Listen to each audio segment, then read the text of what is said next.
professionalism. It's going to be those reasons that keep you moving when things get hard. Let's get to it. Hey everyone, welcome back. I am the Electrical Code Coach from electricalexamcoach.com. And this is lesson 1.3 in our video series. And in this lesson, we're going to be learning all about Ohm's Law. Let's get to it. Ohm's Law was discovered by Georg Ohm, and the relationship states that the current passing through a conductor between 2 points is directly proportional to the voltage across those 2 points and inversely proportional to the resistance between them. Now that sounds like a mouthful, but we're going to break it down piece by piece and see how it's relevant and fundamental to our getting our license or certification. This picture I keep showing you is the Ohm's Law pyramid. It's also an easy way to remember the Ohm's Law formula. Does anyone know what the E stands for? That's right, it's electromotive force. It refers to the potential difference generated by a source of electrical energy, such as a battery or generator. It's the electrical pressure that pushes or pulls the electrons through the circuit. And just remember, when you're dealing with this Ohm's Law pyramid, that the E stands for voltage. Does anyone know what the I stands for? That's right, the I stands for electrical current, and it's the rate at which the electric charge flows past a point in the circuit. The standard unit of electrical current is the ampere, often shortened to amp, and we're going to call it an amp throughout the rest of our program. The amount of electrical current refers to the quantity of charge passing through the circuit per unit of time. So there's a whole lot of electrons. It's a very large number, but we've all agreed that 1 amp is 1 amp, and that's how we deal with it in amps or smaller or much larger, as we're going to learn throughout the program. But just remember in this relationship that the I stands for current. Does anyone know what the R stands for? That's right, it's electrical resistance. And it is a property of a material or a component that quantifies how it resists or opposes the flow of electric current. And it's usually measured in ohms. It's letting us know how much it's resisting that electrical flow that we're trying to produce with the voltage, which is also going to affect the amperage that flows through the circuit. All three of these are directly related together. Remember that the E stands for voltage, the I stands for amperage, and the R stands for resistance. All right, let's put this all together. The picture I keep showing you is a formula, and it's an easy way to remember this relationship. We have E on top of a division line, and then down below it is the I and the R. Now they're smushed together, and that would be implied multiplication. But just to make it easy to understand while we're laying the basics here, I went ahead and put the multiplication sign in between it. And what this relationship is saying is that as long as we know any of the two, we can always find the unknown. Now, if you're like me, I don't like a ton of math, but thankfully all the math in this program is 6th grade math. If I can do it, you can do it. Trust me. And what this relationship states is that I know if I know any of the two, I can always solve for the unknown. If I know I and R, I can just multiply. If I know E and R, I can just divide and it'll let me know what I is. If I know I and E, I can just divide and it'll let me know what R is. And we're going to break this down piece by piece and show you that you can do it. Let's imagine that we have a 120 volt circuit with a 10 amp draw. What is the resistance on this circuit? Well, what I love about formulas is you just plug in what you know. Draw it exactly how it looks.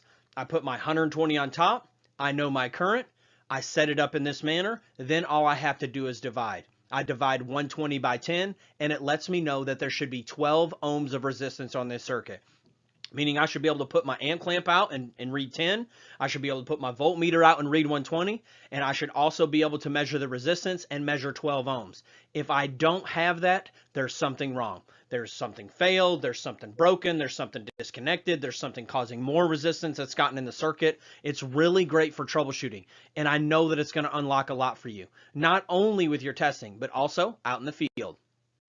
In this case, we have a 120 volt circuit with 12 ohms of resistance on it. What is the amp draw on this circuit? Well, what I love about formulas is we just plug in what we know. We know we have 120 volts. We know that we have 12 ohms of resistance. And we're going to look at this like a division line. We just take 12 and divide up into 120. We set it up like this. 120 divided by 12 equals 10. That lets us know that there should be 10 amps of current on this circuit. Finally, we have a circuit with 10 amps on it and 12 ohms of resistance. What is the voltage? Well, we plug in what we do know. In this case, we're solving for E, and we know that we have 10 amps and 12 ohms. Now all we have to do is follow our Ohm's law pyramid and multiply this out. We take 10 multiplied by 12 equals 120. So E equals 120. Great job. All right, let's do some Ohm's law practice. You can do it. I'm going to go a little bit slow here, so if you want to pause the video and try it on your own, you can. We have 120 volts. We have 16 ohms of resistance. What is the current? That's right, it's 7.5 amps. All we had to do was take 120 divided by 16, and that lets us know that we have 7.5 amps on this circuit. We have 120 volts. We have 15 amps. What is the resistance on this circuit? That's right, it's 8. Great job.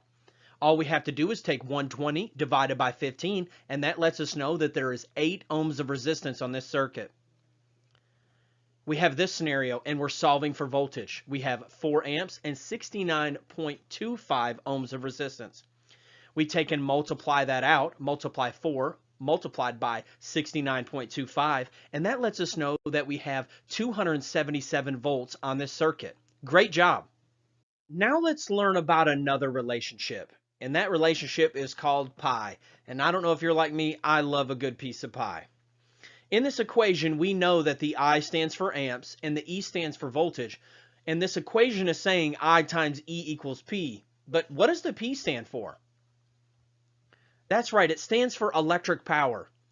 Electric power is the rate of energy consumption in an electrical circuit. The electric power is measured in the unit of watts. And this is true on our side of the tracks, that 75 watts is equivalent to 75 P. Just like we set up our previous formula like this, we're going to set this one up like this. And I like to think of pi, P-I-E. Makes it easy for me to remember. And just like in the other formula, as long as we know 2 of the 3, we can always solve for the unknown. Let's give it a try. In our first scenario, we have a 1200 watt load on a 120 volt circuit. What will the amp draw be? Well, we just plug in what we know. We know the wattage, and we also know the voltage, and we're trying to solve for the current. And just like in the previous formula, all we have to do is divide. So we divide it out, and we end up with 10 amps. We have a 1200 watt load with a 10 amp draw. What is the voltage? Well, let's plug in what we know. We know our wattage and our amperage, and all we're looking for is to solve our voltage. So we divide, and we get 120. And if we have a 120 volt circuit with 10 amps on it, what will the wattage be? That's right, all we have to do is multiply it out. And when we multiply 10 by 120, that equals 1200 watts. We're going to need to be very familiar with this for the rest of the program. We're going to have to convert back and forth between watts, kilowatts, back down to amps, and everything in between to be able to pass our examination. That's the end of lesson 1.3. I am the electrical code coach, and my bargain is that these videos will add value to you, and you will in turn add value to others. Let's get to it. Hey everyone, welcome back. I am the electrical code coach from electricalexamcoach.com. This is lesson 2.2 in our video series, and we're going to be diving into Article 220 load calculations.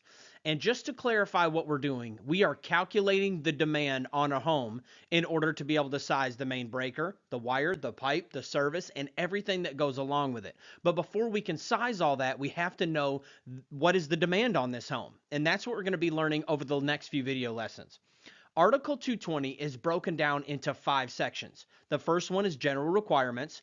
The second one is branch circuit load calculations. The third one is feeder and service load calculations. Part 4 is optional feeder and service load calculations. And Part 5 is farm load calculations. We're going to take you through each one of these piece by piece, except for farm load calculations. The odds of you ever being tested on that are very slim. And if you are, you'll be able to apply everything that I am going to teach you and roll it into a farm load calc. In Article 220 calculations, we're going to be able to round up or down. We're going to round up to the nearest whole number when it's 0.50 and above. And we're going to round down and drop it when it's 0.49 or below. I want to let you know, though, that we're only going to do it one time at the end of the calculation. You're not going to be rounding up and down in between each piece, or you'll definitely end up with the wrong answer.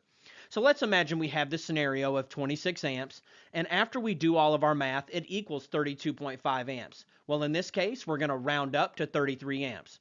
Now let's imagine we have a similar scenario, and when we get our answer, it's 31.25. Well, in this case, it's 0.49 or less, so we are going to round down in this scenario. And that's how we're going to deal with all of our numbers in load calculations. When doing Article 220 load calculations, we're going to be using nominal voltages. Although our actual meter reading might be 115 or 130, for our calculations, we're going to be using nominal system voltages like 120, 122.40, 122.08. It makes it a lot easier to do these calculations, not having to guess or wonder what the actual voltage readings might be. The first thing that we're going to learn about for our whole home load calculation is how to calculate the general lighting and receptacle loads. This is going to cover all of our general lighting and general receptacles in places like bedrooms, living rooms, hallways, everywhere that's considered a general area. We've grouped all of them together and come up with a very easy way to do it. Now, what I'm getting ready to teach you only applies to residential 1, 2, and multifamily dwelling units. Before we go any farther, we need to define and clarify what is a 1, 2, and multifamily dwelling unit. Well, a single family dwelling unit, often called a one family dwelling unit, is exactly like it sounds. It is a single standalone structure or classified thereof. Secondly is going to be a two family. In our area, we call it a duplex. You may not use that terminology, but this is two homes that are smushed together and classified as a two family dwelling. And anything that is 3 or more is called a multifamily dwelling unit. It's very important that we understand these definitions because there's some codes that apply in certain areas than others that we have to watch out for. Not only in electrical, but also when we get into building, mechanical, plumbing, and zoning. And these are universal across all these trades. There's a single family, a two family, and a multifamily dwelling unit. The first question we have to ask is, how do we calculate the general lighting load? Are we going to calculate it per receptacle outlet, per lighting? Do we have to count them, add it all up? Thankfully, no, they've made it very simple. So we're going to calculate it at 3 watts per square foot. So for all of the general lighting and all of the general receptacles, all we have to do is take the square footage of the dwelling unit and multiply it by 3. But the code language actually uses VAs. So 3 watts per square foot or 3 VAs per square foot. But the question is, what is a VA? A VA is a volt amp, and for all of our testing, it's equivalent to a watt. So it's true for us to say that 2400 VAs is equivalent to 2400 watts. So for these calculations, we're going to be calculating them at 3 VAs per square foot. When calculating our general lighting and receptacle loads, we will use the outside dimensions of a building or structure. So we're going to measure from the outside of the building, both directions, do our multiplication, and that'll let us know how many square feet we have to multiply by. When calculating our general lighting and receptacle VAs, open porches and garages are not counted in our general square foot VAs. We do not count garages, open porches, carports, and spaces that are not adaptable for future use. How many VAs would you calculate before demand factors? Now, let me stop right there. I haven't taught you what a demand factor is yet, so I'm not going to teach you how to apply it to this part of the load calc because it's really the most complicated, especially if you don't know what a demand factor is. I'm going to teach you a little bit at a time what a demand factor is, and by the time we round back around to teach you how to do it, you'll be a pro at it. How many VAs would you calculate before demand factors in a home that is 1,500 square foot of living space on the main level with a 500 square foot attached garage and a 500 square foot unfinished basement that is adaptable for future use? Step 1 is find what our total square feet that we're working with. So we have our 1,500 general. We will count it. Then we're going to omit the 500 square foot of attached garage. We're going to count the 500 square foot of basement because in this question, it is adaptable for future use. In your testing, it'll say either or, and in the real world, it's almost always adaptable for future use, but you can work that out with your local electrical inspector. So all we have to do is total all that up. That gives us 2,000 square feet. Then we take our 2,000 square feet multiplied by 3 VAs per square foot, and we're going to select D. Great job.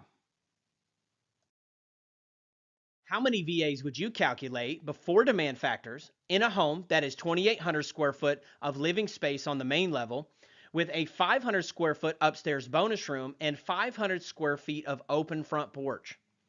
First thing we're going to do is total our square feet. Of course, we're going to count the 2,800 of general, but what about this bonus room business? Yes, we will count the 500 square foot of bonus room. I want to note that the bonus room is a part of the general square foot, but the question makers will put things like this in your test to throw you off. Then we are going to omit the open front porch. We total all this up and we get 3,300. Now we take our square feet multiplied by 3 VAs per square foot, and we're going to select C.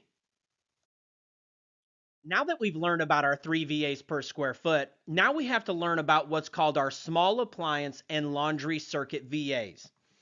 In every whole dwelling unit calculation, we're going to have 2 small appliance branch circuits calculated at 1,500 VAs each, and 1 laundry circuit calculated at 1,500 VAs each for a total of 4,500 VAs. Now this is something that we're only going to do and attach it to the general lighting load and receptacles before demand factors. We're only going to do it when we're doing a whole house load calc. We are not going to add it on to something like an individual dryer or an individual range. Those are calculated individually. This is only when we're doing a whole home load calc. And once we start doing them, I will make sure to reiterate to you so you understand when and how to apply this. The easiest way to do it is anytime you're doing a whole dwelling unit load calculation is you take your square foot and you multiply it by 3 VAs per square foot. Let's imagine we had this 2,000 square foot house multiplied by 3 VAs equals 6,000 square foot. Then you just tack on the 4,500. It's for the 2 small appliance and the 1 laundry circuit. And you're only going to tack it on if you're doing a whole home load calc. All right, y'all, that's it for lesson 2. You can head over to electricalexamcoach.com to unlock the pro version and all of the quizzes and practice tests. Let's get to it. Hey everyone, welcome back. I am the Electrical Code Coach, and this is lesson 2.3 at electricalexamcoach.com. Today we're going to be learning about fixed appliances and how they work into a whole house load calculation. Fixed appliances include things like dishwashers in this picture, but it also includes things like garbage disposals, water heaters, central vacuum systems, and microwaves, and pretty much any other appliance once it's fixed. You'll notice in this bottom right-hand picture that there's 2 microwaves. One is not fixed, and the other one is fixed. And when you fix it to the wall or fix it so it can't move, either with plumbing or mechanical vents or anything else, it now becomes a fixed appliance, and there's a special way that they calculate them when doing a whole home load calculation. What it does not include is it does not include dryers or ranges. We're actually going to deal with those separately. So this includes all other fixed appliances except for dryers and ranges. Let's get to it. Before we dive into the calculations, let's learn about demand factors. We're going to be using them for the rest of the program. A demand factor is a multiplier that the code will use to decrease or increase the total calculated demand. The question is, will they use all 4 of these appliances at the same time? And the answer is no. So the code makers have made it so we can reduce the overall demand. Instead of just counting them watt for watt, they've made some multipliers that allows us to reduce the demand that we calculate. And remember, if we have less amps, we could have a smaller service. If we have smaller service, we could have smaller pipe, smaller wire, and a smaller overall cost of the job. The small appliance 75% rule works like this. Where 4 or more appliances are fixed in place, you can apply a 75% demand factor to the total calculated load of the appliances. I do want to note again that this excludes dryers and ranges. We're going to learn how to calculate those separately later in the program. So let's imagine that we have these appliances. And the question is, how do we calculate them all together to turn it into amps and later size our service, which sizes our wire and our pipe? What we're going to do first is find our total connected load. So we're going to go ahead and total all these up, and that equals 6,800. Then we're going to stop and check for demand factors. Step 1 in all load calculations is to get the total connected load. Then we're going to check for demand factors. And in this case, we can apply the 4 or more 75% rule. We take 6,800 multiplied by 0.75, and that gives us a new reduced load of 5,100 watts. And that's what we would take and add to our whole home load calculation. How many VAs would you calculate for a single family dwelling that has the following appliances: a 4200 VA water heater, a 1000 VA disposal, and an 1100 VA dishwasher? First, we're going to find the total connected load. We total all that up, it equals 6300 VAs. Now, we check for demand factors. In this case, we only have 3 appliances, so the 75% rule does not apply, and all we have to do is take our total. I do want to note that one of the 4 choices was as if you had incorrectly applied the 75% rule. In this case, because we only have 3, we don't apply any demand factor at all, and we take the total connected load at 6,300. Great job.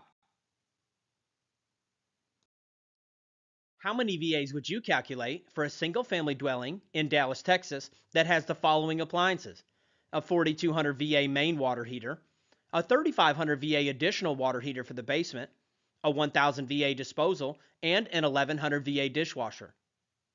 First, we're going to find our total connected load.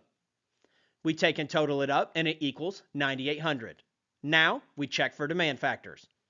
Sure enough, we have 4 or more fixed appliances, so we can apply the 75% rule. We take 9,800 multiplied by 0.75. That gives us a new reduced load of 7,350 VAs. I want to note that if you look at option B, it was 9,800, as if you didn't apply the 75% rule. You got to be careful. Oftentimes, they'll have one of the answers be as if you missed or added one of the steps that you shouldn't have. But you've been grinding. You're going to get it. I know you can do it. And we're going to select C. Let's get to it. All right, y'all, that's it for lesson 2. You can head over to electricalexamcoach.com to unlock the pro version and all of the quizzes and practice tests. Hey everyone, welcome back. I am the Electrical Code Coach from electricalexamcoach.com. And today we're going to be diving into dryer load calculations. We're going to be in section 220.54 and looking at table 220.54. Let's head there now. When we get to table 220.54, we're always going to read our black bold heading to make sure we're in the right table. Great, I feel like we are. We're going to start on the left-hand side and find our number of dryers. Then we're going to use a straight edge and come over and find our demand factor in percentage. I want to make an important distinction at this point in the program. You have to be very careful with these titles right here. Sometimes they're listed in a replacement value and it just says demand. And in other tables, it'll say a demand factor in percentage. And we've learned that that is just a multiplier. Section 220.54 lets us know that dryers must be calculated at a 5,000 VA minimum or the nameplate rating, whichever is greater. Now, let's learn what a nameplate is. Equipment nameplates. A plate mounted on the equipment or engraved in the equipment that is stating its voltage, amperage, horsepower, and or its wattage. Now, it may only have a few of these, but as we've learned in previous lessons, we can apply Ohm's law to find the unknown. Now that we're dealing with larger wattage appliances, we want to make something clear before we move on. We remember that 1 VA is equivalent to 1 watt, but what is a kVA? In our testing, it's the same as a kW, which is a kilowatt, which equals 1,000 watts. So it's true to say that 1 kVA is 1 kW for all of our testing. Now let's imagine that we have a dryer, and this dryer is a 5 kW. Well, it's also true to say that it's 5,000 watts. And at the same time, if they say that it was 5 kVA, it's also true to say that it's 5,000 VAs. Let's practice converting back and forth very quickly. Let's go from kVA to VA. So if we had 5 kVA and we wanted to go to VA, all we would have to do is take and multiply by 1,000, and that would equal 5,000 VAs. And the same if we wanted to go from VA to kVA, all we have to do is divide by 1,000, and it'll convert it over to kVA. You'll get very familiar with this and won't have to do any multiplying or dividing, but if you ever forget, that's all that you have to do. What is the total VA load you would calculate for one dryer with a nameplate rating of 4,500 watts? First, we find the total connected load. For this, we know that we have to do a 5,000 minimum or the nameplate, whichever is greater. So the 4,500 is gone and the 5,000 remains. Now, we check for demand factors. For this, we're going to head to table 220.54. And we're going to find that 1 through 4 dryers, it's at 100%, meaning that there is no demand factor. And we just select A. Great job. What is the total VA load you would calculate for one dryer rated at 5,200 VAs? First, we're going to find our total connected load. We know that we have to do a 5,000 minimum or the nameplate, whichever is larger. In this case, the nameplate's larger, so we're going to select 5,200. Now that we have our total connected load, we're going to check for demand factors. For this, we head to table 220.54. When we get there, we find that for 1 to 4 dryers, it's calculated at 100%. There is no demand factor. And we're going to select C. What is the total VA load you would calculate for one duplex with one dryer in each unit and a nameplate rating of 4,800 watts per unit? First thing we're going to do is we're going to find the total connected load. We know that it's a 5,000 minimum or the nameplate, whichever is larger. So the 4,800 is out and the 5,000 is in. Then we have to multiply it by our 2 units, and that gives us 10,000. Now we check for demand factors. For this, we head over to table 220.54. And we're going to find that 1 through 4 ranges is calculated at 100%. And we're going to select A. What is the total VA load you would calculate for an 11 apartment multifamily dwelling unit with one dryer per unit and a nameplate rating of 5,000 watts?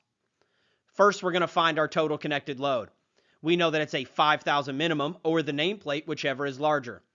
We take our 11 units, multiplied by 5,000, and that equals 55,000 VAs. Now, we check for demand factors. We head over to table 220.54. When we get there, we find the demand factor for 11 is 47%. So we take our original load, multiplied by the demand factor, and that gives us a new reduced load of 25,850 VAs. And we're going to select C. Great job. What is the total VA load you would calculate for a 17 apartment multifamily dwelling unit with one dryer per unit and a nameplate rating of 5,000 watts? First, we're going to find our total connected load. We're going to use 5,000 minimum or the nameplate, whichever is larger.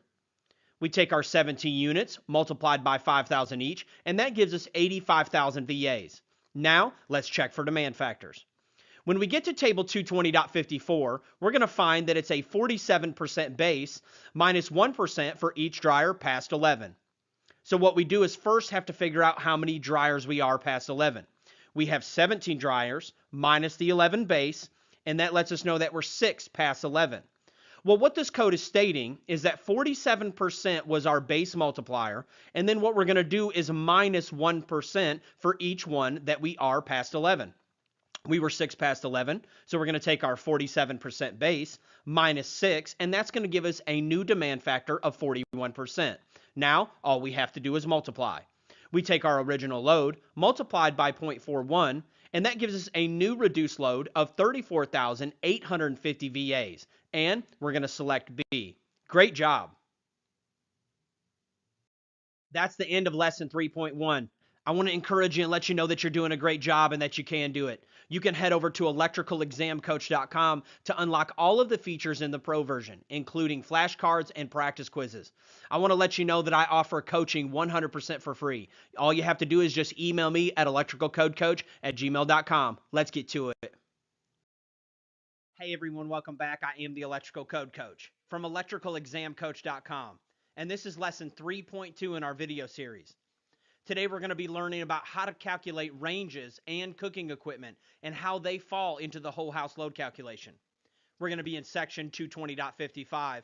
We're also going to be in table 220.55. Let's get to it. When we get to table 220.55, we're going to read the black bold heading at the top of the table to make sure that we're in the right table. Then, starting on the left-hand side, we're going to find our number of ranges. 1, 2, 3, 4, 5, and so on and so forth. Then we're going to notice that there's 3 different columns. They're really in 2 different groups. It's column A and column B are grouped together under the demand factor in percentage column. And the reason that's so important for us to watch out is because column A and column B are multipliers. They're actual demand factors. but column C is a replacement value, and you'll understand more of what that means as we get farther through this video. Starting on the left-hand side in column A, this is when your individual range falls 3.4 or less kWs. In column B is when our ranges, the individual range itself, falls in between 3.5 and 8 3/4. Then column C is when our ranges are 8.76 through 12 kW. Then in the bottom left hand of the table, you're going to see some notes. And that's when we have a situation that doesn't fit into the normal table. And we're going to take it piece by piece. Let's get to it. How many VAs would you calculate for a 9 kW range in a single family dwelling? The first question we're going to ask is, what column does our individual range fall in? Well, ours is a 9 kW, so it's going to fall into column C because it's greater than 8.76, but not over 12. And column C is a replacement value. Now let's find our total connected load. On the left-hand side, we're going to find our number of ranges. In this case, it's 1.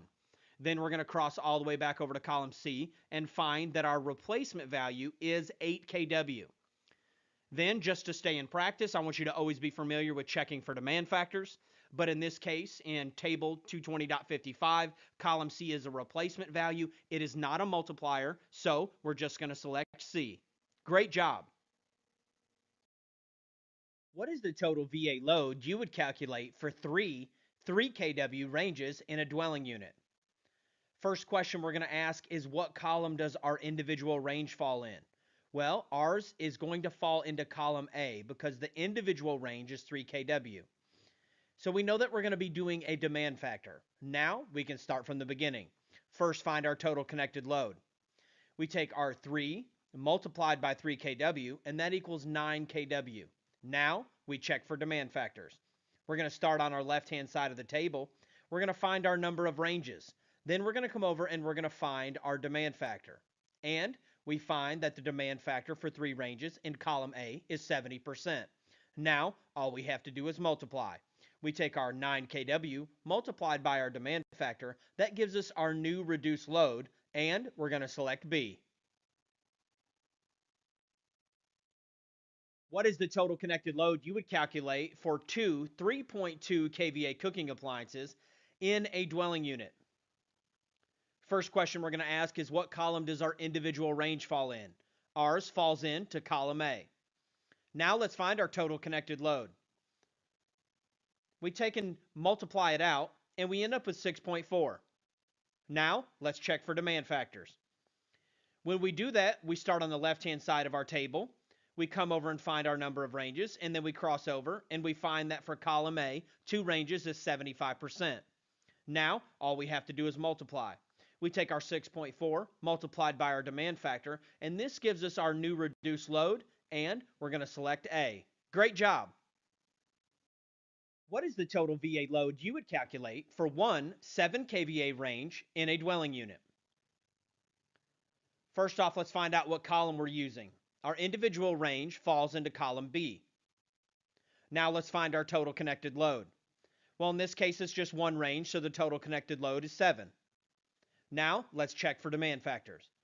When we head back to our table, we're going to start on the left-hand side and find our number of ranges. Then we're going to cross over and find our multiplier. And when we do that, we find that it's 80% for one range. Now let's do the math. We take our 7 multiplied by our demand factor, and that gives us our new reduced load. And we select C. How many VAs would you calculate for a 14.6 kVA range in a dwelling unit? Step 1, find out what column our individual range falls in. When we get to column C, we find out that it's only good through 12 kW. When it's over 12 kW, you have to use one of our table notes listed down below the table. In this case, we're going to be using note 1. Note 1 says that when you have ranges that are 12 through 27 kVA, what we're going to do is increase that column C value by 5% for each kW that we are past 12. Now that sounds really complicated, but I'm going to break it down piece by piece. Step 1 is find your total connected load. In this case, it told us to increase the column C value by 5%. So we start on the left-hand side and find our number of ranges, which is 1, and then we cross over and find the column C value, which is 8 kVA. It wants us to increase that number by 5% for each kW we are past 12. Well, we're 14.6 past 12. And what the code states is that you're going to increase it for each kW past 12 or major fraction thereof. That's just a fancy way of saying if it's 0.50 or greater, you're going to round up. If it's 0.49 or less, you're going to round down. Well, in this case, we're 0.6, so we're going to round up to 15 kVA.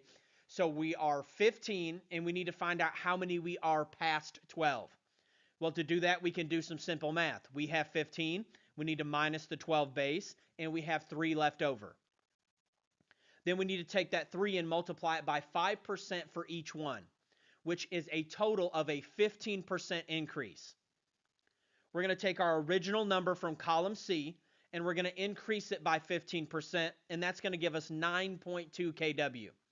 The reason that I put the 1 in front of it is because that brought back the 8, and we increased the 8 by the 15%, and it gave us 9.2. And we're going to select A. Great job. What is the total VA load you would calculate for a 3 kVA cooktop and 2 4 kVA wall-mounted ovens in a dwelling unit? First thing we're going to ask is what column do the individual ranges fall in? Well, in this case, we find that it falls into column A and B. This question is very simple. All you have to do is treat the column A ranges individually, the column B ranges individually, and then total them together. So what we do is we find our total connected load. The column A ranges is just 1, so it's 3 kVA. The column B ranges, we have to do some math, and we end up with 8 kVA. Now, we check for demand factors. We head back to our table, and we start on the left-hand side for our column A ranges, and we find the multiplier for 1, and then we start on the left-hand side and find our number of ranges for our column B ranges and find the multiplier, and we're going to find that they're 80 and 65% respectively. Now, all we have to do is do the math. We take our column A ranges and do the math, take our column B ranges and do the math, but then we can't forget to total them back together, and we're going to select A. Great job. Hey everyone, welcome back. I am the Electrical Code Coach from electricalexamcoach.com. Today we're going to be calculating HVAC/VAs for our heating, venting, and cooling. The only code that we need to be familiar with is 220.60, and that's talking about non-coincidental loads. Let me explain what I mean. Usually in a typical house, you're not going to be running the heating and the cooling at the same time. So the code has made provisions for our whole house load calc that we only have to count the larger of the two. Let's get to it. How many VAs would you calculate for an 18.2 amp air conditioner compressor with a 1.8 amp blower and a 10 kW heat strip rated 240 on a dwelling unit? First thing we're going to do is find our total connected load. Let's do our air conditioning first. We take our 18.2 amps and then we add it with the blower motor. That's going to give us 20 amps. Now to convert that over to VAs, all we have to do is multiply. 20 amps multiplied by the voltage gives us 4,800 VAs. Now let's do the heat. We have 10,000 to start with, but then we need to add the blower motor. Our blower motor is 1.8 amps multiplied by 240. That gives us another 432 VAs, and then we total the two together. Now we check for demand factors. There are no demand factors on this, and we will just select the larger of the two, and in this case, it's going to be the heat. We select C. Great job. How many VAs would you calculate for a 28.2 amp air conditioner compressor with a 3.2 amp blower motor and a 6 kW heat strip, all rated 240 on a dwelling unit? First, let's find our total connected load. Let's do our AC first. We take our amperages and we add them together. Then we need to take and multiply that by the voltage to convert it over to watts. And we end up with 7,536. Now let's do our heat. We know that we had 6 kW to start with. Then we need to add our blower motor. We take our blower motor at 3.2 multiplied by the voltage, and that gives us another 768 VAs. We total those two together, and we check for demand factors. There are no demand factors on this part of the code, so we're just going to select the larger, and in this case, we're going to select the cooling. Great job. That's the end of lesson 4.1. You can head over to electricalexamcoach.com to unlock the pro version and all of the practice quizzes. I'm here anytime you need me for free coaching. It's electricalcodecoach@gmail.com. Let's get to it. Hey everyone, welcome back. I am the Electrical Code Coach from electricalexamcoach.com, and this is lesson 4.2 in our video series. Now we're going to learn how to apply the demand factor to the general lighting load. At the beginning of the program, we learned that it was 3 VAs per square foot, and we had to add on the 4,500 VAs for our 2 small appliance and 1 laundry circuit. At the beginning of the program, I did not teach you about the demand factor for this because it's kind of complicated at face value, especially if you don't know what a demand factor is. But now that we're this far in the program and you are very familiar with using demand factors, I'm going to teach it to you now. And for this one, we're going to head to table 220.42. It's a very important table in our load calculation process. When we get to table 220.42, we always read the black bold heading to make sure that we're in the right table. And it says demand factors for lighting. Now, you can ask the question, if this is the 3 VAs per square foot, well, it includes receptacles. And you are correct. We are allowed to use this table for commercial lighting or any of the lighting in the following locations that we're getting ready to talk about. But we're also allowed to use it for the entire 3 VAs per square foot, plus the 4,500 that we tacked on for the 2 small appliance and 1 laundry. Using this table, we start on the left-hand side and find our location. The first one we find is dwelling units. Then we're going to find hospitals, hotels and motels, warehouses, and really important down here at the bottom, it says all others. So if it's not listed inside of this type of occupancy, we're going to cross over. And if you look over here down in the bottom right hand, it's at 100% calculation, meaning that there is no demand factor for lighting unless you're one of these specific places that are listed on the left. Then over here across the top, we find our demand factor. In this column, it's the portion of the VAs. And then in this column, it is the demand factor in percentage. We're going to break this down one piece at a time and learn how we apply the demand factor to the 3 VAs per square foot and the 4,500 VAs for the small appliance and the laundry circuit. Let's get to it. When looking at this table, we're going to see a multi-layered demand factor for dwelling units. Step 1, we're going to take the first 3,000 VAs at 100%. Step 2, we're going to take in between 3,001 through 120, which is technically just another 117,000 more. And that's how I'm going to refer to it for the rest of the program. We're going to take that percentage at 35%, and then we're going to take anything above and beyond that at 25%. Then step 3, we add them back together. We take the original 3,000 that we set to the side. Then we're going to take that new reduced load, add those two together, and that's going to give us our total load. What is the total general lighting load you would calculate for a 1,600 square foot home, including the small appliance circuits and the laundry circuit in a dwelling unit after demand factors? I want to note that on your examination, they will not mention the small appliance and the laundry circuits. You just have to know that anytime you're doing the total general load or you're doing a whole house load calc, you have to tack on that 4,500 VAs. Step 1, find our total connected load. We're going to take our 1,600 square foot multiplied by 3 VAs per square foot, and that equals 4,800 general square foot VAs. Now we need to tack on our 4,500 for our 2 small appliance and 1 laundry circuits. Then we take that load and we check for demand factors. We head to table 220.42. We're going to take our first 3,000 at 100%. Then we're going to take that remainder at 35%. Then all we have to do is total the two back together. And we're going to select D. Great job. What is the total general lighting load you would calculate for a 1,200 square foot dwelling unit? Notice that I took out all the pointers that we had in the previous slide. Anytime it asks for the total, you're always going to be applying a demand factor if there is one. And in every one of these type calculations, you're going to have the 2 small appliance and 1 laundry circuits. Step 1, find the total connected load. We're going to take our 1,200 square feet multiplied by 3 VAs per square foot, and that's going to give us 3,600 square foot VAs. Now we have to tack on our 4,500 for our 2 small appliance and 1 laundry circuits. 3,600 plus 4,500 equals 8,100. Now we check for demand factors. We head to table 220.42. Step 1, we're going to minus 3,000 and take it at 100%. Step 2, we're going to multiply that by 0.35. All we have to do now is add them back together, and we end up with a new reduced load of 4,785 VAs, and we select A. Great job. That's the end of lesson 4.2. You can head over to electricalexamcoach.com to unlock all the quizzes, flashcards, and everything else that comes with the pro version. I offer my coaching 100% for free. All you have to do is email me at electricalcodecoach@gmail.com. Let's get to it. Hey everyone, welcome back. I am the Electrical Code Coach from electricalexamcoach.com, and this is lesson 4.3 in our video series. And today we're going to be tying all these pieces together that we've been learning about the whole home load calculation.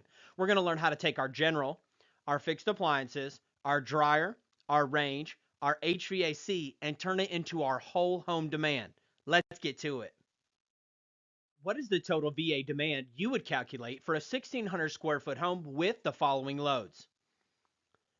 Now, I know this looks daunting, but we're just going to take it one piece at a time. You've worked very hard up until this point, and I know you can do it. I want us to get used to laying out all of our calculations like this. On our piece of paper, write general, fixed appliances, dryers, ranges, and HVAC, and we're going to fill them in one at a time.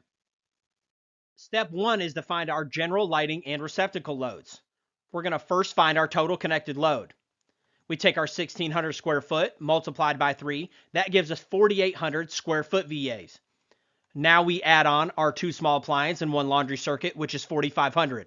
That gives us this total connected load of 9,300. Now we check for demand factors. Step 1, we're going to take the first 3,000 at 100%. We're going to take that remainder at 35%. Then we take the 2 and total them back together. And we're going to put that over here on the right-hand side.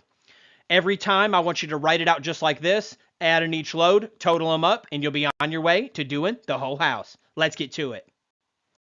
Now let's do our fixed appliances. We have a garbage disposal, dishwasher, and water heater.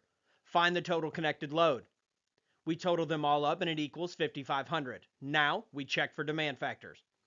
There are only 3 appliances, so the 4 or more 75% rule does not apply, and we write down 5,500. Now we deal with our dryer in the same way. We find our total connected load.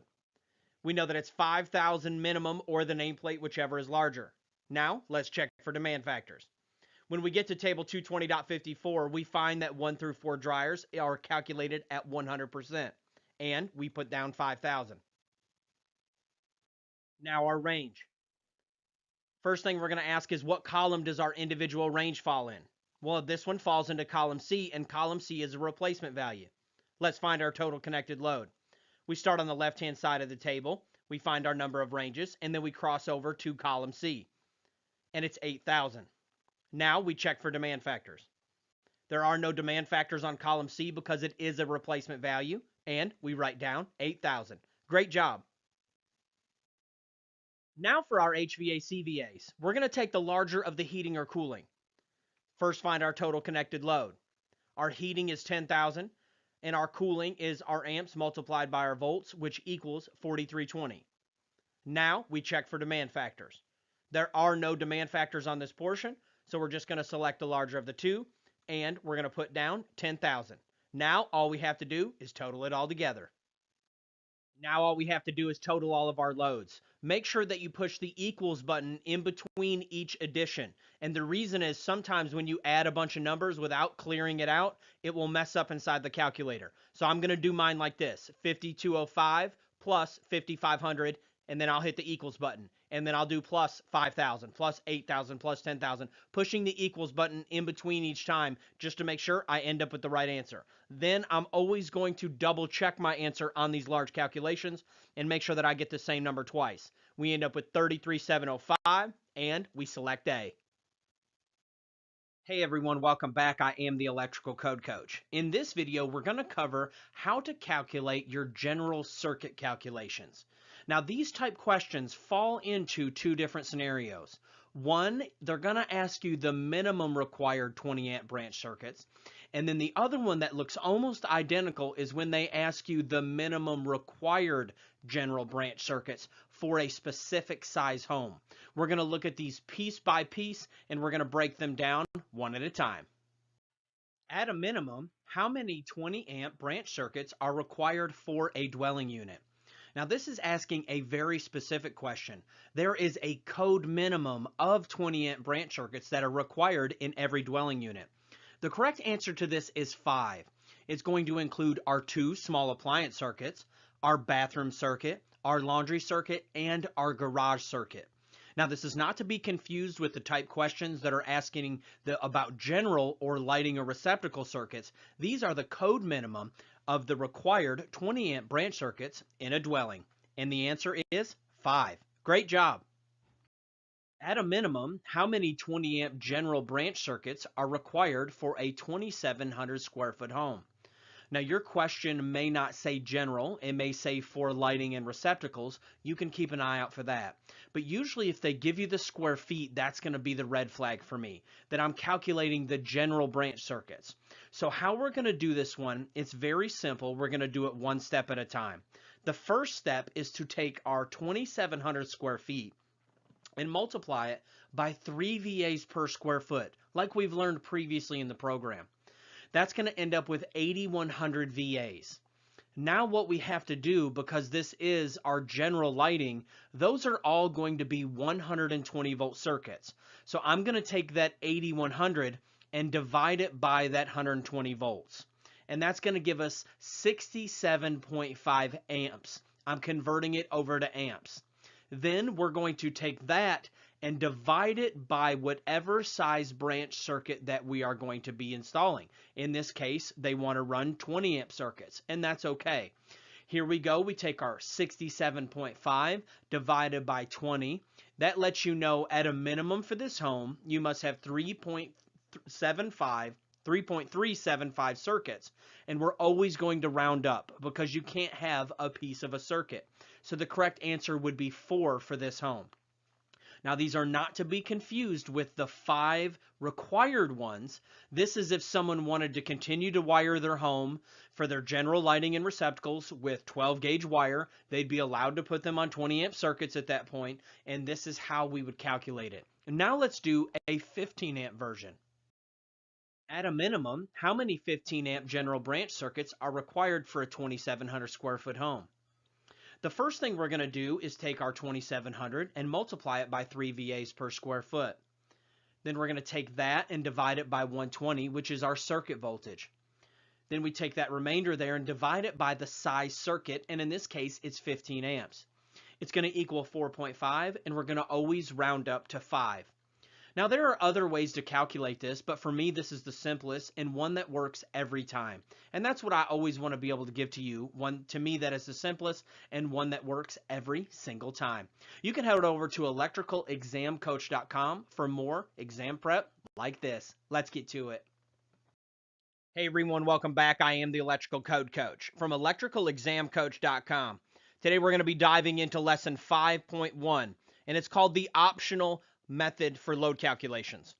When I hear the word optional, I think either or, but this is actually a whole nother method for doing load calculations, and its name just happens to be the optional method.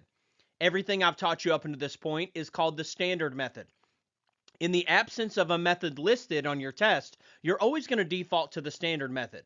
And thankfully, you'll never get an optional method question unless it states the word using the optional method. It's so important that we know that. We're going to find all these rules laid out in 220.82. Specifically, we're going to be focusing in part B. It's very simple. It took me about 6 videos to teach you how to do the standard method. It's only going to take me 1 to teach you the optional method. We're still going to do our 3 VAs per square foot and our 4,500 VAs for our 2 small appliance and 1 laundry.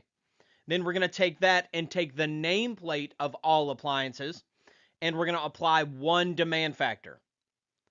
Then that's going to give us our new reduced load. Now all we have left to do is total our HVAC. We're going to take the larger of the heating or cooling.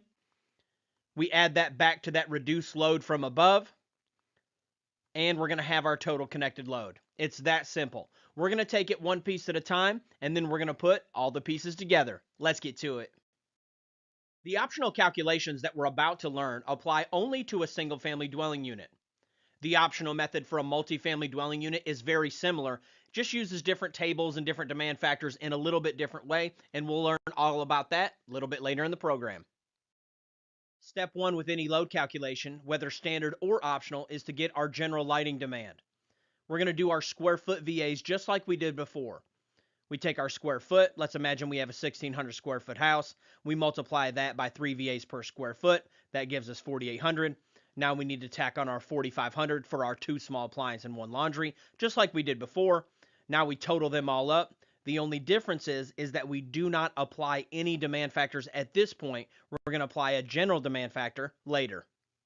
How many VAs would you calculate for a single family dwelling that has the following appliances?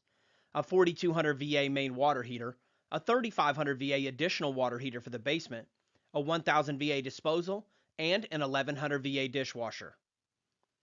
First thing we're going to do is we're going to find the total connected load. With the optional method, we're going to take the nameplate rating of all these appliances. Now, let's check for demand factors. There are no demand factors yet at this portion of the calculation. All we're going to do is total up all these appliances, and then we'll apply one general demand factor here in just a little bit. And we select B. Great job. How many VAs would you calculate for a 4,800 watt dryer in a dwelling unit using the optional method? First, we're going to find our total connected load. With the optional method, we're going to use the nameplate rating of all of our appliances. We check for demand factors, and there are no demand factors yet at this portion of the process, and we select C. How many VAs would you calculate for a 15 kW range in a dwelling unit using the optional method? First, find our total connected load. We're going to use the nameplate of all appliances. Now let's check for demand factors. No demand factor applied yet, and the answer would be 15,000. Now that we've learned to take our 3 VAs per square foot and our 4,500, and then to take the nameplate of all the appliances, let's learn how to apply the demand factor to this portion of the calculation. It's super simple. You just total all that up and then apply one general demand factor. Let's get to it. Let's imagine we have this imaginary load of 32.8 of general lighting and appliances. Step one, we're going to take 10,000 and set it to the side. Then we take that remainder at 40%. Then we can't forget to add back the 10,000. And we end up with 19,120. It's that simple.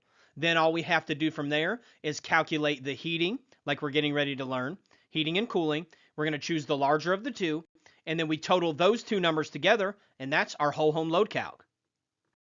With the heating and cooling optional method, we still will choose the larger of any two of the heating and cooling listed in 220.82c.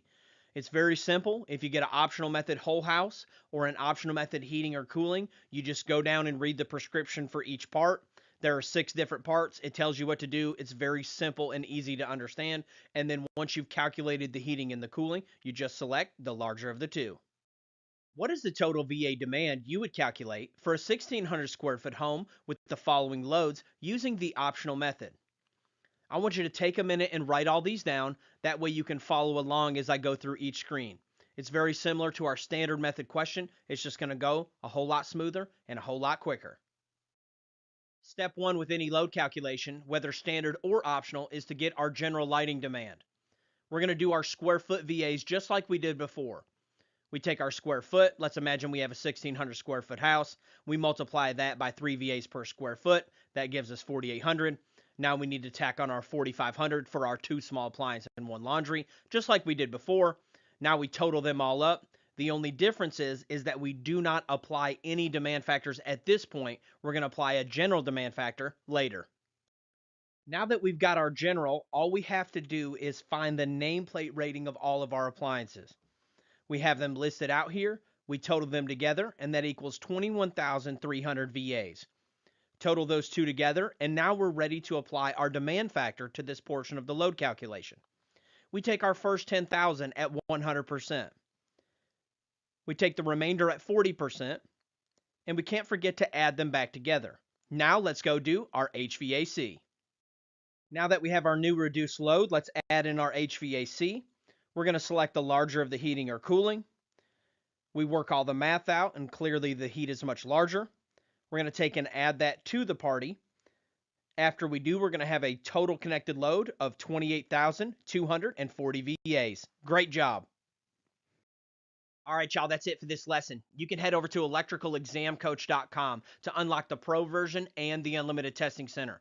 We also offer our full program on USB drive and DVD, so you can watch it offline and without commercials virtually anywhere. It also includes the MP3 files of all the lessons, so if you just want to listen to them as you drive down the road or while you're on the job site, you can do that. You can check out all that in the link in the description below.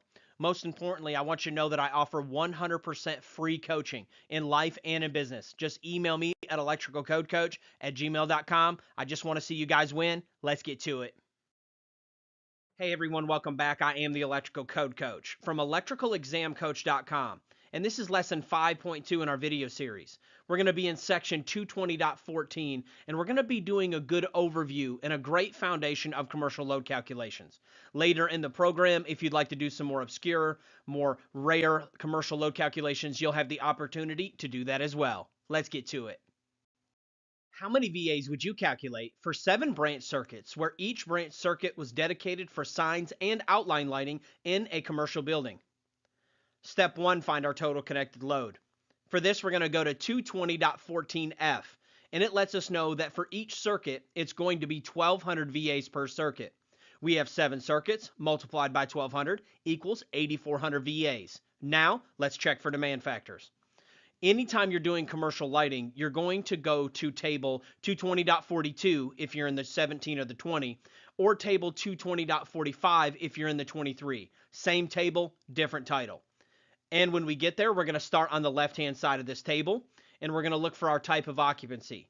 It does not mention a generic commercial building. It only mentions dwelling units, hotels and motels, so on and so forth. So if your area is not listed, you have to go down to the bottom to all locations not specified below. Then we cross over and find out that there is no demand factor when you're dealing with this type of lighting, and we're going to select C. Great job. There are 2 25-foot sections of show window lighting in a bookstore front in Johnson City. What is the branch circuit VA load that you would calculate? Step 1, we're going to find our total connected load. For this, we're going to head to 220.14G. It's going to let us know that it's 200 VA per linear foot. We take our 50 feet multiplied by 200 VAs each. That's going to give us a starting connected load of 10,000 VAs. Now, we check for demand factors. We're going to head over to that same table, and we're going to look for our type of occupancy here on the left. And we're not going to find it. We're going to find that we cross over and that it's 100%, so there's no demand factor applied, and we're going to select B. Great job. For commercial occupancies, what is the calculated receptacle outlet load per yoke? First, we're going to find our total connected load. For that, we're going to head to 220.14I, and it's going to let us know that it's 180 VAs per yoke. But the question is, what is a yoke? This is a yoke. Starting on the left-hand side, it's also a device strap. It's what holds all the pieces together. What this code is stating is that whether we have a single, a duplex, or even this old school triplex here, each one of those would count as 180 VAs each. I like to think about it as each gang counting as 180 VAs. So if I have a single gang box, it's 180 VAs. If I have a 2-gang box and they're both containing receptacles on each side, it would count as 180 VAs per gang, and so on and so forth as you went to 3 and 4 gangs. Anytime you're dealing with a device strap, whether it has 1, 2, or 3 receptacles on it, it's 180 VAs per yoke. Now, let's check for demand factors. There are demand factors that are allowed to apply to a whole load calculation like this. Our question was just asking for how much per yoke, so we're not going to apply anything, but we're going to learn in the next question how to apply the demand factor to this portion of the calculation. And we select B. What is the total VA receptacle load you would calculate for a 25,000 square foot office building with 250 receptacles? First, we're going to find our total connected load. To do that, we're going to head to 220.14K if we're in the 17 or 20, and we're going to head to 220.14J if we're in the 2023. Same information, different name. Both of them state that we must select the larger of 1 or 2. So we're going to do 2 different calculations and select the larger of the 2. Part 1 says that you must calculate it at 180 VAs per yoke, like we learned before. And Part 2 says you must calculate it at 1 VA per square foot. Let's do our first one. We have 250 receptacles multiplied by 180 VAs each. That gives us 45,000 VAs before demand factors. Part 2 says we need to take it at 1 VA per square foot. So we take 25,000 square foot multiplied by 1. That equals 25,000 square foot. That portion of the calculation we're done, but that first part, there is a demand factor that applies to it. So we check for demand factors. That leads us to table 220.44 if we're in the 17 or 20, and table 220.47 if we're in the 2023. Same information, different title. When we get there, we're going to see it's very similar to table 220.42 and 220.45, depending on what code cycle we're in that we're going to start on the left-hand side, and it's going to tell us our portion of VAs, and then on the right side, it's going to tell us our demand factor in percentage. And this table is for non-dwelling unit receptacles. Let me break it down one step at a time. What this table tells us to do is to take our first 10,000 VAs at 100%. Then we take that remainder and multiply it by 0.50, and then we can't forget to add the two back together. We take the 10,000 that we set to the side, we take the new reduced load, we add them together, and we get 27.5, and we select B. Great job. Hey everyone, welcome back. I am the Electrical Code Coach from electricalexamcoach.com, and this is lesson 5.2 in our video series. We're going to be in section 220.14, and we're going to be doing a good overview and a great foundation of commercial load calculations. Later in the program, if you'd like to do some more obscure, more rare commercial load calculations, you'll have the opportunity to do that as well. Let's get to it. All right, y'all, that's it for this lesson. You can head over to electricalexamcoach.com to unlock the Pro version and the Unlimited Testing Center. We also offer our full program on USB drive and DVD, so you can watch it offline and without commercials virtually anywhere. It also includes the MP3 files of all the lessons, so if you just want to listen to them as you drive down the road or while you're on the job site, you can do that. You can check out all that in the link in the description below. Most importantly, I want you to know that I offer 100% free coaching in life and in business. Just email me at electricalcodecoach@gmail.com. I just want to see you guys win. Let's get to it. I'm going to start out with learning about calculating DC total resistance of series circuits. Now, this is a very basic DC fundamentals course. This is not a DC fundamentals course. You could teach an entire 10-week course on DC fundamentals. I really encourage you, get familiar with that in your career.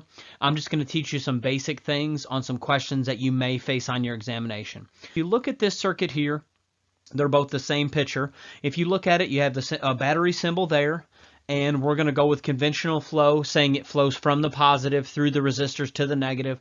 Electron flow would be from the negative to the positive. But our example here shows it from the positive, going through the resistors, coming back, through the negative. We're going to learn how to calculate total resistance of DC circuits. We're also going to learn how to calculate voltage drop across the DC circuit. The total resistance of a series circuit is equal to the sum of the individual resistances. RT, which just means resistance total, is equal to R1 plus R2 plus R3, and so on and so forth, however many resistors you have. We have a 12-volt battery in this case. We have 3 ohms on R1, 3 ohms on R2. So this is going to give us an RT of 6 ohms. So RT is equal to the total of all the resistors. In this case, R1 is 9 ohms, R2 is 4 ohms, so RT is going to be 13 ohms. Now let's learn about voltage drop of series circuits. First, we must calculate what the amp draw is on the circuit. If we know the voltage and the resistance, how could we calculate the amperage? We learned in week 2, part 1 about Ohm's law. First, we must get the total resistance and then apply Ohm's law. So in this case, it is 9 plus 4. It's going to be 13 ohms. So what we do is we set up our formula so we remember, and we plug in the knowns. In this case, we know that it's a 12-volt circuit. We got 13 ohms of resistance. All we must do now is to divide 13 up into 12, and that's going to give us our amperage. In this case, it's 0.923 amps. Second, we must use Ohm's law again to find the voltage drop across any given resistor. Voltage drop is going to be equal to R1 multiplied by I, and voltage drop of a resistor 2 is going to be equal to that resistor multiplied by I. Because remember, we're just trying to find the voltage drop. So E equals IR. Just plug in the knowns. In this case, we know the I and we know the resistance, and we're looking for the voltage drop. So we just multiply those two together. On this other side here, we just plug in the knowns, and we know the amperage and the resistance, and we just multiply that, and that's going to give us the voltage drop. So the voltage drop of R1 is 8.3 when we did our multiplication, and the voltage drop of R2 is 3.7. Okay, a quick recap. The voltage drop of R1 is 8.3. The voltage drop of R2 is 3.7. 8.3 plus 3.7 is going to equal 12 volts. The voltage will be equal to the sum of the voltage drop across all resistors, and that's how you double check your work. Now we're going to learn about calculating DC total resistance of parallel circuits. We're also going to learn about calculating voltage drop across an individual resistor in a parallel circuit. How many of you have already studied parallel RT questions in the past? The total resistance of a parallel circuit is expressed in this formula. R total is equal to the reciprocal of R1 plus the reciprocal of R2 plus the reciprocal of R3, and so on and so forth. To get the reciprocal of a number, you will just divide that number up into 1. What we're going to do is first get the reciprocal of each resistor, then take the reciprocal of that number, and that is going to give us the resistance total. This is another way to look at the formula. The reciprocal of R total equals the reciprocal of each one of those numbers. So that's another way to look at it. Okay, so we have 6, 3, and 9 as our resistors. So what is the total resistance of this parallel circuit? I want to note out right away that we have 4 options here in our question. The answer is always going to be smaller than the smallest resistor in the circuit. So if you're in your testing center and you get a question like this, we can tell right away that A and B are not going to be correct, because the total resistance of a parallel circuit is going to end up being smaller than the smallest resistor. That's an easy way to figure that out. So now if you had to guess and you forgot the steps, you had a 50-50 shot. Just select C or D if you couldn't remember, and you got a 50-50 shot of getting the question right when you're in the test. Remember, always mark an answer on your test as correct. Even if you're just taking a total guess, you can mark it to come back later, but always put an answer, because if you run out of time, you got a 1 in 4 shot of getting it right. Take our 1 divided by 6 plus 1 divided by 3 plus 1 divided by 9. Go ahead and do that on your calculator now. Pause the video if you need to. If you took the time and worked that out, it is going to give you 0.611111. But we cannot stop there. We must then take the reciprocal of that number. So we must then divide 1 by that number. So we take 1 and divide it by 0.611111. The question is how many of those ones do you put? What you do is go ahead and put the 1 divided by whatever the number is, and then type it in as many times until you get an answer that's close to one of your choices in your question. So in this case, we keep typing it in until we get 1.636, which is going to allow us to round up, and that's going to give us 1.64. I'll point this out that the testing center is not going to put them that close that if you did not round up or down, you're going to get the answer wrong. If you notice in our question, D is one whole number larger than that, you're going to be okay there. So just type it in until you feel comfortable with one of the answers that's represented. And then we rounded up and we selected C. Let's do another one. What is the total resistance of this parallel circuit? We look right away and we see that our smallest resistor is 2, so we know right away that C and D are incorrect. It's going to be either A or B. So let's move forward. So we take 1 divided by 2 plus 1 divided by 8 plus 1 divided by 10. We cannot stop there. We must then divide 1 by that number. That is going to give us 1 divided by 0.75. And that is going to give us 1.3793. We're just going to round up to 1.38. If you have chose to go with our testing center, we're going to have these questions on there. We also have detailed answers on how to work through the questions. Hey everyone, welcome back. I am the Electrical Code Coach from electricalexamcoach.com. And this is lesson 5.4 in our video series. And in this lesson, we're going to be learning all about voltage drop. Let's get to it. If you were to do an internet search for a voltage drop formula, you would likely find this one right here. Voltage drop equals 2 kDi over C mil. And that is an excellent formula. And it's actually the one that I use. But I've rearranged it so it's easier to remember. I do it like this: 2 kid over C mil. Easy to remember and easy to plug in. And what this is, just like previously in the program, this is implied multiplication. So it's going to be 2 multiplied by K, multiplied by I, multiplied by D, divided by C mils. Now let's learn what each one of these individual pieces mean. 2 is going to be our constant multiplier for single phase. If we're doing three-phase, we're going to use 1.732 as our multiplier. K is going to be the K factor. And I want you to think of it like a multiplier for your wire. For copper, it's 12.9, and aluminum, it's 21.2. Don't worry about remembering all this. If you're able to bring an uglies into your test, it has it in there. Your state might allow you to write inside your book. You can just write it in there. And if you have to do it like I did, you'll just go into the exam and the first thing you'll do is write it down on your scratch piece of paper. I is your current in amperes, and D is going to be your distance. And you don't have to put it both ways. It's whatever distance the question says, you can plug it in one time. That's why I love this formula. And the C mils are going to be the circular mils of the wire. And we're going to teach you how to look up those. To find the C mils of a wire, we need to head to Chapter 9, Table 8. It's toward the back of the book in the Chapter 9 tables. Go ahead and head there now. When we get there, we find that there's a lot going on with the table, but just like every other table, we only need to focus on what we need to focus on. On the left-hand side, we're going to find our size of wire. And you'll notice all of your familiar friends: 14, 12, 10. Then it goes down into larger numbers like 3/0 and 4/0. Then it goes into the KC mils. And that's where we get those circular mils from: 250, 300, 350. In the next column over, we need to be sure to be in the area section, because that's where we're going to get our circular mils value. Each wire has a circular mils value. And you'll notice for the first few wires that there's 2 sets of 12, 2 sets of 14, 2 sets of 10. But if you look over, the circular mils are the exact same size. So don't worry about if it's solid or stranded.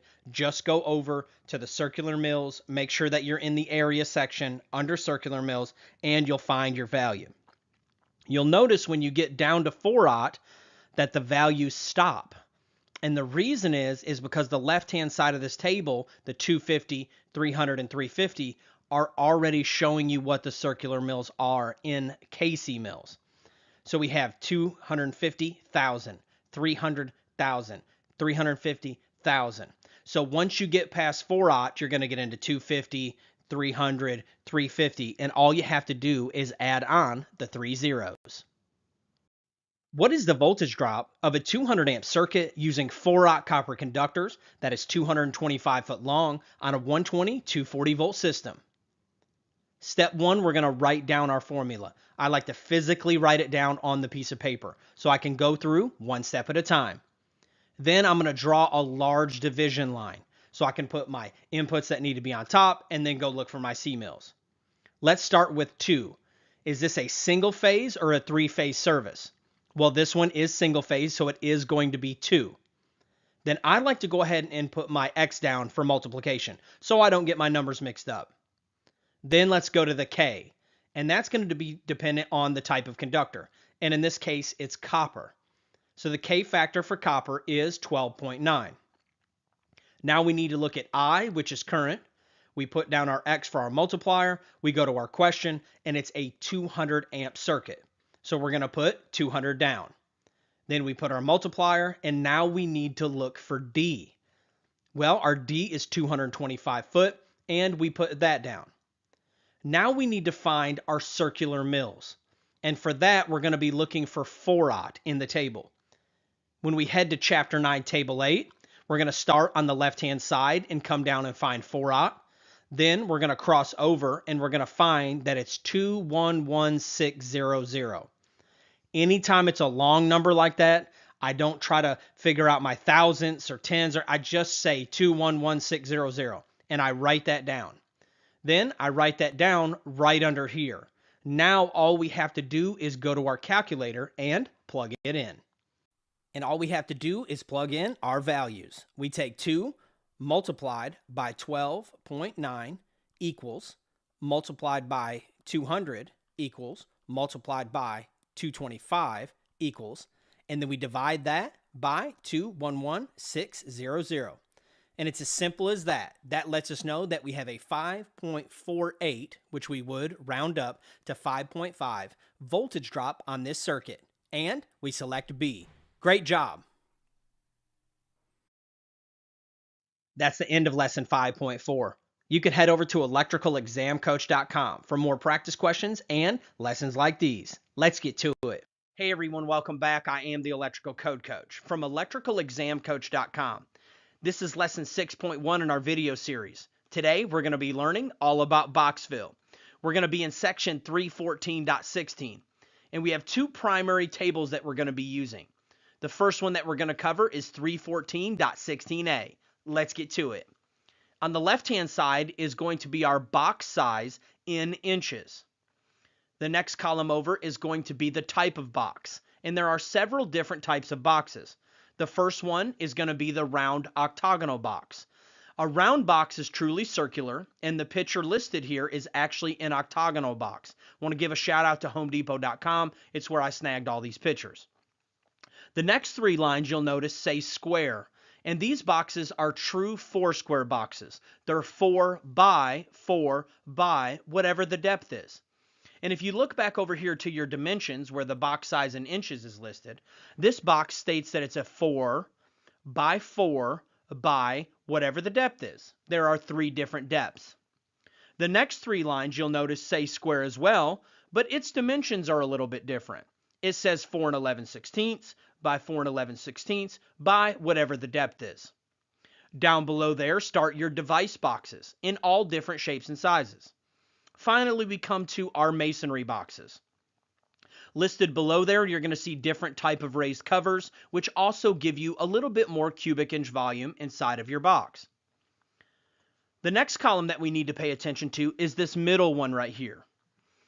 Now, in the NEC, it actually says a minimum volume, which is kind of deceptive to the installer because it's actually your maximum volume that you're allowed to fill that box. And it's listed in cubic inches. That's all we're concerned with. We're not concerned with any metric designators inside of this table. We want to be dealing with cubic inches. And the reason it's cubic inches is because we have 3 different measurements. We have 4 by whatever the depth is. In this column, you're going to find the maximum that you're allowed to fill each box. Then when we come over here to the far right of the table, it's one of my favorite pieces. It's actually like a cheat sheet. If all of your wires are of the same size, you can use this part of the table and make it very simple on yourself. First thing you'll do is you'll come over and find your gauge of wire. Then you'll come over here and find your type of box, and then come over and tee off with how many wires can fit inside of that box. It's very simple. Now let's look at the second table that we're going to be dealing with for box fill. And it's right below there. It's 314.16b, and this one's very simple to understand. On the left-hand side is our conductor size, and on the far right-hand side is going to be our cubic inch volume. Every box can only handle so many wires and devices, and that's what we're going to learn in this lesson here today. Each box has so many cubic inches that you can fill, and each conductor and device takes up so many cubic inches of that box. Now, let's do some practice questions and get to it. What size round octagonal box would you select for 9 number 12 conductors? For this one, we're going to be using table 314.16a. We're going to start here and we're going to find our gauge of wire. Then we're going to come down and we're going to find a box, making sure to cross over and double check that we don't crest over into a different style box. We want to stay in the round octagonal. We find our conductors, we find the one that fits it, we slide over and double check ourselves, and we're going to select A. Great job. What size round octagonal box would you select for 7 14-gauge conductors? We're going to head to table 314.16a. We're going to start here on the right-hand side, and we're going to find our gauge wire. Then we're going to come down and find a box that fits it, and be sure when we cross over that we stay in the right category of box, and we're going to select C. What size 4-square box would you select for 8 number 8 conductors? We head to 314.16a. We're going to start here on the right-hand side, and we're going to find our size wire. Then we come down and make sure that we're in the right type of box. We cross over, and we're going to find that it's A. How many number 10 conductors can you fit inside of a 4 11/16 by 1.5-inch square box? It's the same process, just looking at it differently. We're going to go ahead and come to our table, 314.16a. We're going to find our gauge conductor. We're going to come down and find our box. Make sure we cross back over, and we find that we can fit 11 inside of this box.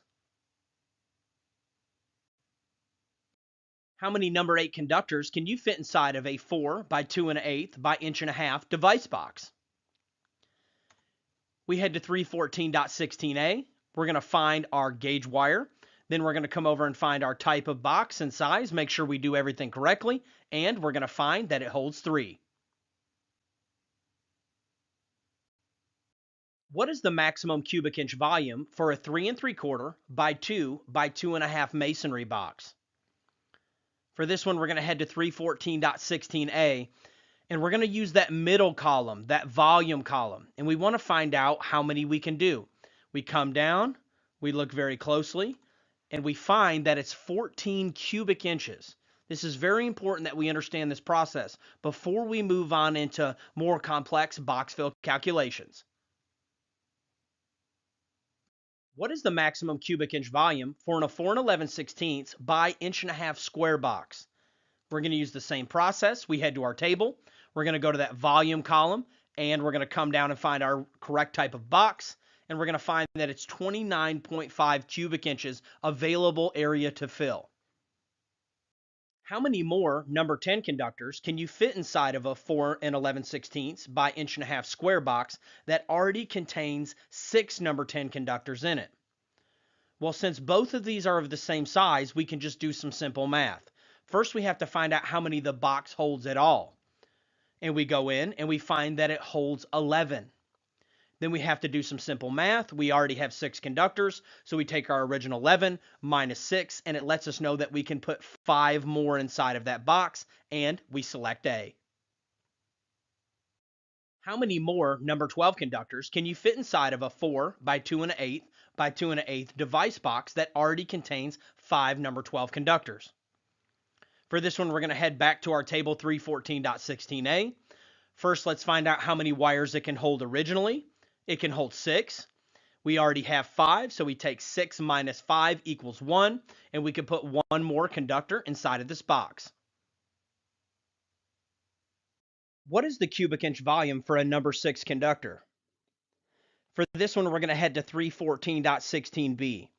We're going to start here on the left-hand side of the table and find our size conductor. Then we're going to come over and we're going to cross over to our cubic inch volume, and we're going to select D. Great job. What is the cubic inch volume for a number 12 conductor?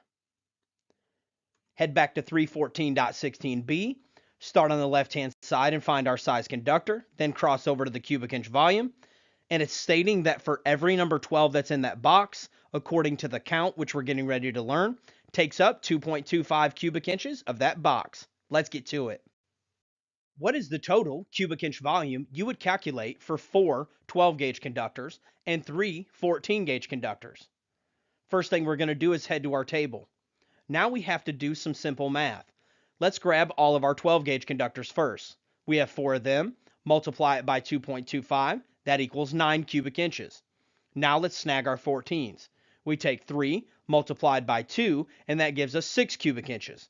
But now we can't forget to add them back together. Total it all up, and these conductors are taking up 15 cubic inches of this box, and we're going to select C. What is the total cubic inch volume for 3 10-gauge conductors and 5 8-gauge conductors? We head straight to our table. We do some math here. We bear out the 10 gauge conductors, then we bear out the 8 gauge conductors. We total those two back together, and we find that it's taking up 22.5 cubic inches, and we select B. What is the smallest device box you could use to fit 4 12 gauge conductors and 3 14 gauge conductors? For this one, we're going to be using tables A and B. Let's start over here in table B and get our total count. Then we'll go to table A and find which box fits it. We do the math on our 12 gauge conductors. We do the math on our 14 gauge conductors. These conductors are taking up 15 cubic inches. The code wants to know the smallest box that will fit it. So we come over here to our middle column, the volume column, and we slide down until we find a device box that just fits it. And we're going to find that it's a 3 by 2 by 3.5. What is the smallest round octagonal box you could use to fit 3 10 gauge conductors and 3 12 gauge conductors? For this one, we're going to be using both the tables again. Let's go ahead and bear all of our math out. And we find out that these conductors are taking up a total of 14.25. Now let's head over here to table A and go down the volume column until we find the right type of box, which is right up here at the top, the round octagonal boxes. Find the one that fits, and it's a 4 by 1.5 inches. Great job. Now let's learn about the rules for box fill. We're getting ready to cover a lot of ground, and this is something that you have to master. But don't feel like that you have to master it in one pass. Watch this part of the video over and over until you thoroughly understand it. We're going to learn how to count conductors now for our box fill calculations. We have to accommodate for each wire and then also for the different devices and fittings that we use out in the field. We're not going to be dealing with equipment grounding conductors at first. We're going to calculate those separately at the end of this slide. So now we're dealing with only neutrals and hots. Each conductor counts as one of whatever gauge it is. So each 12 counts as one, each 10 counts as one, whatever gauge wire it is. Each conductor that passes through the box counts as one. So even if it doesn't terminate or splice inside that box, if it's passing through that box, it counts as one each. Each internal clamp only counts as one total based off the largest conductor that's in the box. Let me show you what I mean. This is an internal clamp. The clamping mechanism is inside the box. Well, it's taking up some of my space, so we have to account for it somehow. What this code is stating is it doesn't matter if I have 1 or 5 of these clamps, we're only going to count it as one, and it's going to be grouped with whatever the largest conductor is in the box. Meaning if I have 12 and 10 gauge conductors inside that box, this internal clamp would count as one 10 gauge conductor.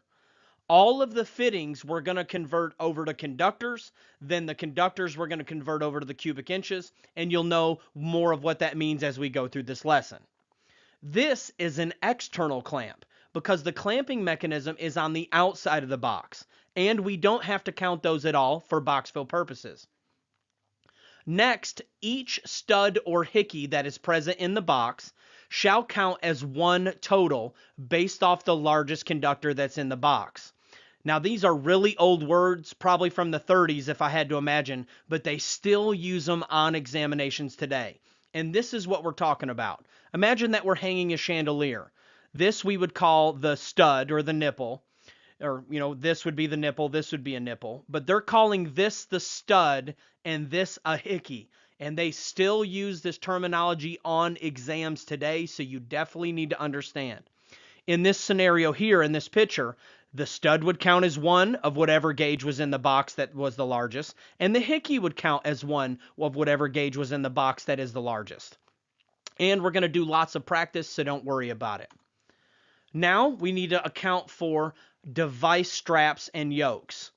What the code states is that for each device strap or yoke, it's going to be counted as 2 based off the largest conductor that's connected to the device.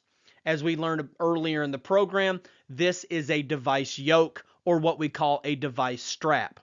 So each one of those, and how I like to think about it, is each gang of a box. If you have a single gang box, 2 gang box, or 3 gang box, each gang is going to count as 2 based off the largest wire that is connected to the device. So if I had a box that had 12 gauge on one switch and 14 gauge on another switch, the first switch would count as two 12s and the second switch would count as two 14s. Now let's deal with equipment grounding conductors. Let's deal with the 2017 first. If you are on the 2017 code, this is how you deal with equipment grounding conductors that are in the box. It's only counted as one total based off the largest conductor in the box. Meaning it doesn't matter if you have 10 equipment grounding conductors, they all only count as one for your count total, and it's based off the largest conductor that's in the box. So if I have 10s and 12s, it's only going to count as one number 10. Now in the 2020 and in the 2023, it's a little bit different. Up to the first 4 conductors, it's going to count as one. Then for every one that is past 4, you're going to increase it by a 1/4 inch volume. And we're going to do some practice questions with these. Just let that soak in, and when we get to the practice questions, we're going to expound on it more. If you're still on the 2017, when I come to this part of the lesson today, I want you to just fast forward through it. You don't need to learn it. It will just confuse you. 2017 will come first, and the questions will state what year I'm dealing with. Then when we get to the 2020 and the 2023, I'll let you know, and that way you can learn your respective lesson. Let's get to it.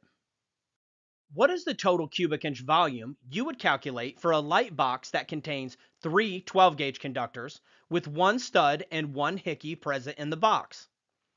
For this one, we're going to go to table 314.16b. We know that each 12 is 2.25 cubic inches. Now let's count our conductors. We know that we have the 3 number 12s originally, but now we have to deal with the studs and the hickeys. Our code states that for each stud and each hickey, they count as one each based off the largest conductor that's in the box. In this case, we only have number 12s, so they're going to be grouped with the 12s. So that lets us know that we have a total of 5 number 12s. That's what I meant by we're converting everything back to conductors, and then we can do our multiplication. We take those 5 number 12s, multiply it by the cubic inch volume for 12, and we end up with 11.25 cubic inches, and we would select C. What is the total cubic inch volume you would calculate for a light box that contains 3 number 12 gauge conductors, 3 14 gauge conductors, and 1 hickey present in the box? We'll head to our table. We know that each 12 is 2.25. So you always deal with the largest conductors first. And the reason is because your fittings are likely going to be grouped with the largest conductors. We know that we have the 3 number 12s, but now we got to deal with our fittings. In this case, we have 1 hickey. Each hickey counts as 1 based off the largest conductor that's in the box. And what we're going to do is group it with the 12s. We have the 3 original conductors, the 1 fitting. We have 4 number 12s. We bear that math out and end up with 9 cubic inches. Now let's deal with our leftover conductors. We have 3 14 gauges. We take and bear all that math out. Then we total it together and we end up with 15 cubic inches that all of this is taking up in this box. This is something that you'll have to take your time and master. One of my favorite sayings is, you don't wake up on that level. You don't wake up understanding this. You don't watch the video once and get it. If it were that simple, anybody can do it. I hope it's been very easy for you to understand up until this point, but for you to truly master it, you got to get after it. What is the total cubic inch volume you would calculate for a box that contains 8 number 12 gauge conductors and 2 single pole switches in a 2-gang box? We look at 314.16b. We know that each number 12 is 2.25. Let's go ahead and count our conductors. Each device yoke counts as 2 based off of whatever wire is terminating to the device. We know we have 8 original conductors, and we only have one size wire, so we know it's going to get grouped with the 12s. And each one of those devices counts as 2, so we end up with 4 more number 12s, which gives us 12 12-gauge conductors. Now we take and do our math, we end up with 27 cubic inches, and we select B. What is the total cubic inch volume you would calculate for a box that contains 8 12-gauge conductors terminating to 2 single pole switches, 6 14-gauge conductors terminating to 2 single pole switches in a 4-gang switch box? This looks like a tough question, but I know that you can do it. First, we're going to head to our table so we can get our values. We know what each 12 is, and we know that each device yoke counts as 2 based off the largest wire that's terminating to the device. Let's go ahead and deal with our 12s. We know that we have 8 conductors and 2 devices for those 12s, so each one of those devices counts as 2 more, giving us a total of 12 12-gauge conductors. We take and bear the math out, and we end up with 27 cubic inches. Now we just do the same for the leftover devices. We have our 6 original conductors, and we have 4 more based off of our count, because remember, it's based off the largest wire that terminates to that device. We take and bear that math out, total the 2 together, and end up with 47 cubic inches. Let's get to it. What is the total cubic inch volume you would calculate for a box that contains 3 internal clamps and 4 12-gauge conductors? We head to our table. We know what each 12 is. All internal clamps count as 1 total based off the largest conductor in the box. We only have 1 size wire in the box, so we're good to go. We take our 4 original conductors plus our 1 clamp count, and that equals 5. We bear our math out, and we select C. Now let's deal with equipment grounding conductors. In the 2017, all equipment grounding conductors just count as 1 based off the largest conductor in the box. 2020 and later, all equipment grounding conductors count as 1 based off the largest conductor in the box, up to 4 conductors. So 4 conductors and under count as 1 total. But when you have over 4, there's going to be a 1/4 inch volume increase that's going to be added for each additional equipment grounding conductor after 4. I'm going to teach you how to do it one step at a time. What is the total cubic inch volume you would have for a box that contained 2 hots, 2 neutrals, and 2 equipment grounding conductors, all of the 12-gauge persuasion in the 2017? Well, we know we're going to count our 2 hots, we know we're going to count our 2 neutrals, and all of the equipment grounds count as 1 total. We would have a total of 5 cubic inches. We do the math for 12-gauge conductors, and we end up with 11.25. Let's do one more quick practice for the 2017. We got 3 hots, 3 neutrals, and 3 equipment grounding conductors, all of the same size. We're going to take those 3 hots, the 3 neutrals, and then all of the equipment grounds count as 1 total based off the largest conductor that's in the box. That gives us 7. Now we bear our math out, end up with 15.75, and we select D. Let's go ahead and do one more for the 2017. We have the total cubic inch volume, and we have 3 12 hots, 3 12 neutrals, 3 14 hots, and 3 14 neutrals, and 6 equipment grounding conductors in the box. First, let's count our 12s, because that's what we're going to group all the equipment grounding conductors with, is the largest conductor in the box. We know we got 3 hots, we know we got 3 neutrals, and we're going to group all of those equipment grounding conductors, counting them as 1 with the largest, which happens to be 12. We take and bear that math out. Now let's deal with the 14s. We had 3 hots, 3 neutrals, don't have to deal with any grounds, they've already been dealt with. We take and bear that math out, total the 2 together, and we end up with 27.75 cubic inches. Now let's move on to the 2020 and the 2023. What is the total cubic inch volume you would have for a box that contained 7 equipment grounding conductors, all of the 12-gauge persuasion in the 2020 and the 2023? I left out all other conductors because you're going to use the same rules in that after you do this calculation, you group it with whatever the largest conductor is in the box, like you learned previously. What we're going to do is we're going to count the first 4 and count it as 1. And then a 1/4 inch increase for each one past 4. Sounds complicated. We're going to break it down very simply. We have 7 total, and we're going to minus 4 because those first 4 we counted as 1. So we have 3 left over, and we're going to take those 3 and multiply it by a 1/4, and that gives us 0.75. So we have a total of 1.75 conductors based off whatever the largest conductor is in the box. In this case, there's only number 12s. So we would take that 1.75, multiply it by the cubic inch volume for a number 12 conductor, and we end up with 3.9375 cubic inches for our equipment grounds. What is the total cubic inch volume you would have for a box that contained 6 hot conductors, 6 neutral conductors, and 6 equipment grounded conductors, all of the 12 gauge persuasion in the 2020 and the 2023? First thing we're going to do, we know we take the 6 hots and the 6 neutrals, and we're going to set that to the side. Now we got to deal with the equipment grounding conductors. We're going to, for the first 4, it's going to count as 1. So we need to figure out how many we are past 4.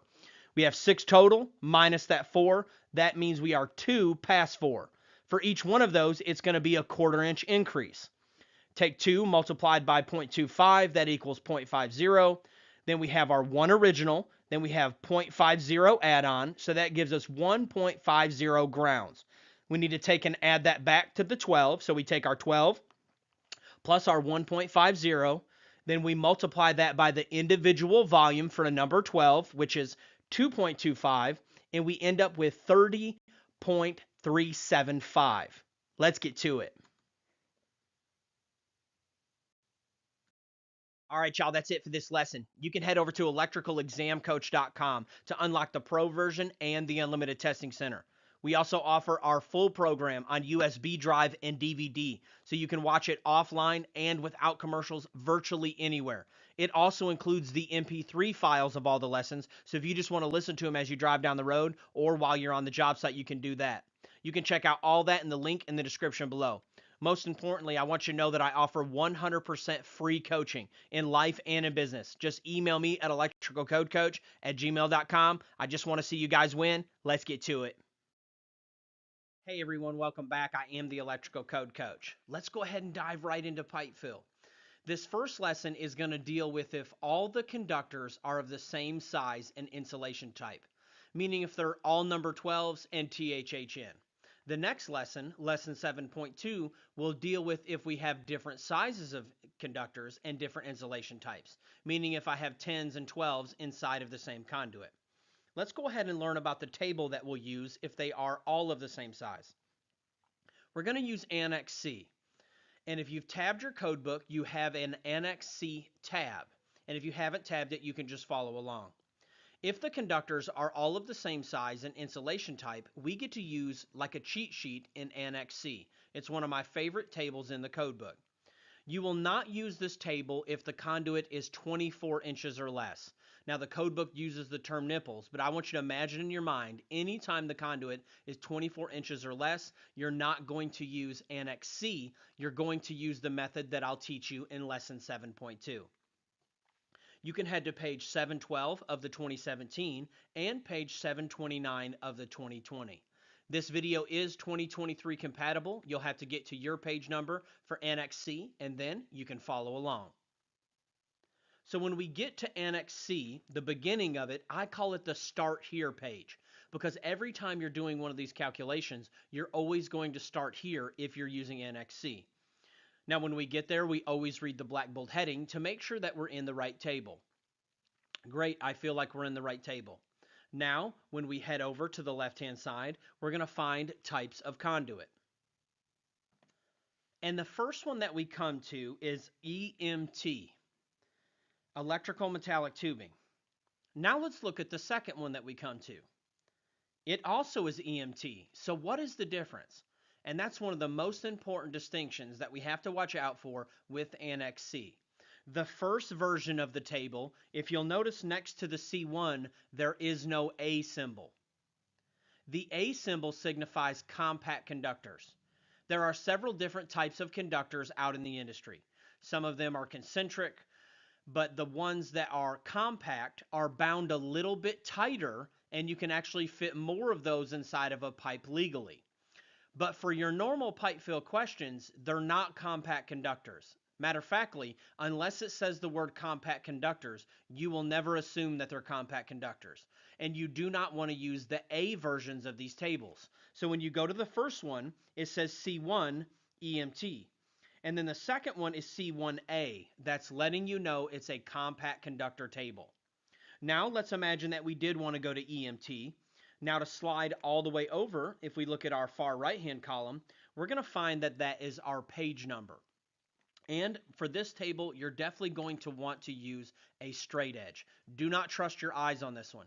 This is not a 1-point question, meaning that it could count as multiple points on your exam. These are more difficult questions, and you don't want to make a simple mistake by not crossing the page correctly. One way that guys eliminate this is they will actually highlight every one that is not in a table. So they'll highlight C1, C2, C3, and they'll use a straight edge and highlight all the way across to the page number to shave off just a few seconds while they're testing. Remember, part of this is strategy, and it's beating the clock. You've only got a few minutes to answer these questions. So doing some strategic highlighting can really save you a lot of time on the back end. Now that we've learned about the start here table, let's actually go to where we find the values. So let's imagine that we are using EMT conduit. So we're going to start on the left-hand side. We're going to find our type of conduit, being sure that we're not in an A version of the table. Then we use a straight edge and cross over and find the page number. Go ahead and flip to that page number now. And when we get to that page, we're going to find a brand new table, and we're going to break it down piece by piece. The main thing that we have to watch out for with this table is that we always read the black bold heading when we get to that section to make sure that we're in the right table. As you'll find throughout the entire NXC, all of these tables look identical. The only difference is the title of the table. So every time I even flip a page in NXC, if I have to flip a page, I stop and make sure that I haven't started off into a new table. Because the difference between you being in this table and that table is just one page, and there's no difference in the table look and feel. So just make sure that you're always reading the table to make sure that you haven't, gone off into the A version of the table, which comes right after the regular version, and that you haven't crossed off into another type of conduit. Starting on the left-hand side, we're going to find our type of insulation. And this is where we find some familiar friends. RHH, RHW, THHN, THWN-2, and that's going to be our type of insulation that our wire is coated. And then in the second column is going to be our size of wire. Now, you may find when you're looking that you find your type of insulation, but you don't find your size wire over there in the wire column. That's okay. Just start over until you find the type of insulation again, and then you'll cross over and eventually find your size wire. Then once you find both of those, you'll come across the top of this table, and you'll see your trade size of conduit. All of our familiar friends, 1 inch, 2 inch, 3 inch, and so on and so forth. Once we line all three of those up, all we have to do is come down and tee off, and we find how many wires can fit inside of that conduit legally. I love this table because they've done all of the hard work for us that I'm getting ready to teach you in lesson 7.2. How many THW, number 10, can you fit inside of a piece of 1 inch rigid metal conduit? The first question we ask ourselves is, are they all of the same size and insulation rating? They are, so we're going to head to Annex C using our Annex C tab. When we get to the Annex C Start Here page, we're going to start on the left-hand side until we find our type of conduit, which was rigid metal conduit. Then we're going to come down and make sure that we don't select the A version of that table, and we're going to use our straight edge or our highlighting that we've done, and we're going to go to the page number. When we get to that page number, we're going to read the black bold heading to make sure we're actually in rigid metal conduit and that we're not in the A version of the table. Then we're going to start on the left-hand side until we find our insulation type. Every time we flip a page, we're reading that heading to make sure that we're not starting off into a new table or a new version of the table. Then once we find our insulation type, we're going to cross over to the size of wire. As long as our size of wire is listed there, we're going to come across the top to the size of conduit. Then we come down and we tee off with how many wires can fit inside that conduit. And we find that we can fit 14 of them. Great job. How many more THWN number 10 can you fit into a piece of 3/4 inch EMT that already contains 4 THWN number 10s? The first thing we're going to ask ourselves, are they all of the same type and insulation? They sure are. So let's head to Annex C. When we get there, we're going to start on the left-hand side and find our type of conduit, being sure not to select an A version of the table. Then we cross over and find our page number. When we get to the actual table, we're going to read the black bold heading to make sure we're in the right table. Then we're going to find our type of insulation under the insulation column, find our wire size, and then come across the top to our size of conduit and tee off with our answer. And we find out that we can fit 10 originally, but our question states that we already have 4 of them in the pipe. So all we have to do is do a little third grade math. We take 10 minus 4 equals 6, and we find out that we can fit 6 more inside of this conduit. Great job. How many 1/0 THW conductors can you fit inside of a piece of 2.5 inch Schedule 40 PVC? Are they all of the same size and insulation? Yes, so we're going to head to Annex C. When we get there, we're going to start on the left-hand side until we find our type of conduit, being sure not to select the A version of the table. Then we come across and find our page number. When we get to the table, we always read the black bold heading to make sure that we're in the right table. Starting on the left-hand side, looking for our type of insulation. When we find it, we go to our size of wire, come across the top until we find our conduit size. Then we're going to come down and tee off and find that we can fit 8 more conductors inside of this conduit. Great job. How many more 2/0 THHN conductors can you fit inside of a piece of 3 inch Schedule 80 that already contains 5 2/0 THHN conductors? Well, the first question we're going to ask is, are they all of the same size and insulation?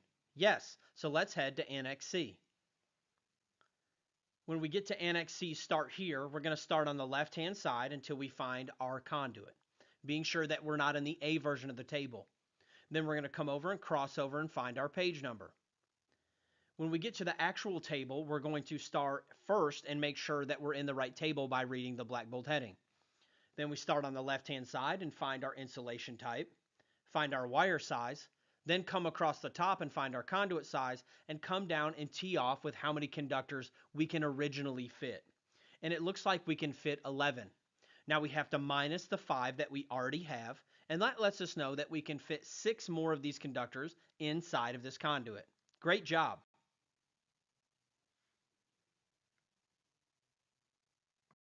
How many more number 10 THW and -2 conductors can you fit inside of a piece of 3/4 inch Schedule 80 PVC that already contains 3 number 10 THW and -2 conductors? The first question we're going to ask ourselves, are they all of the same size and insulation type? They are. So we're going to head straight to Annex C. When we get to Annex C at the Start Here table, we're going to start on the left-hand side until we find our type of conduit. Then we're going to verify that we're not in the A version of that conduit. We're going to slide over and find our page number. Then when we get to the table, we're going to read the black bold heading to make sure that we're in the right table. We start on the left-hand side and we find our insulation type. Then we find our wire size. Then we come across the top and find our conduit size. And we're going to find that our starting value is 7. We have to minus the 3 conductors that we already have, and that's going to let us know that we can put 4 more. All right, y'all, that's the end of lesson 7.1. You can head over to electricalexamcoach.com and check out our completely free version. But if you're really wanting to get your license and you're serious about it, really encourage you to check out our pro version, which will unlock all of the practice tests, quizzes, and all of the other pro features. That is really the recipe for getting your license. I am the Electrical Code Coach, and you can always email me at electricalcodecoach@gmail.com if there's any way that I can help you in life or business. Let's get to it. Hey everyone, welcome back. I am the Electrical Code Coach, and we're picking right up in pipe fill. This is lesson 7.2. So in our previous video, we learned that if the conductors are all of the same size and insulation type, we can just head straight to Annex C to answer all of our pipe fill questions. But when they're not, we're going to learn about what to do today. We're going to learn about Chapter 9, Table 4 and Chapter 9, Table 5. First, let's learn about Chapter 9, Table 4. It's on page 680 of the 2017. It's on page 696 of the 2020, and this video is 2023 compatible, so you find your page number for Chapter 9, Table 4. If you've used the Mike Colt tabs that we recommend, you're going to have a Chapter 9, Table 4 tab, and you can flip there now. Let's get to it. When we get to Chapter 9, Table 4, we're going to find that all of these tables look almost identical, and the only distinction is the name of the type of conduit at the top of the table. You'll notice that the very first one is EMT, and then it goes down to a bunch of familiar friends in conduit, our RMC, Schedule 80, Schedule 40, and all of those different types. If you get our pro version to the program, we have a video called the Strategic Highlighting video that will show you how to strategically highlight these tables to make them pop. Starting on the left-hand side of this table, we're going to find our size of conduit. We want to make sure that we are in the inches column. We're not dealing with millimeters. Then we have a bunch of different columns across the top. The first one is more than 2 wires. The second one is 60%, and that's going to be for nipples. Our 1 wire is 53%, 2 wires, and then the diameter of the pipe, and then the 100% total fill area. Let's break them down one by one. The first one that we come down is when we have more than 2 wires. So anytime we have 3 or more wires, we're going to use this percentage. It's the 40% fill column. What it's saying is you're allowed to fill that conduit up to 40% of its capacity. And these values listed down below are going to let you know what that capacity is. So we'd start here on the left-hand side, find our tray size conduit, and then we would come over to our respective column, and that lets us know the total square inch capacity of this pipe that we are allowed to fill. In box fill, we use cubic inches, but in pipe fill, we're going to use square inches. And the next column over would be our 60% for nipples. So when we're dealing with nipples that are 24 inches or less, we're going to use the 60% fill column. So the question will ask, if we have a nipple of this size, how many conductors can you fit? First, you would come over to your size of conduit. Then if it was a nipple, you would come over here, you would grab that value, and that's how much space you have total to fill. Then the same thing here with 1 wire and 2 wires and the diameter and the area completely. Now you say, when would you ever have 1 wire? Well, a really good example is if you are doing a grounding electrode conductor. You might have 1 wire in a pipe. Also, this includes 1 cable. It'll be treated like 1 wire. So if you put 1 piece of Romex in there, you're actually going to use the 53% column here. And the same thing with 2 wires. It would be if you had only 2 wires, or if you had 2 cables in the conduit. Or if you had 3 cables, like 3 pieces of Romex, you would use the 40%. Now, we won't hardly ever use the diameter, but if you're ever asked a specific question, what is the diameter of such and such conduit, this is where you find all your information for conduits, right here in the Chapter 9 Table 4 table. I will say this, I have had this final column on an exam before, the 100% area. It will ask you what the 100% area of a conduit is. All you have to do is remember to come to Chapter 9 Table 4, find your type of conduit, slide over here to the 100%, and you'll be able to look it up and find that one easy. Let's get to it. Now that we've learned all about Chapter 9 Table 4 and that it's all about conduit dimensions, now let's head to Chapter 9 Table 5 and let's learn about the conductor dimensions. Just like with box fill, each conductor has a size that it is. It is a square inch size when you're dealing with pipe fill. And we're going to head over and find out how to find out that square inch value. Then we know all we have to do is divide just like we did in box fill. When we get to Chapter 9, Table 5, it looks very similar to Annex C. But anytime we come to a table, we have to be careful to make sure we're in the right table. We want to make sure that we're in Chapter 9, Table 5, not in Chapter 9, Table 5A. Just like with Annex C, there is an A version of the table that is for only compact conductors. So we're going to head here and we're going to start on the left-hand side and find our type of insulation. Then we're going to cross over and find our wire size. Then we have to be careful here. We want to make sure that we're in the approximate area and that we're in the inches squared. We're not dealing with diameter for pipe fill, although there may be a time that you have a question that asks you for the diameter of a conductor. If that's the case, you would head here and it'll tell you the answer. But we're dealing with area when we're dealing with pipe fill. So we start on the left-hand side, find our type of insulation, find our wire size, and then find our approximate area in inches squared. Now, let's do some practice questions. Before we jump into the practice questions, let's go ahead and hit the major points. We're going to use Annex C when all of the conductors are of the same size and insulation. With dealing with equipment, grounding, and bonding conductors, they shall be included based off the actual dimensions of the conductor. It's not like we did in box fill. If there is a grounding conductor in that pipe, it counts 1 for 1, and all of them count. If you've got 10 of them, they all count. Conduit 24 inches or less shall be calculated from the 60% fill column. A combination of conductors of different sizes shall use the actual dimensions from Table 5 or 5A if they're compact conductors, and then we're going to use the dimensions of the conduits listed in Chapter 9, Table 4. And it's a little bit different than when we're dealing with load calculations. We're actually going to round up when it's 0.8 or greater. And I have one of those examples in our questions coming up, so you'll be a pro by the end of this video. Let's get to it. How many more number 12 THHN conductors can you install into a piece of 3/4 inch EMT that already contains 3 number 10 THHN conductors? The first thing we're going to do is we're going to find the total area that we have to work with. And to do that, we're going to head to Chapter 9, Table 4 for EMT. And when we get there, the first thing we do is make sure that we're in the right type of conduit. Then we're going to start on the left-hand side and find our trade size, and we go down to 3/4. Then we're going to cross over to the more than 2 because our question deals with more than 2 conductors. So we're going to pull from the 40% column. And that's going to let us know that our starting available area is 0.213 square inches. Now we need to find what we already have, which is the number 10s. We're going to head over to Chapter 9, Table 5, and when we get there, we're going to start on the left-hand side and find our type of insulation. We're going to cross over and we're going to find our size of wire. Then once we find that, we're going to cross over to the approximate area. And each individual number 10 is 0.0211 square inches. Now that we have our conduit and our starting conductor, let's go ahead and write down our number 12s. That's the conductor that we're wanting to install. And then we'll be done with the code book, and all we have to do is some simple math. After we find that value and write it down, we can proceed. We're going to take and multiply our conductors that we already have. We have 3 number 10s multiplied by the value by a number 10, and that gives us this number.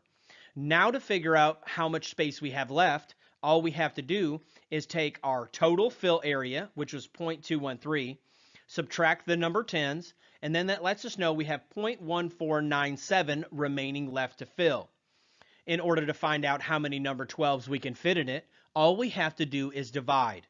We take our available area left to fill, divided by the individual number 12, and we're going to find out that we can fit 11.255.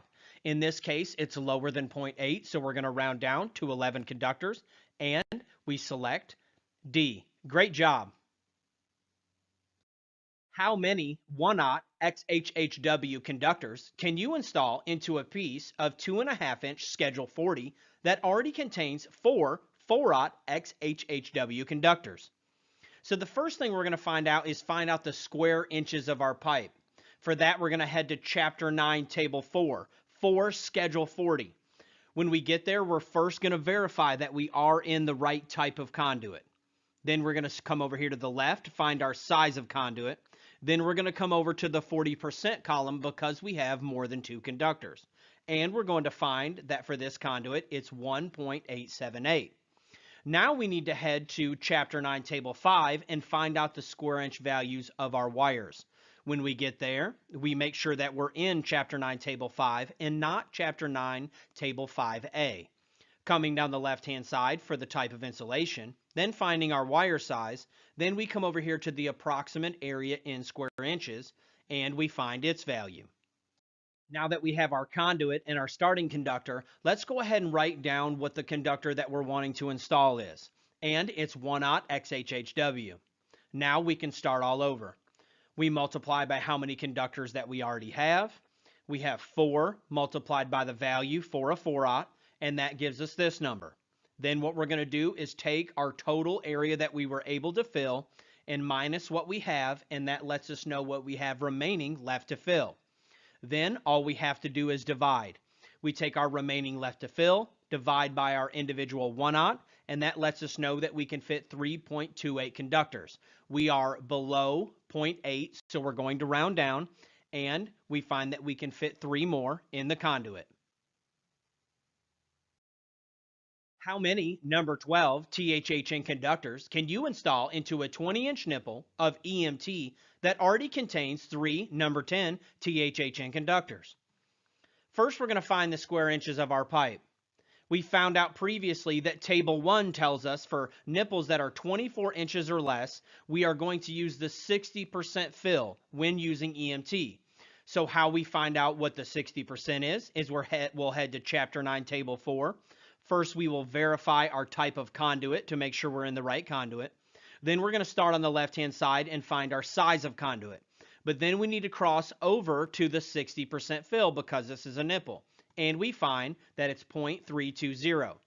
Now we can finish the problem like normal. We're going to head to Chapter 9, Table 5 and find out the square inch value of our conductors. When we get there, we verify we're in 5 and not 5A. Then we're going to come down and slide on the left-hand side, come over to our size wire. Then we're going to come over to the approximate area, and we're going to find that it is 0.0211. We found out our pipe, we found out our starting conductor. Let's go ahead and write down the conductor that we're wanting to add while we're right here in the table. Now, all we have to do is multiply. We take our original conductors, which was 3, multiplied by its value, and that gives us this value. Then all we have to do is subtract from our starting value. Our starting value was 0.320.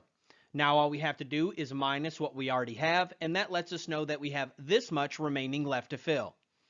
Then, to find out how many more we can fit, we simply divide. We take our available left to fill, divided by the conductor that we're wanting to install, and that lets us know that we can fit 19.3. We're going to round down again, and we are going to select B. Great job. The next 3 sample questions are going to go a lot faster. It's assuming that you've already learned how to use these tables. I'm not going to be showing them on the screen. How many more 2-aught THHN conductors can you fit inside of a piece of 3-inch Schedule 80 PVC if it already contains 5 1-aught THHN conductors? Well, what we're going to do is we're going to go to Chapter 9, Table 4 and find our pipe. Then we're going to find the appropriate column based off of our number of conductors. And we're going to find that for 3-inch, here is the value. Then we're going to go find our type of insulation in Chapter 9, Table 5. Go ahead and get all of the values for conductors that are involved. First, we're going to take our known conductor, 1-aught, and we're going to take and multiply it by 5, and that's what we're already filling of this pipe. Then we're going to take and minus our total fill, minus what we already have, and that gives us our remaining left to fill. Then we take our 2-aught conductor, and we divide it out, our remaining left to fill, by the conductor that we're wanting to install, and we're going to find that we can fit 7.4. Again, we're going to round down because it's less than 0.8, and we're going to select B. How many more number 10 THWN-2 conductors can you fit inside of a piece of 3/4-inch Schedule 80 PVC that already contains 3 number 12 THWN-2 conductors? We're going to head to Chapter 9, Table 4 and find our pipe. We're going to find the appropriate column based off the number of conductors, and we're going to find this value for a piece of 3/4.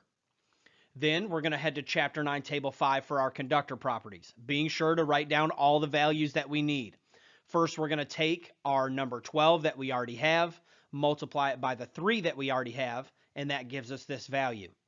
Then we're going to take our total available to fill minus what we already have, and that gives us this for our remaining left to fill. Then we just take that and divide. We divide that out, and we find that we can fit 5.88 conductors, and in this case, it is 0.8 or larger, and we will round up to 6. Great job. What is the total area in square inches of a piece of 1-inch flexible metal conduit? For this one, we're going to head straight to Chapter 9, Table 4. When we get there, we're going to verify that we're in the right type of conduit. Then we're going to start on the left-hand side and find our size of conduit. Then we have to cross all the way over to the 100% fill area. I have been tested on this in the past, so it's good to be familiar with using this table on all spectrums. And in this case, we're going to select 0.817. Great job. Hey everyone, welcome back. I am the Electrical Code Coach from electricalexamcoach.com, and this is lesson 8.1 in our video series. We're going to be in Article 240, and we're going to be learning all about overcurrent protective devices. You'll hear me use the term OCPD throughout the rest of the program, and all it stands for is overcurrent protective devices. But to simplify it even further, just think about it like this. Anytime you see OCPD, it just means breakers and fuses. Whether it's the individual breaker at a branch circuit, 20 amp, or it's a 100 amp feeder breaker, or our main 200 amp disconnect. It's either going to be a breaker or fuse, and they're all OCPD. Let's get to it. Table 240.6a is one of my favorite tables in the NEC. It's where we get our standard ampere ratings from. And although it seems like the least of all the tables, it's very powerful throughout the electrical industry. Anytime we come to a new table, we always read the black bold heading to make sure that we're in the right table. Standard ampere ratings for breakers and fuses. Starting on the left-hand side is where it starts with our numbers. You should pull your codebook out and look at it now. If you're in the 2023 and later, it's going to start with 10 amps and go up. And in the 2020 and previous, it's going to start with 15 amps and go up.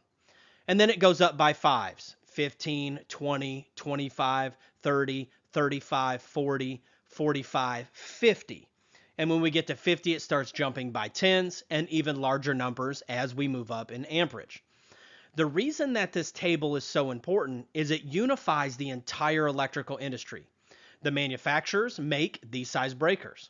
The stores stock these size breakers. Installers purchase these size breakers, and when we are doing our load calculations in the NEC, these are the sizes that we're actually going to use. We're going to learn all about it in this lesson.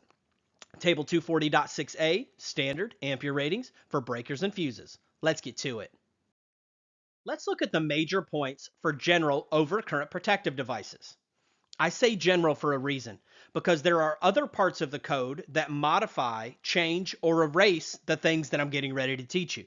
A good example is when we get to motor overload devices. But these rules that we're getting ready to learn apply blanket across the NEC unless another section tells you otherwise. The first one is the next size up rule. And that's the next standard size on that table that we just learned about. Let's imagine that we have a 59 amp known load. And for the rest of the program, I'm going to call it known load. And there's a reason that you'll learn about here in a minute. But do they make a 59 amp breaker? They don't, do they? What we would do is we would go to our table, 240.6a, and we're going to look at the next standard size.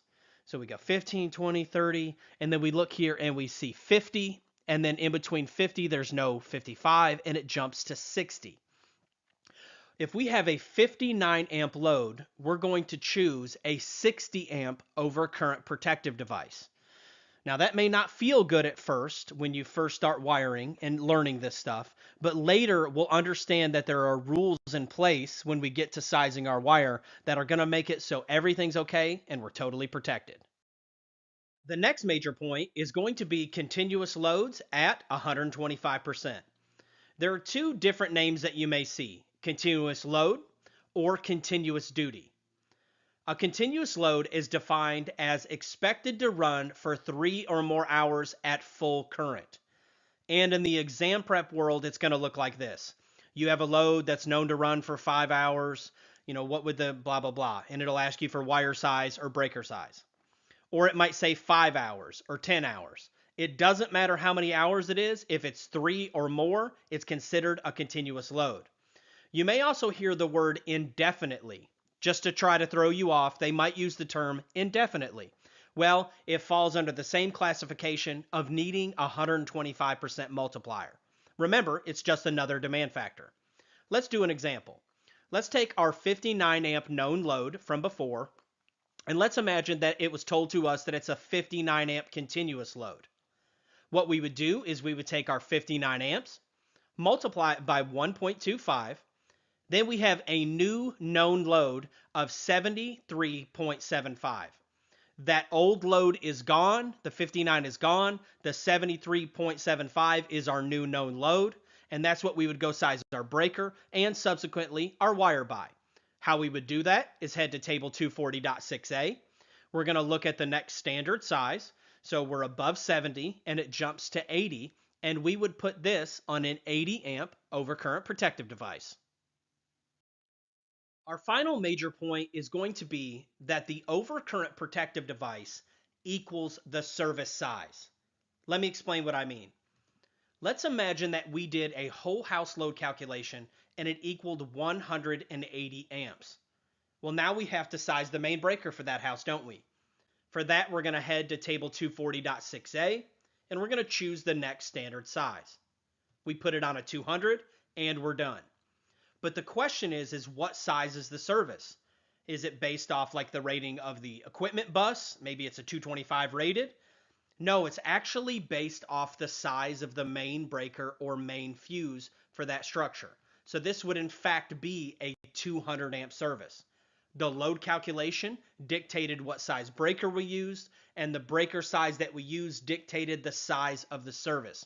And this is very important as we get farther into the program. That's it for lesson 8.1. You can head over to electricalexamcoach.com to unlock the practice quizzes and everything in the ECC Testing Center. I am the Electrical Code Coach, and my bargain is that these videos will add value to you, and you will in turn add value to others. Let's get to it.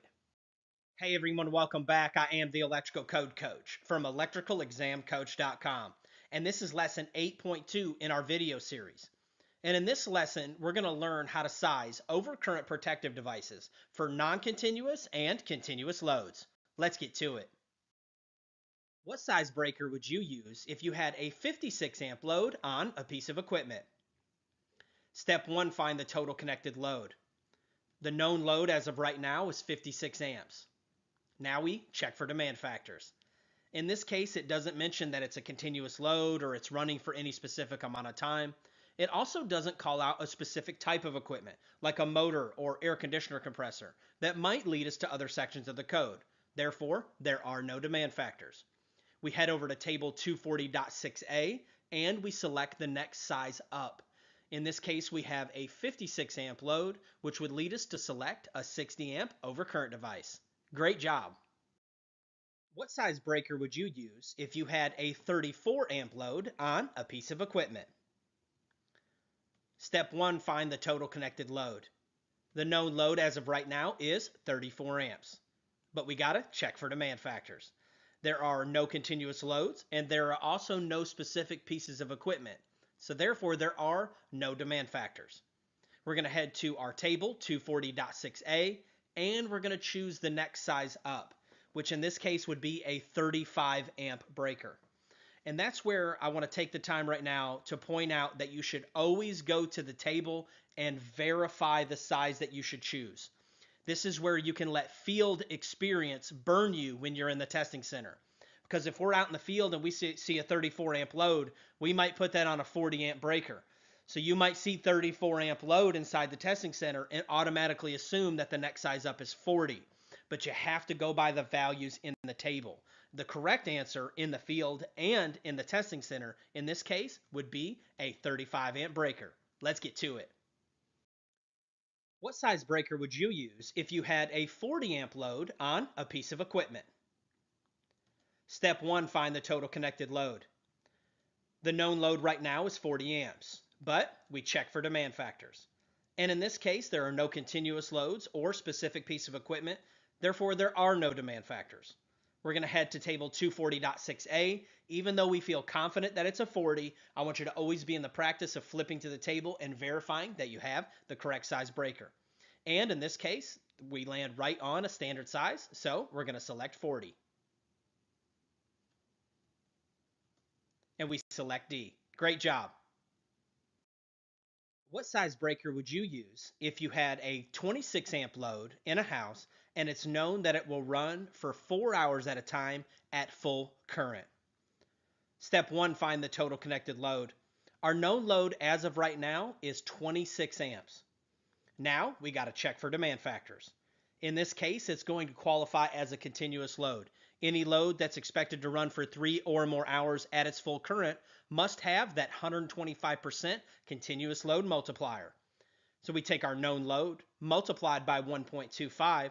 That gives us a new known load of 32.5. In that case, we would round up to 33, and that's our new known load. Then we head to table 240.6a, and we choose the next size up. And in this case, it's going to be a 35 amp breaker. Great job. What size breaker would you use if you had a 40 amp load in a house and it's known that it will run for more than 5 hours at a time? Step 1, find our total connected load. Our known load as of right now is 40 amps. But we must check for demand factors. And in this case, we have our continuous load multiplier. It's very important to note that the test makers will put different numbers of hours to see if you're paying attention. They'll put, what if the load runs for 16 hours or 20 hours? If it's anything 3 hours or more, it's going to have that 125%. We take our known load multiplied by 1.25, and that gives us a 50 amp new known load. We head to table 240.6a, and we're going to land directly on a standard size breaker, which is a 50. So we come back and select A. Let's get to it. What size breaker would you use if you had a 47 amp load and it was expected to run indefinitely? Step 1, find the total connected load. Our starting known load is 47 amps. Now we check for demand factors. And in this case, it gets that 125% continuous duty, just like a continuous load. We take our starting known load multiplied by 1.25, and that equals 58.75. And in this case, we would round up. So 59 is our new known load. Now let's head to table 240.6a. And in this case, we're going to select the next size up, which happens to be a 60. Great job. That's the end of lesson 8.2. And I want to take this moment and encourage you and let you know that you're doing a great job and keep up the hard work. And just don't forget the reasons that you're doing this. For your family, for your career, for taking your family from where you guys were to where you guys are going. Because it's easy when we get exhausted and it's hard and we're on our way to that next level to forget all the reasons that we're doing this in the first place. I want to let you know that I'm here for you. Anything that you need, you can always just email me at electricalcodecoach@gmail.com. I am the Electrical Code Coach, and my bargain is that these videos will add value to you, and you will in turn add value to others. Let's get to it. Hey everyone, welcome back. I am the Electrical Code Coach from electricalexamcoach.com, and this is lesson 8.3 in our video series. We're still in Article 240, but we're going to be doing sample calculations of whole homes and businesses and selecting the main overcurrent device. Learning how to take all the work that we've done in the program up until this point, the load calculations and everything, and then take those total VAs and find out how to choose that overcurrent device, which will ultimately dictate the size of the service. Let's get to it. What size main breaker would you select for a home with a total calculated load of 23,123 VAs on a 120 240 volt system? Step 1, find our total connected load. Well, they've already done the load calculation for us, so all we have to do is take our total known VAs and divide it, and that's going to give us our load in amps. And in this case, it's 96.35. We would round down to 96. Now we check for demand factors. Because this load calculation was already performed, there are no more demand factors to do. They were done along the way, right? We would have performed our range demand factor, our dryer demand factor, and then now we have this total lump sum of 23,123. So all we have to do is divide by 240, and there are no demand factors. Now that we have our known load, we head to table 240.6a, and we choose the next size up. And in this case is going to be a 100. Great job. What size main breaker would you select for a home with a total calculated load of 47,000 VAs on a 120 240 volt system? Step 1, find our total connected load. In this case, they've done all the math for us, and 47,000 are our total VAs. All we have to do is divide that by the system voltage. And in this case, it equals 195.83, and we would round down. Now we check for demand factors. And in this case, there are no demand factors because they were already performed to get us that 47,000 value. Now we head to table 240.6a and choose our next standard size. And in this case, it ends up being a 200 amp breaker. Great job! What size main breaker would you select for a home with a total calculated load of 38,000 VAs on a 120 240 volt system? Step 1, find our total connected load. They've already done the math for us, so all we have to do is divide by the system voltage. And in this case, it equals 158. Now we check for demand factors. And like we said before, there are no more demand factors on this calculation. We head over to table 240.6a and we choose the next standard size breaker. And in this case, it's 175 amps.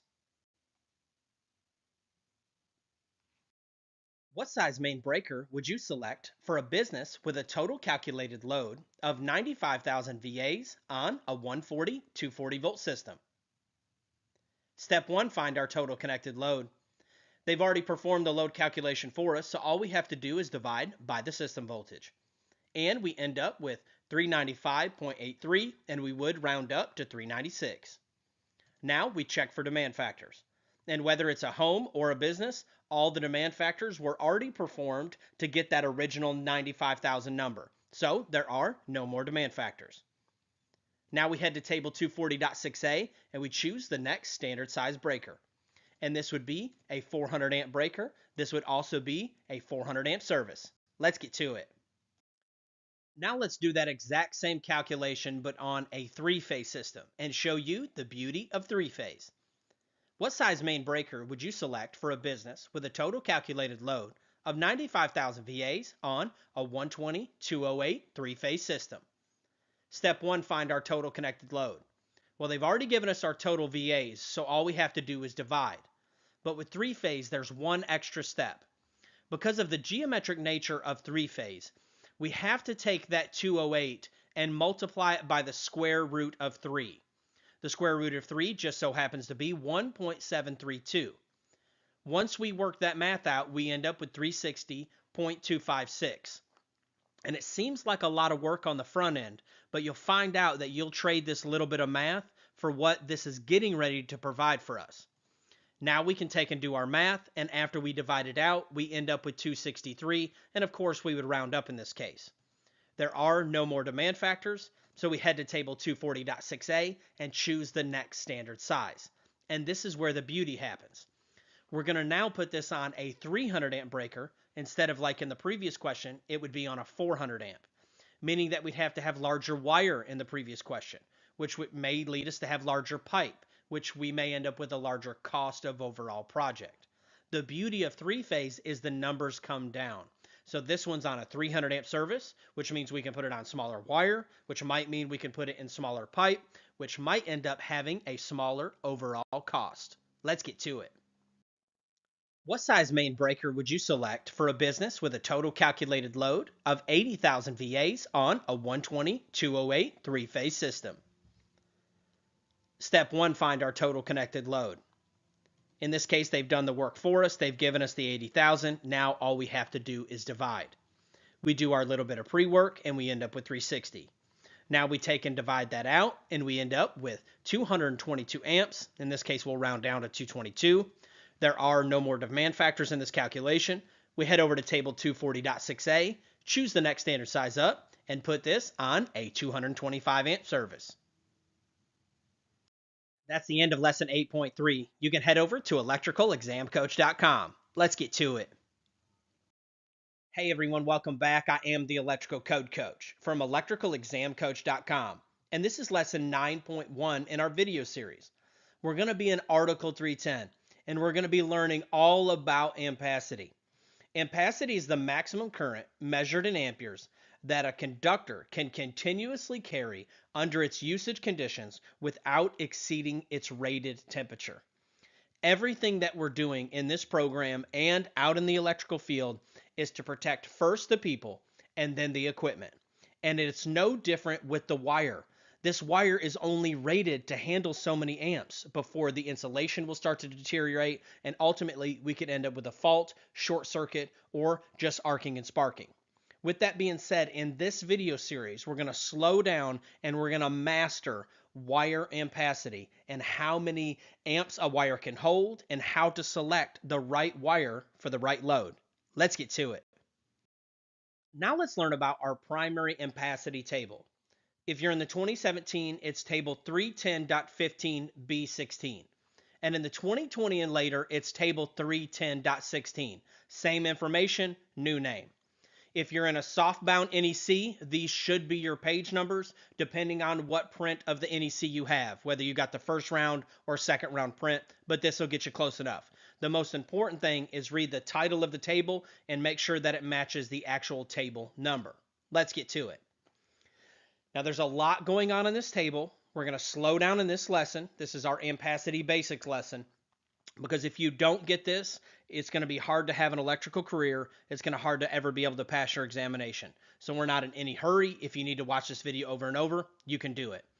The first distinction we want to make with this table is that it's actually two tables.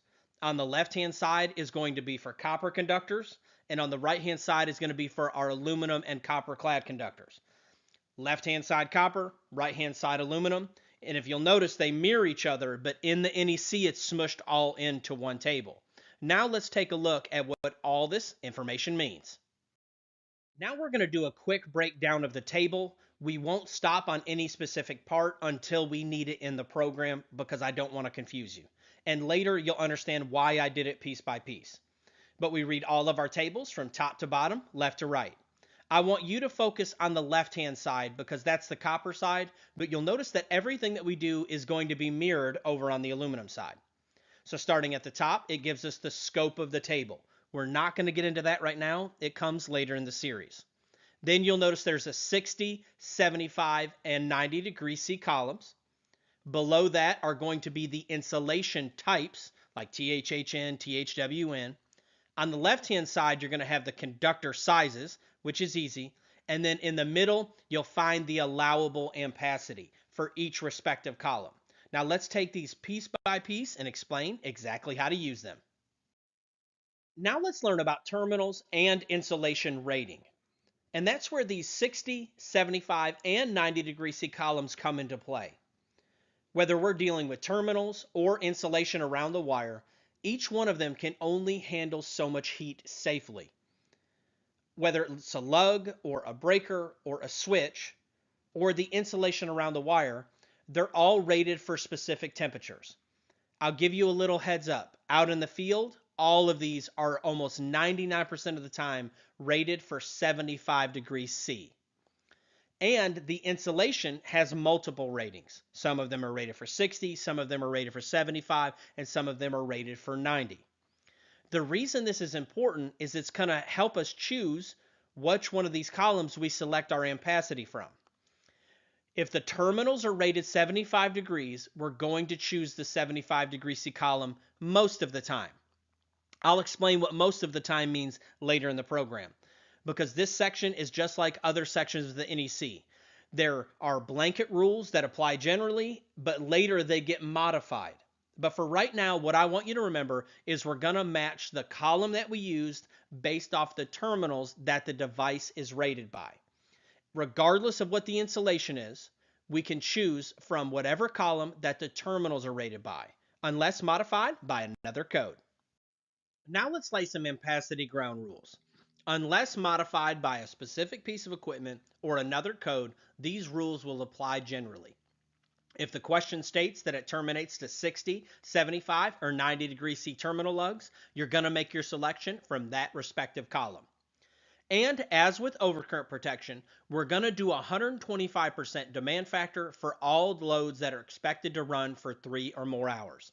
Remember our continuous load rule? That carries over into wire sizing as well. Let's get to it. What size AWG copper conductor would you select for a 60 amp load using THHW terminating on 75 degree C terminals? Step 1, find the total connected load. Well, in this case, we already have the load. It's 60 amps, but we must check for demand factors. They've not told us about a specific piece of equipment or that it's a continuous load, so there are no demand factors. But we have to learn one important rule for sizing wire. The wire must meet or exceed the known load. There is no next size up rule. The wire always has to meet or exceed the known load. So we head to our primary ampacity table, and we're going to start on the left-hand side because our question is copper. Always carefully go through these steps. What type of metal? Copper. What are my terminal ratings? They are 75 degrees C. What is my known load? 60. I'm going to start down the 75 degrees C column until I find a wire that covers the known load, and then I'm going to use a straight edge to come over and select my size wire. And in this case, you would put it on a 6-gauge wire. We go back and we select B. Great job. What size AWG copper conductor would you select for a 74 amp load using THHW terminating on 75 degrees C terminals? Step 1, find the total connected load. It's 74 amps. Now let's check for demand factors. Well, in this case, there's no specific pieces of equipment and there's no continuous load, so there are no demand factors. And we have to remember that our wire must meet or exceed the known load. We head to our primary ampacity table. We make sure that we're on the right side of the table. In this case, it's copper. And we have 75 degrees C terminals. So now we take off and find a wire that will cover the known load. We find one that will cover 74 amps. We use a straight edge to come over and tee off at number 4. And we're going to select A. Great job. That's the end of lesson 9.1. You can head over to electricalexamcoach.com for quizzes that go along with these videos and unlimited access to the testing center. Ampacity is one of those topics that you have to take one bite at a time. So don't get overwhelmed. Take your time. I know that you can do it. I am the electrical code coach, and my bargain is that these videos will add value to you, and you will in turn add value to others. Let's get to it. Hey everyone, welcome back. I am the electrical code coach from electricalexamcoach.com, and this is lesson 9.2 in our video series. In this lesson, we're going to be sizing wire for continuous and non-continuous loads. Let's recap on the basics before we get started. If the question states that it terminates to 60, 75, or 90 degree C terminals, we're going to make our selection from that respective column under normal circumstances. And the second one is, as with overcurrent protection, like we learned before, we're going to do 125% demand factor for all loads that are expected to run for 3 or more hours. Let's get to it. What size copper conductor would you select for a 40 amp load using THHW terminating on 75 degree C terminals? Step 1, find the total connected load. In this case, we know the load, it's 40 amps, but we must check for demand factors. It doesn't mention a specific type of equipment or that it's going to be a continuous load, so in this case, there are no demand factors. And we always have to remember that all wire must meet or exceed the known load. So we have to find a wire that meets or exceeds 40 amps. We head to our primary ampacity table, and the first thing we're going to do is check the type of conductor. It's copper, so we're going to start on the left-hand side of the table. We're in the 75 degree C column because that's our terminal rating. Then we're going to slide down and find a wire that meets or exceeds the known load, and we find out that it's an 8-gauge conductor. And we select C. Great job. What size copper conductor would you select for a 60 amp load running for more than 5 hours using THHN type wire terminating on 75 degree C terminals? Step 1, find the total connected load. Well, our starting known load is going to be 60 amps, but we must check for demand factors. When we find out that it's going to be a continuous load, we need to remember to do our 125% rule for continuous loads. So we take our original known load, multiply it by 1.25, and that gives us a new known load of 75 amps to size our wire by. And remember, our wire must meet or exceed the known load. We head to our primary ampacity table. We head to the copper side because it wants copper conductors. We're in the 75 degree C column, and we need to go down and find a wire that meets or exceeds 75 amps, and we find that it happens to be a number 4. Let's get to it. What size copper conductors would you select for a 40 amp load that's considered a continuous load using THHN type wire terminating on 75 degree C terminals? Step 1, find the total connected load. In this case, our starting known load is 40 amps. Well, we have to check for demand factors, but they've already let us know that it's going to be considered a continuous load. We take our original known load, multiply it by 1.25, and that gives us a new known load of 50 amps. And all of our wire must meet or exceed the known load. We head over to our primary ampacity table. We're going to start on the left-hand side because they want copper conductors, and we're in the 75° C column. We come down and we find a wire that meets or exceeds our load, and we're going to put it on a number 8. Great job! What size aluminum conductors would you select for a 90 amp load running for more than 5 hours using THHN type wire terminating on 75° C terminals? Step 1, find the total connected load. Well, our starting known load is going to be 90 amps, but we must check for demand factors. In this case, we find out it's a continuous load. We're going to do our continuous load math. We take our starting known load multiplied by 1.25, and that's going to give us a new known load of 112.5 amps. Now, we have to remember that all of our wire must meet or exceed the known load. We head to our primary ampacity table, but this time we have to be careful because they are wanting aluminum conductors. So we're actually going to start on the right-hand side of this table. We're going to start on the right-hand side. We're in the 75° C column. We come down and we find a wire that meets or exceeds the known load, and we find out that it needs to be on a 1/0. Let's get to it. That's the end of lesson 9.2. You can head over to electricalexamcoach.com to get the quizzes that go along with these videos and unlimited access to our testing center. I am the electrical code coach, and I want you to know that you're doing a great job. If you need anything from me, you can always just email me at electricalcodecoach@gmail.com. Don't give up. I know you can do it. Keep grinding. Let's get to it. Hey everyone, welcome back. I am the electrical code coach from electricalexamcoach.com. And this is lesson 9.3 in our video series. In this lesson, we're going to be sizing the overcurrent protective device and the wire in the same question for all of these loads, for continuous and non-continuous. Let's recap very quickly. If the question states that it's terminating to 60, 75, or 90° C terminal lugs, you're going to make your selection from that respective column under normal circumstances. With both OCPD and wire sizing, we still have that 125% demand factor for all loads that are expected to run for 3 or more hours. And we will always select the overcurrent protective device first, and then we'll choose our wire size. And it'll make more sense why we do that once we start sizing services in the next lesson. And once we get into larger amperage questions like 1,000 amps or greater, which we'll learn in the lesson after that one. Let's get to it. What size copper conductors and overcurrent protection would you select for a 54 amp load using THHN type wire terminating to 75° C terminals? Step 1, we're going to find our total connected load. In this case, we have it. It's 54 amps. But we must check for demand factors. Well, they've not mentioned a specific piece of equipment or that it's going to run for 3 or more hours. So in this case, there are no demand factors.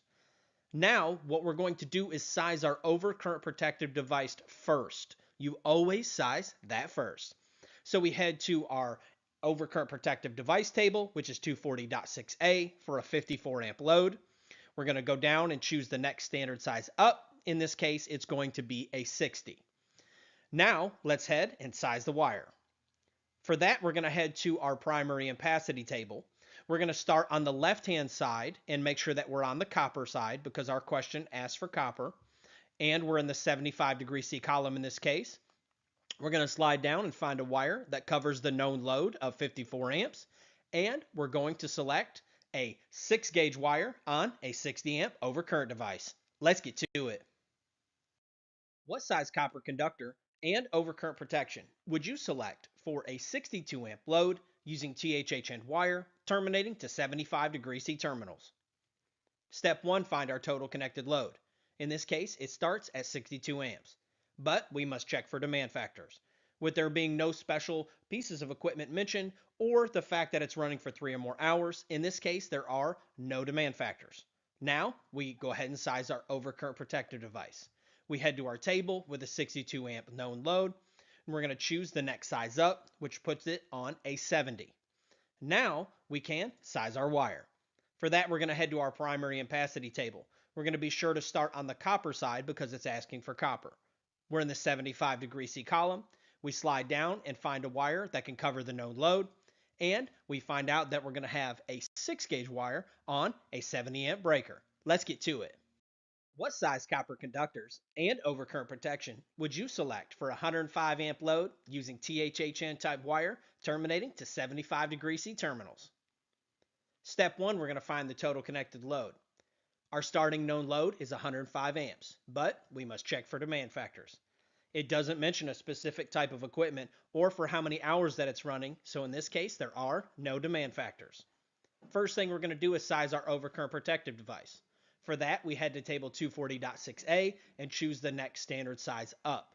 And this is why it's very important for you to always go to the table and not just go off of memory or what you might do out in the field. Because out in the field, you might say, oh, this needs to be on a 125 because 125 is a common number. But how many of you know that there's actually a 110 amp breaker in between 100 and 125? I've seen them, I've worked with them out in the field, but they're not very common. Usually out in the field, we'll jump from a 100 to a 125 for like sub-panel sizing. But you have to be careful here. Always go to the table because the correct answer for this question is actually a 110 amp breaker. Now, let's size the wire. For that, we head to our primary ampacity table. The known load's 105 amps. We're on the copper side of the table because that's what the question said. We're in the 75 degree C column. And we go down and find a wire that covers the known load, 105 amps, and we're going to end up with a number 2 wire on a 110 amp breaker. Great job. What size copper conductors and overcurrent protection would you select for a 105 amp load expected to run for 3 or more hours using THHN type wire terminating to 75 degree C terminals? Step 1, find the total connected load. 105 amps is our starting known load, but we must check for demand factors. When we look, we find that we have the 125% continuous load rule, so we do our math. We take our original starting known load, we multiply it by 1.25, that gives us a new known load of 131 amps, and now we can size our overcurrent protective device. We head to table 240.6a and we choose the next standard size, which is a 150. Now we can come back and size the wire. We head to our ampacity table. We're on the copper side, 75 degree C column. We're going to go down and we're going to find a wire that covers the known load, and we're good to go. We're going to select a 1/0 on 150. Let's get to it. What size copper conductors and overcurrent protection would you select for a 50 amp load expected to run for 3 or more hours using THHN type wire terminating to 75 degree C terminals? Step 1, we're going to find the total connected load. Our starting known load is 50 amps, but we must check for demand factors. We see that it's a continuous load, so we're going to have our 125% rule. We take our starting known load, multiply it by 1.25, and that gives us a new known load of 62.5. Now we can size our overcurrent protective device. We head to our table, we choose the next standard size, which in this case is going to be a 70. Now let's size our wire.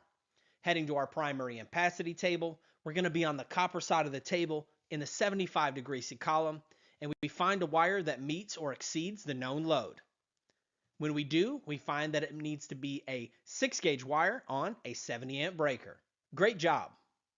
This is end of lesson 9.3. You can head over to electricalexamcoach.com to check out our pro version. I am the electrical code coach, and my bargain is that these videos will add value to you, and you will in turn go out and add value to others. Let's get to it. Hey everyone, welcome back. I am the electrical code coach from electricalexamcoach.com. And this is lesson 9.4 in our video series. And in this lesson, we're going to be sizing the overcurrent protective devices and wire for commercial and dwelling unit services and feeders. We're actually going to start with commercial because it's easier, believe it or not. Always remember that we're going to select our overcurrent protective device first, and then choose our wire size. Also, the overcurrent protective device size is the size of the service. If we're sizing services and we select a 200 amp overcurrent protective device, whether it's a breaker or fuse, based off the size of the load, and we go to the next size up and it ends up being a 200, that means we have a 200 amp service. And it's very important for us to understand that before we move on in the program, that if I'm sizing services and I end up with a 200 amp overcurrent protective device, and that is the main breaker on that service, that is now a 200 amp service. Let's get to it.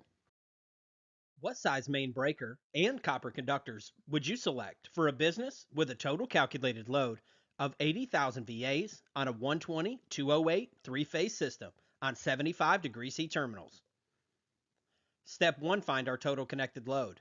In this case, they've already given us the 80,000 VAs, but we have to do that little bit of pre-work first on all of our three-phase calculations like we learned before.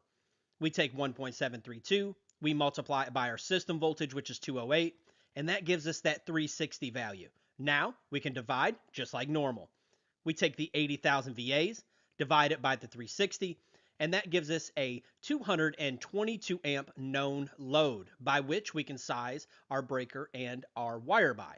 But first, we must check for demand factors. In this case, there are no demand factors, so we can size like normal. Let's size our overcurrent protective device first, based off of 222 amps. We head to table 240.6a and we choose the next standard size. And in this case, it's going to be a 225. Now we can size our wire. We head to our primary ampacity table. We're going to be on the copper side of the table in the 75 degree C column, and we need to go down and find a wire that covers 222 amps. And in this case, we're going to select a 4/0. When we put it on a 4/0 wire, we're going to select D, and we're all done. That's why we chose to do commercial first, because it's going off of all the things that we previously built in these lessons with no additional rules. In a few moments, we're going to be on residential, and you'll find that there are a couple extra codes that we need to know about. Let's get to it. What size copper wire would you select for a service with a 125 amp main breaker and a total connected load of 118 amps on a commercial building with a 120/208 service on 75 degree C terminals? Step 1, we're going to find our total connected load. In this case, they give it to us. It's 118 amps, but we must check for demand factors. In this case, there are no demand factors, so we're going to carry on. Normally, we would size our overcurrent protective device, but if you notice in the question, they've already done that for us. So all we have to do is size our wire. We're going to head to our primary ampacity table and find a wire that is good for 118 amps. We go down, we slide down the 75 degree C column on the copper side, and we're going to find that we select a number 1. And in the testing center on the Electrical Exam Coach website, you'll have more variants of this and practice of this, but that's how easy it is with commercial. First size the breaker based off the known load, and then you're going to size the wire. It really is that simple. Now let's dive into residential and learn a few more codes. Now let's learn how to size dwelling unit services and feeders in between 1 and 400 amps. This applies to single-family dwelling units and the individual units of two-family and multifamily dwelling units. And it's affectionately called the 83% rule. The next few slides are very dense, so I want you to slow down, take your time, watch it as many times as you need, but I know that you can do it. Keep up the great work. Let's imagine that we have a dwelling, and the first thing we're going to do is find our total connected load. Let's imagine that it's 47,000 VAs on a 240 volt system. That gives us 195.83. We would round up to 196 and go size our main breaker. And the main breaker would be a 200. That's the next standard size. We now have a 200 amp service. Now the next step normally would be to size the wire at 196 amps, right? That's our known load. We can just follow our normal ampacity rules.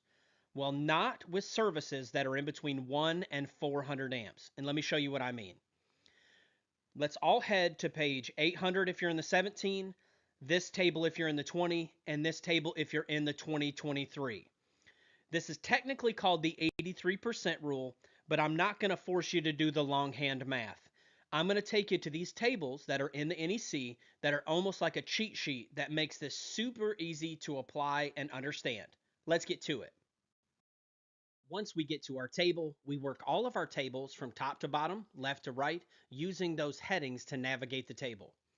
On the left-hand side, we're going to find the size of the service and feeder. and this is listed in amps. And you'll notice that it only goes to 400 because the rules that we're learning right now only apply to services and feeders that feed the entire dwelling in between 1 and 400 amps. And I've got a great graphic illustration in the next slide to show you when it does and does not apply. On the next column over, we're going to see the copper side if we decide to use copper, and then aluminum if you decide to use an aluminum. So what you do is size your service. You come down here. Let's imagine it's a 100 amp service and you want to use copper. You slide over and it tells you what size wire to use. It makes it super simple. Now let's put it to practice. Now let's find out when this rule does and does not apply. Let's imagine that we have a single family dwelling. We have the meter socket outside, we have the riser, and we have a back-to-back panel, kind of an old school setup. We have the wire going up the riser and the wire going inside. Technically, this is all service wire all the way to that main breaker, and the 83% rule does apply here, as long as it's in between 1 and 400 amps. Now let's imagine that we have a main breaker outside, we have the service riser, and we have a main sub panel inside. We have the riser wire and the wire going inside. The 83% rule applies to all this wire. You can apply it to the wire going up the riser, and you can apply it from the meter disconnect combo to the first main sub panel. Now the rules with this is that it has to be the panel that feeds the entire structure. You're not allowed to use it on other sub panels or on any sub panel that does not feed the entire structure. You have to be very careful with that one. So we're allowed to apply it on this one on the left for the whole wire. We go use that table and size our wire based off the table. And the scenario on the right for all of that wire there for the service itself, and then also for the main feeder, as long as that panel that it's feeding is feeding the entire structure. You would go to that table, do your cheat sheet, find your size breaker, slide over, and you'd be able to use that size wire. Let's dive into two-family and multifamily. This is 1 through 400 amps, and this applies to the feeders only. The feeder must feed the entire dwelling. Let's imagine that you have an apartment here on the right-hand side, and it's attached to the larger apartment structure. That's where the main service is. Let's imagine that you have your meter center out here, you have your service riser, and then you have your wire going up. That wire there, the 83% rule does not apply.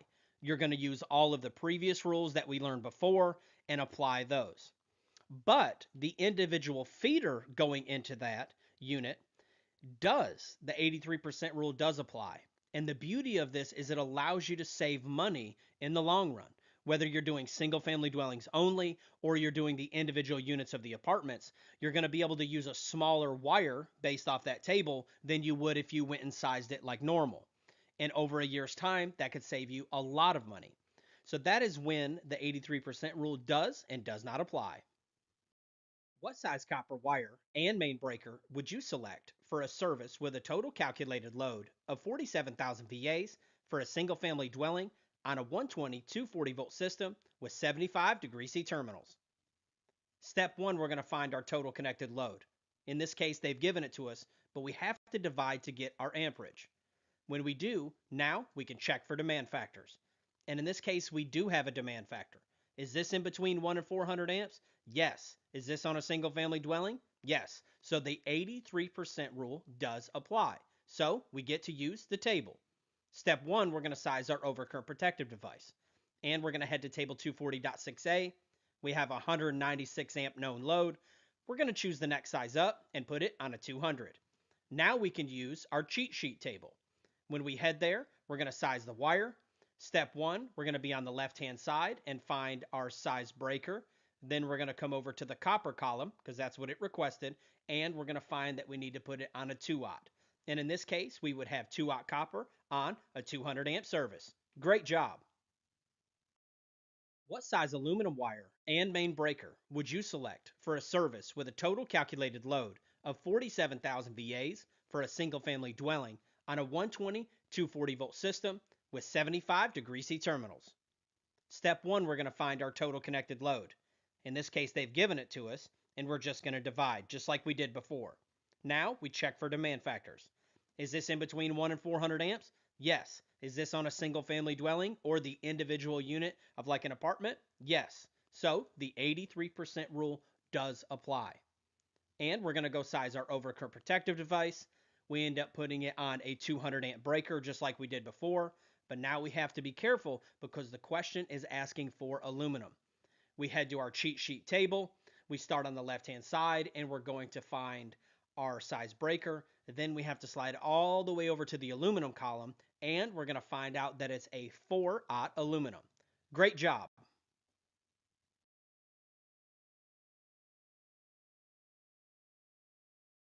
That's the end of lesson 9.4.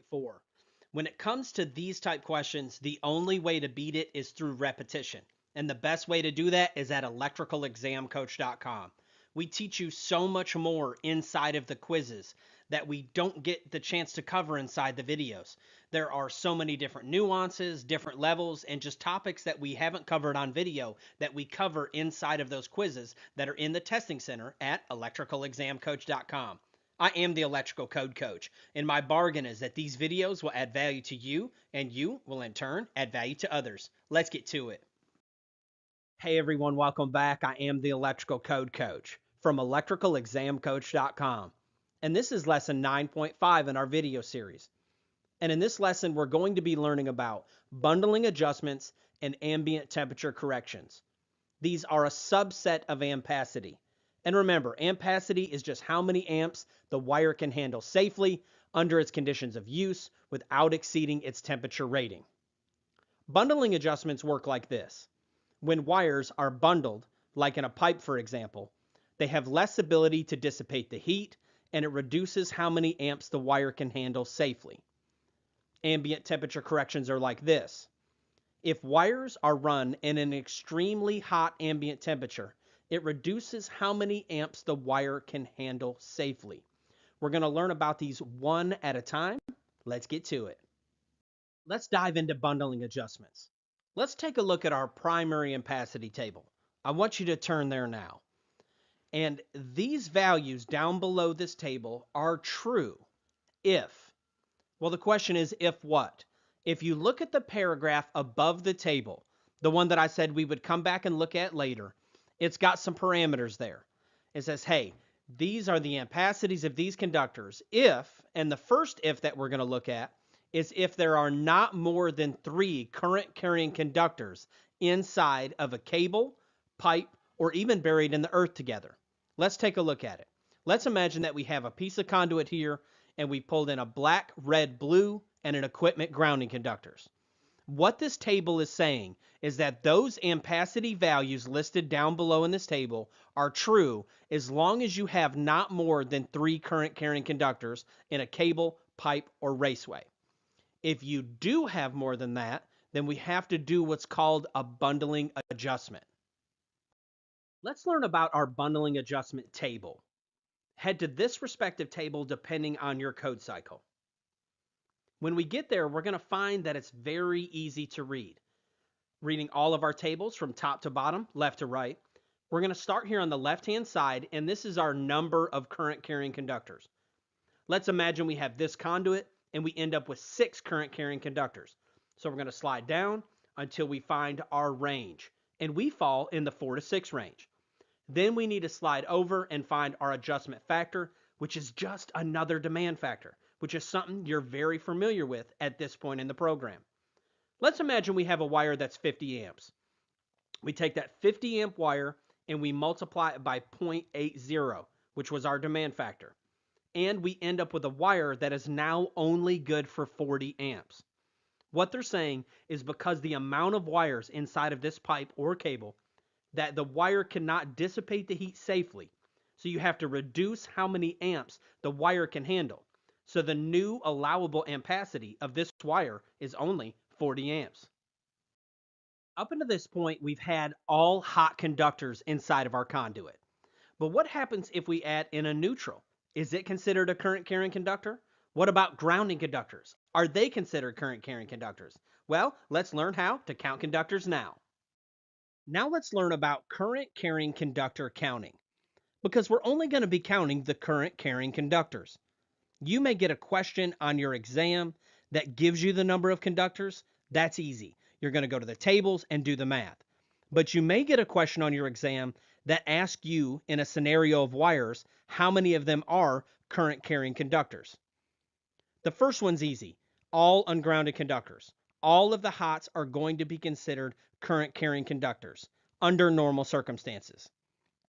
The second one is the neutral of a line to neutral load, meaning if we have a light bulb and it draws 1 amp on a 120 volt circuit, there's going to be 1 amp going in on the hot and there's going to be 1 amp flowing back on the neutral. So it is as well a current carrying conductor. Same thing with a 3-phase 4-wire neutral. We're not going to be dinking around trying to calculate the unbalanced load. We're just going to count it as a current carrying conductor. Then the 3-phase nonlinear neutral load. Nonlinear loads come from large fluorescent lighting or from large computer data centers. You're going to count its neutral as well. Grounding conductors, no, they do not count, and that's one of the easiest ones. You don't have to count those as a current carrying conductor. If we have no adjustment will be made if we have nipples that are 24 inches or less. Let's imagine we have a panel over here on the right-hand side. We put a panel on the left side. We want to run a short nipple that's 24 inches or less. This does not count in our bundling adjustment. Now let's talk about choosing from the right column. And this is the last step before we're actually able to start doing questions. Up until this point, we've always chosen, most of the time, from the 75-degree C column. Now, there'll be times that we choose from the 60, and this is where we start choosing from the 90. 99% of the time, you're going to choose from the 90 anytime that you're doing bundling adjustments or temperature corrections. We're going to choose from that 90-degree C column. We're getting ready to do practice questions, and you'll understand that more fully as we proceed. What is the allowable ampacity of a number 4 copper conductor with 9 current carrying conductors in a piece of 1-inch EMT? Step 1, we're going to verify that our conductors are listed in the 90-degree C column. We head to our primary ampacity table on the copper side, and we make sure that THHN is listed. If it's not listed there, for the purpose of exam prep, I just want you to go to whatever column that it is listed in and do the math. Now, we're going to find our starting ampacity in the 90-degree C column. We head to our primary ampacity table. It's wanting a number 4 conductor, so we start on the left-hand side. We're going to come over and we're going to tee off with the 90-degree C column, and we're going to find out that it is 95 amps. That's our starting ampacity. Now, we must check for demand factors. Are there more than 3 current carrying conductors? There are, so we must apply the demand factor. We're going to head to either table depending on what code cycle you're in. It is our bundling adjustment factor table. And when we get there, we're going to start on the left-hand side. We come down and find our number of current carrying conductors.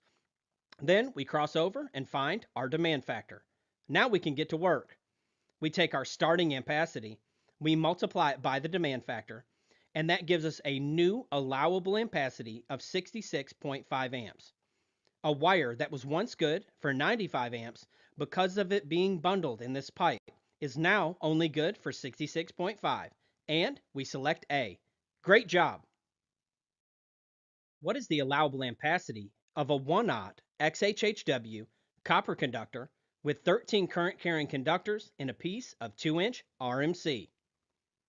Step 1, we're going to verify that our conductors are listed in the 90-degree C column. When we head there, we find that XHHW is listed. So we're going to find our starting ampacity. We head to our primary ampacity table. We're on the copper side. We start until we find 1-aught on the left. Then we cross all the way over to the 90, and we find that it's 170 amps. Now we check for demand factors. Are there more than 3 current carrying conductors? There are. So we must apply the adjustment factors that are listed in these tables. We go to our adjustment factor table. We're going to start on the left-hand side and find our number of current carrying conductors. Then we cross over and find that it's 50%. We take that and do our math. We take our starting ampacity multiplied by the bundling adjustment factor. Then we're going to have a new reduced ampacity of 85 amps. Great job! What is the allowable ampacity of a number 6 THHN aluminum conductor with 6 current carrying conductors in a piece of 3/4 inch EMT? Step 1, we're going to verify that our conductors are listed in the 90-degree C column. We head there now, but we're on the aluminum side because the question requested aluminum conductors. And we find that THHN is there. Now we find our starting ampacity in the 90-degree C column. We head to our primary ampacity table on the aluminum side, and we slide down until we find a number 6. Then we're going to come over and we're going to cross over and find that our starting ampacity is 55 amps. But we must check for demand factors. Are there more than 3 current carrying conductors? There sure are. So we're going to head to our bundling adjustment factor table. When we get there, we're going to find our range of conductors. Then we're going to cross over to the demand factor. Now, let's just do the math. We take our starting ampacity multiplied by 0.80, and that gives us a new reduced allowable ampacity of 44 amps. Let's get to it. That's the end of lesson 9.5. I want to let you know that you're doing a great job. Keep up the good work. Keep grinding. If you need anything from me, whether it's mentoring, coaching, or any way that I can help you in life or business, you can always just email me at electricalcodecoach@gmail.com or shoot me a call or a text at 423-895-3247. If you don't get me, leave a voicemail and shoot a text. I am the Electrical Code Coach, and my bargain is that these videos will add value to you, and you will in turn add value to others. Let's get to it. Hey everyone, welcome back. I am the Electrical Code Coach from electricalexamcoach.com, and this is lesson 9.6 in our video series. In our previous lesson, we learned all about bundling adjustments and how to derate them when wires are bundled inside of a pipe, cable, or raceway. In this lesson, we're going to be learning about ambient temperature corrections. It's very similar. We just pull from a different table, but it's the same style demand factor process that we've been doing this entire program. Ambient temperature corrections are like this. If wires are run in an extremely hot ambient temperature, it reduces how many amps the wire can handle safely. And let's not forget the basic definition of ampacity. It's how many amps the wire can handle safely under its conditions of use. Let's get to it. Let's take another look at our primary ampacity table. In the last lesson, we learned about the first part of the note that's at the top of the table. And it says that these values are true as long as you don't have more than 3 current carrying conductors. But there's a second piece to this. Now, if you're in the 2017, it's at the top of the table. If you're in the 2020 and the 2023, it's at the bottom of the table.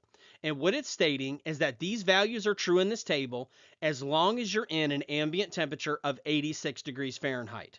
Anytime you get outside of that ambient temperature, you're going to have to do an ambient temperature correction. Let's imagine that we have this circuit here, black, red, blue, and an equipment grounding conductor. Well, we know from the previous lesson that we will not have to do a bundling adjustment on this one because there's not more than 3 current carrying conductors. But what if we were in a factory who was making a plastic process and they had to have that room at exactly 115 degrees all the time for all of the machines to function properly?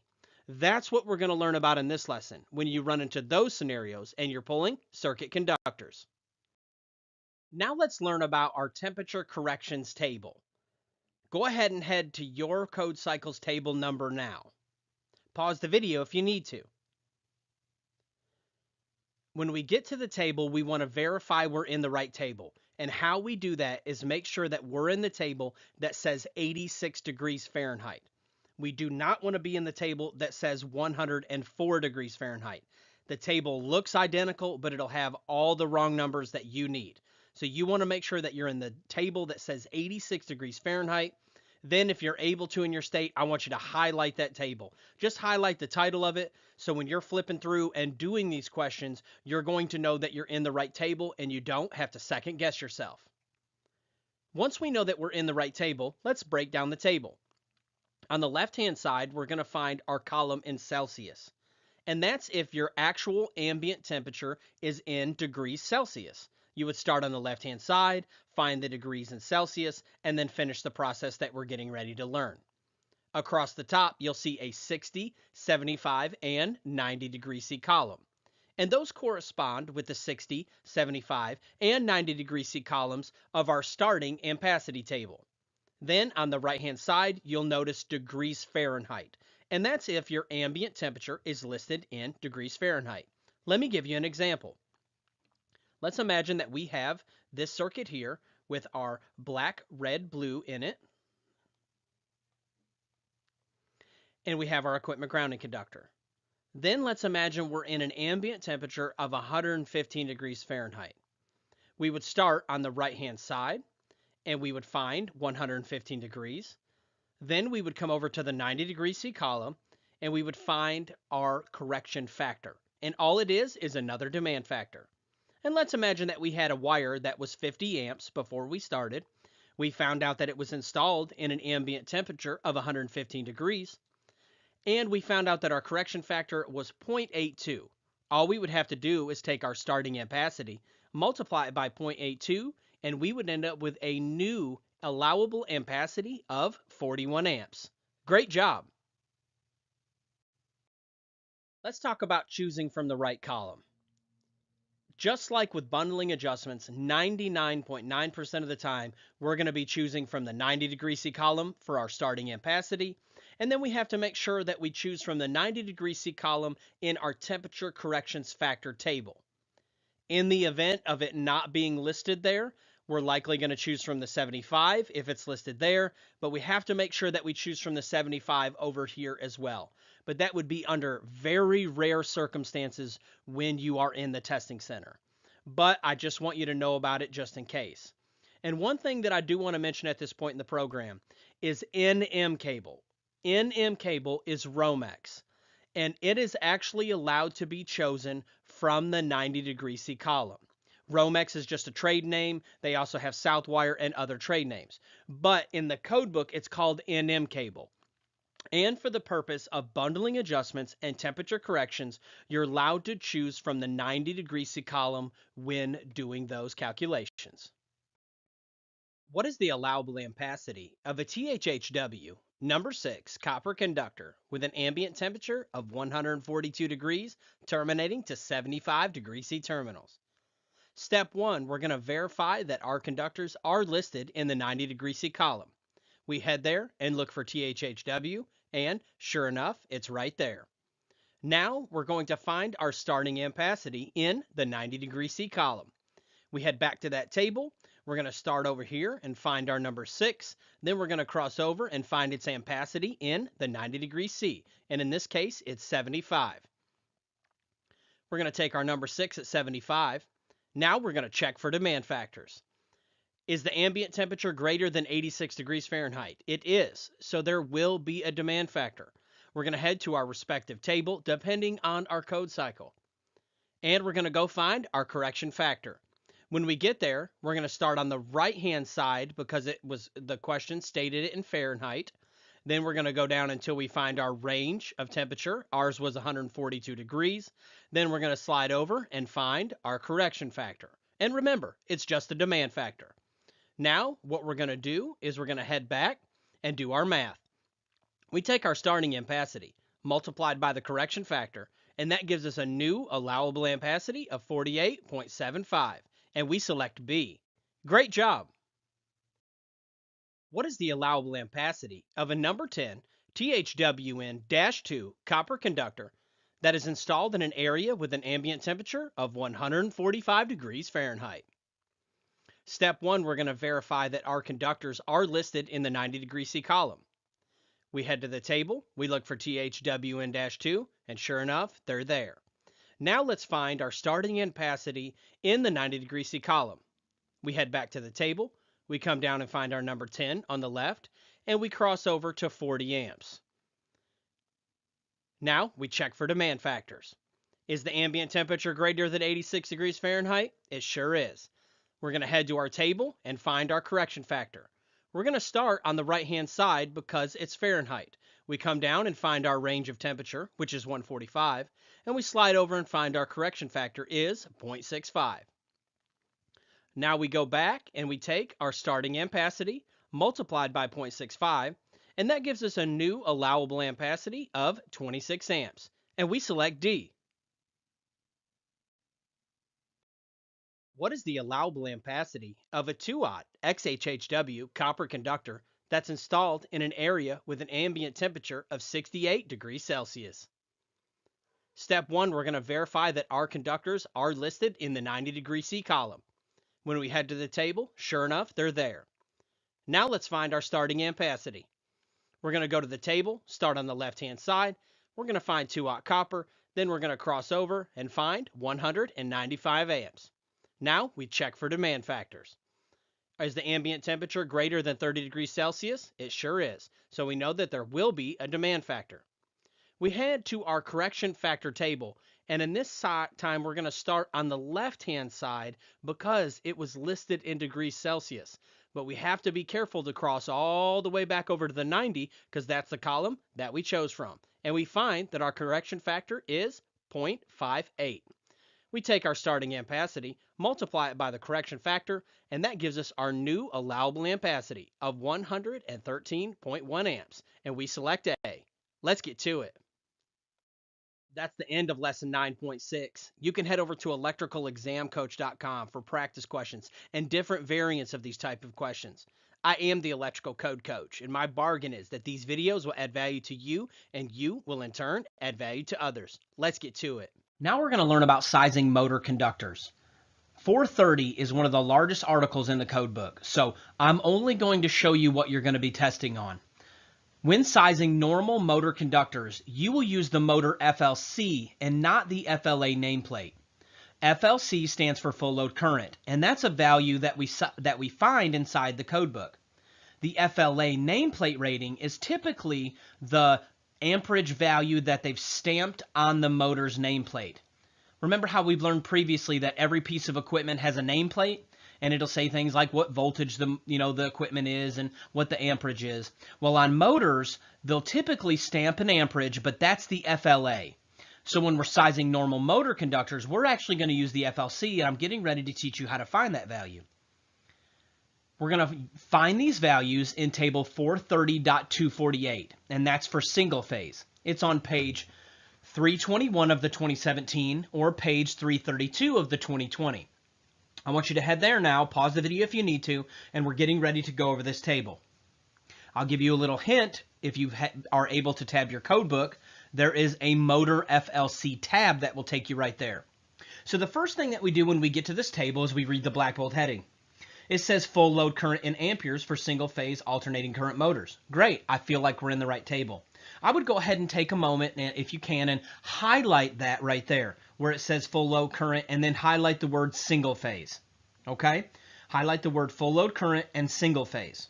Now continuing to read the table from top to bottom, left to right, using the black bold headings to navigate the table, we're going to start on the left-hand side. And if you notice there, you have your horsepower. That's going to be whatever the horsepower of the motor is. Now across the top, all of those black bold headings are respective voltages.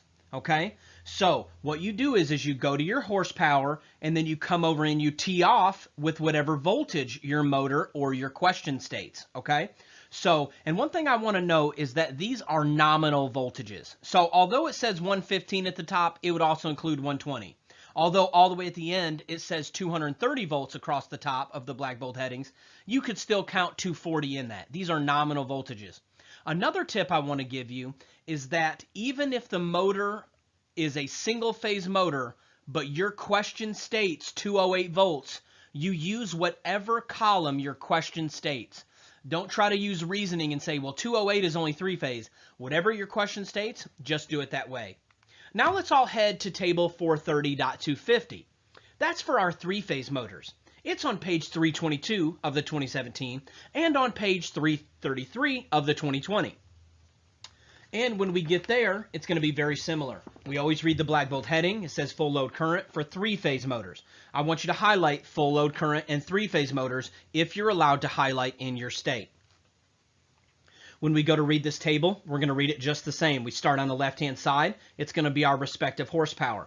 And then coming across the top are our voltages. Again, I want to warn you, make sure that whatever the question states, you choose from that voltage. So even if it doesn't make sense, if they put 230 volts on a three-phase system, just do whatever the question states, okay? Don't try to change the reasoning there because it's very easy to do. So if the question stated a 7.5 horsepower motor on three-phase with 230 volts, you would go over and select an FLC of 22 amps, okay? And if it said a 7.5 horsepower motor for 208 volts, you would go over and tee off and find out that it has an FLC of 24.2 amps, okay? Now let's learn about some more ground rules for motors.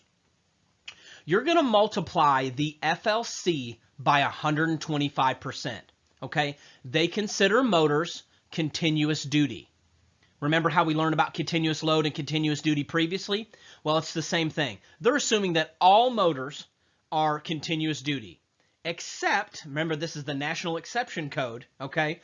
Except when you're dealing with these certain circumstances, okay?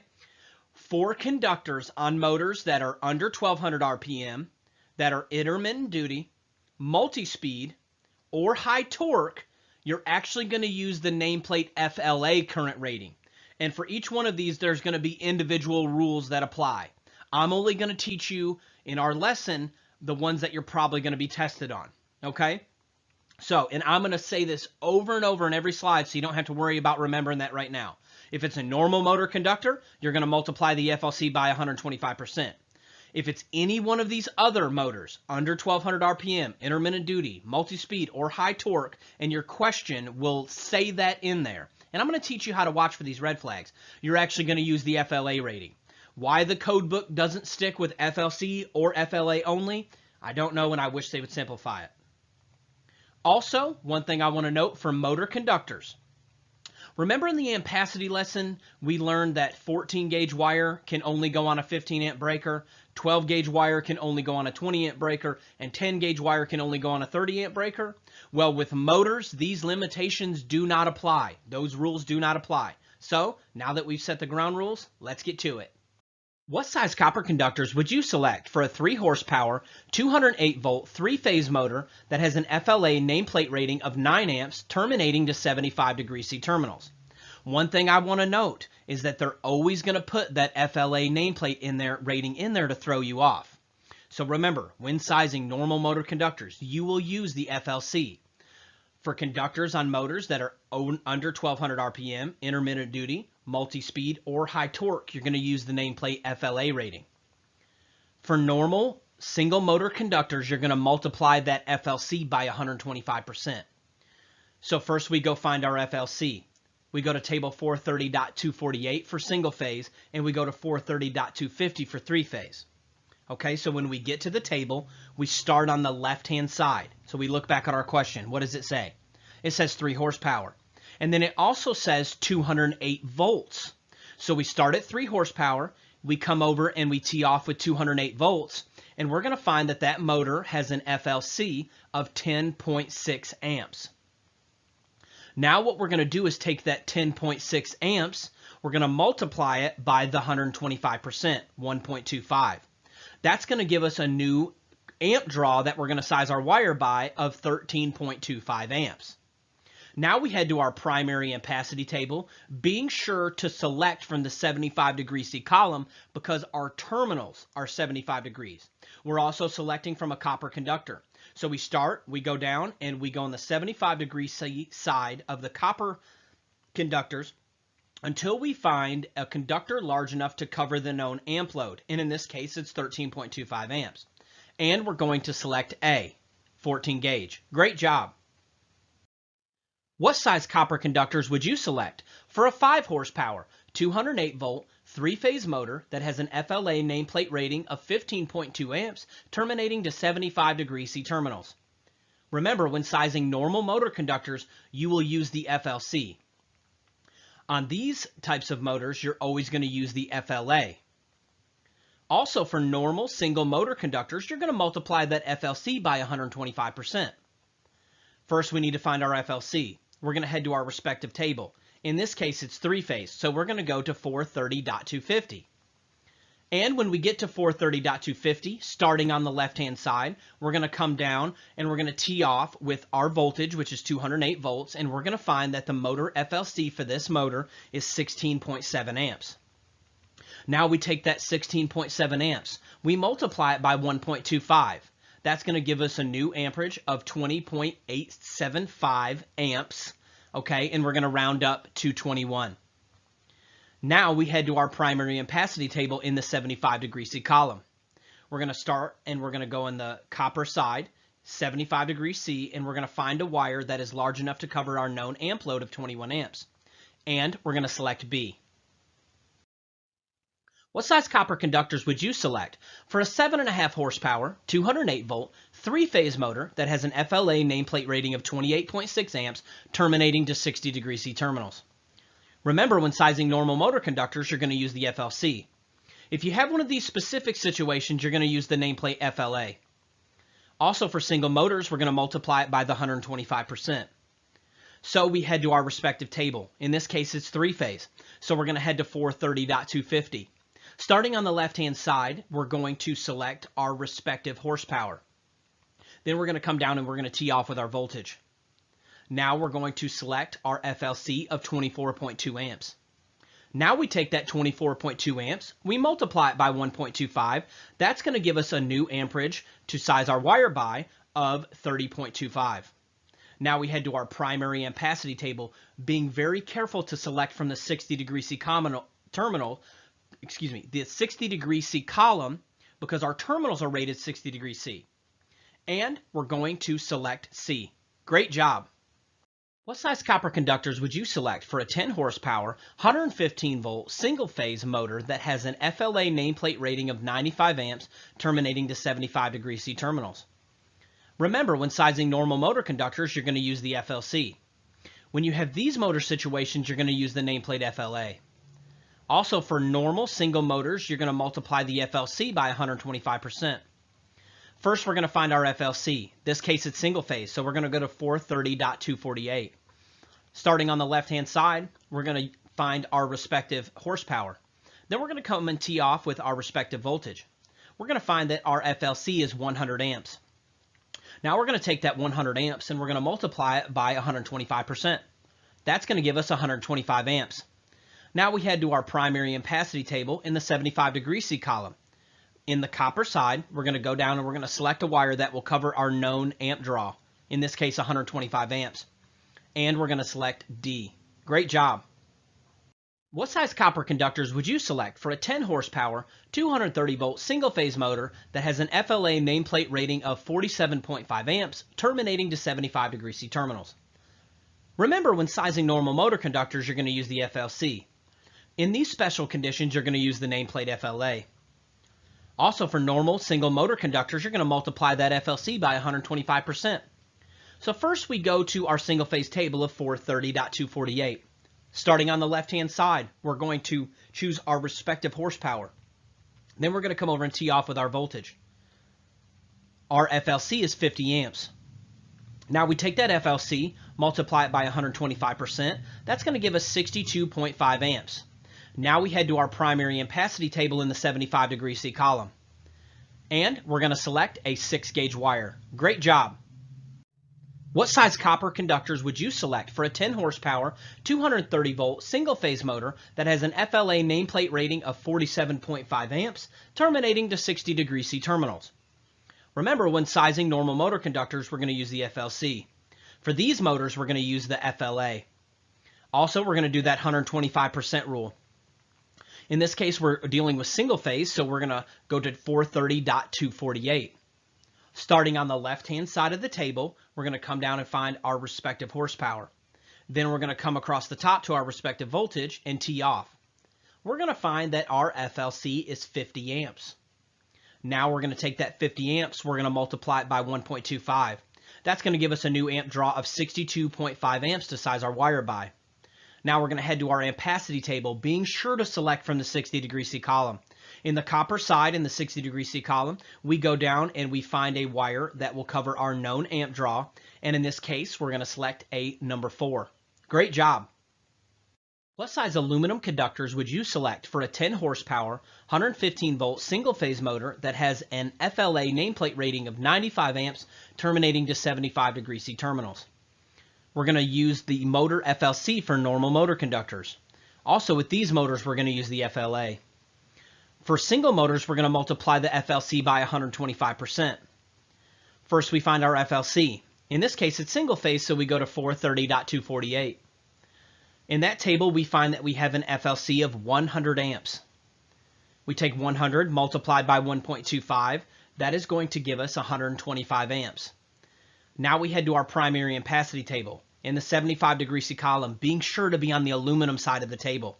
So we go down on the aluminum side and we find a conductor that will cover our known amp load. And we're going to select C. What size copper conductors would you select for 5 motors with FLCs of 24 amps, 13 amps, 13 amps, 10 amps, 9 amps, terminating to 60-degree C terminals? Now this one can look like a bear at face value, but once I explain it, it's not very complicated. Everyone head to 430.24. It's on page 303 of the 2017 and on page 314 of the 2020. We're going to go there and do some strategic highlighting. Pause the video now if you need to. Okay, so when we get to 430.24, we're going to read the black gold heading. It says several motors, okay? So what we're dealing with is when we have more than one motor. I want you to highlight, first off, I want you to highlight in the black bold heading, just highlight the word several motors if you're allowed to highlight in your state, okay? Then go down to part 1 and highlight 125%. And then go down to part 2 and highlight some, and just highlight all of part 2. Okay? So you're going to highlight the word 125% in part 1, and you're going to highlight all of part 2. So what this is stating, to simplify it for you, when you're dealing with multiple motors, you take the highest motor, so the highest FLC of all of them, and you multiply that FLC by 125%. Then you just add up all the other motors together and then total them back to the first one that you did the 125% on, and you take that number and go size your wire. Let's practice it on the next slide. All right, so the first thing that we do is we have to select our largest motor. And in this case, it's the 24 amp motor. So we take the largest motor and we multiply it by 125%. That gives us 30 amps. Now all we have to do is total the sum of all the other motors and then add it back to the first motor. So we take the rest of the motors and get that total. And in this case, it's 45. Now here's where we have to be careful to add back that first motor. So we take the 45 of the sum of the other motors, add back the first motor, and that's going to give us 75 amps. Now all we have to do is head to our primary ampacity table, being sure to use the 60-degree C column. Our conductors that they're asking for are copper. So we go down, what wire's good for 75 amps in the 60-degree C column? That's right, we're going to select D. Great job. What size copper conductors would you select for 4 motors with FLCs of 22 amps, 20 amps, 14 amps, and 10 amps terminating to 75-degree C terminals? So the first thing we're going to do is take our largest motor and do the 125%.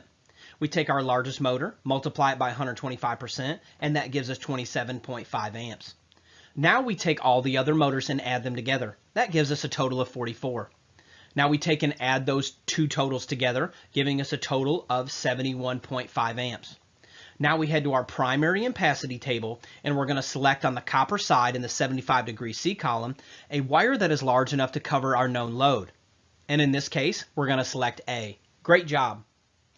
What size copper conductors would you select for a single-phase motor with a nameplate rating of 26 amps that will run a drawbridge for only 5 minutes at a time, terminating to 60-degree C lugs? So this is not a normal situation, is it? So that's what you learn to watch out for when sizing motor conductors. Is there anything different going on? And in this case, there is, so we're going to slow down and figure it out. Everyone head to 430.22e. It's on page 302 of the 2017 and on page 313 of the 2020. There are provisions in the code book for when motors will only run for fixed or limited amount of times that you can have a reduced amp draw to size your wire by. Or sometimes it's actually an increased amp draw. So it's just really another demand factor. So everybody head there now. Pause the video now if you need to. So when we get to 430.22e, we're going to read the black bold heading. It says for other than continuous duty motors. Remember, all of our other motors, we did the 1.25 because it was a continuous duty. But what if they're not continuous duty? And that's what we're going to cover here. It lets us know that conductors for motors that are used short time, intermittent, periodic, or varying duty shall have an ampacity of not less than the percentages that are listed, okay, in 430.22e. Okay, so These ones we are going to go to 430.22e, and it's a table. It's usually on the next page of your code book. So whether you're in the 2017 or the 2020, it's typically in the next page over. When we get to table 430.22e, let's look at it now, starting with the black bold heading. It says duty cycle service. Pretty sweet. Now using our black bold headings, top to bottom, left to right. Starting on the left-hand side is going to be our classification of service. Okay, so on the left-hand side, we're going to pick whatever scenario our question lists. And if you look down through there, somewhere you're going to find something about a drawbridge, okay, or whatever your question states. Then going across the top in the black bold headings, you're going to see 5-minute, 15-minute, 30 to 6-minute, or continuous duty rated. So with that being said, what you're going to do is start on the left-hand side and find your situation, then come across the top and tee off with your amount of time. So what you will do is, when you get that value, it's just going to be another multiplier. It's just another demand factor. So let's look at the first one. In a 5-minute rated motor for short-time duty operating valves. That's the first one you come to on the left-hand side. If you go over to a 5-minute motor, it's 110%. So all you do is take and multiply it by 1.10. It's just another demand factor. All right, so let's look at our question again and answer it. So in this case, we have a 26 amp draw. Remember, we don't use the FLCs on this type of question. You're going to use the nameplate rating. And we're going to have a drawbridge for 5 minutes. So we go to our table, 430.22e, starting on the left-hand side, and let's find something until it says the word drawbridge. Looking down, and if you look right there, in the middle section, it says drawbridges. Now we need to come over and tee off with our respective time. In this case, it's 5 minutes. So we find what type our motor is, then we slide over to our time limit, and we're going to find our multiplier, and we're going to take our amperage and multiply it by that demand factor. In this case, it's 85%. So we take our nameplate rating, multiplied it by 0.85, and that's going to give us 22.1 amps. Now we can head to our ampacity table and size a wire that can hold 22.1 amps, being sure to select from the 60° C column. So when we get there, we come on the copper side, 60° C, and let's find a wire that can cover our known load. And in this case, we're going to select C. Great job. What size copper conductors would you select for a 3-phase motor with a nameplate rating of 40 amps running some short-time duty operating valves that will only run for 15-minute intervals terminating to 75° C lugs? One thing I want to note is that if you watched our video back in week 1 that teaches you how to make your own tabs, you should have made a tab for this table, okay? This is one of the tabs that we highly recommend making that are not in the Mike Holt tabs that we sell. So with that being said, you can use your tab for even faster reference to this table. So we see that there's something going on here, and we recognize that it's a duty cycle question. We're going to head to our demand factor table for duty cycles. It's 430.22e. Then starting on the left-hand side, we're going to look for our situation. In this case, it's short-time duty operating valves. So when we find it, we come over and we tee off with our time, which is 15 minutes, and we're going to find a demand factor of 120%. Then we take our original 40 amps, multiply it by 1.20. Now we have 48 amps. Let's head to our ampacity table. Let's find a wire that will hold 48 amps in the 75° C of the copper side. And in this case, we're going to select D. Great job. Now we're going to learn about motor short circuit ground fault protection. There are 2 types of protection for a motor. One of them is called short circuit ground fault protection, and the other one is called overload protection. They are 2 separate things, and they've named them on purpose so you would know what rules to apply. So let's learn about what they both are, and that way we can rightly divide them. And all I want you to think about, so you don't overcomplicate it, is both of these protections are just breakers and fuses. Okay? And that is was so hard for me to understand at the beginning, is that because you hear these 2 different types of protection and you can really get lost in the sauce. But all they are breakers and fuses. And I'm going to explain how a basic short circuit ground fault protection and motor overload setup would work now. Okay, so we have both the types of protection. Let's imagine that this is a motor. Next to the motor, there's a disconnect. And then feeding that disconnect, there's a panel. Okay, at the original panel is where you're going to put your short circuit ground fault protection. At the disconnect is where you're going to put your motor overload protection. The first protection, the short circuit ground fault protection, what do you think it protects against? That's right, short circuits and ground faults, okay? The second protection, the motor overload protection, does exactly what it sounds like. It protects against overloads of the motors. And what that does is protects the motor windings, and the wire going from the disconnect to the motor. It's size smaller than the first protection. The first protection is if there is a true short circuit or a true ground fault. It's going to trip the breaker. That short circuit ground fault protection is always going to be a little bit larger on that motor, and that's going to allow for the inrush of current. The motor overload protection is going to be a little bit smaller, sometimes a lot smaller, and the reason is that is going to protect the internal parts of the motor. We don't want the motor itself burning up. Now let's learn how to size it. What size short circuit ground fault protection would you select for a 5 horsepower, 208 volt AC 3-phase motor terminating to 60° C terminals with a nameplate FLA rating of 26 amps using an inverse time breaker? You will never size short circuit ground fault protection from the nameplate or FLA rating. I will say this one time, that if the FLC is printed on the nameplate, you can use it, but it has to say FLC, okay? FLC, it's got to say full load current. You could use it if it happened to be there. But what we're going to do is like we normally do to find our FLC, and we're going to head to our FLC tables. So let's flip to our FLC tab. Using table 430.250 because it's a 3-phase motor, what is our FLC? We start on the left-hand side for our horsepower, then we come off and T with our voltage, and we're going to select our FLC. In this case, it's 16.7 amps. Now we have to go check out a new table, okay? So everyone head to 430.52, page 308 in the 2017, and page 319 in the 2020. When we get there, the first thing that we do is we read our black bold heading. It says maximum rating or setting for motor, branch circuit, short circuit, ground fault protected devices. I feel like we're in the right place. Now on the left-hand side is going to be your type of motor, whether single phase or polyphase. Then across the top, you're going to notice different type of devices. There's a non-time delay fuse, a dual element fuse, an instantaneous trip breaker, and an inverse time breaker, which is the breakers that we normally use. So let's go ahead and answer our question. First, we find our motor in the motor column. We go down to polyphase. I want to let you know that that just means 3-phase. Now we come over and tee off with our type device. In this question, it was an inverse time breaker. Now what we do is we take that multiplier and do the math. We take our FLC, which is 16.7. We multiply it by 2.50. That is going to give us a new amperage to size our breaker by of 41.75.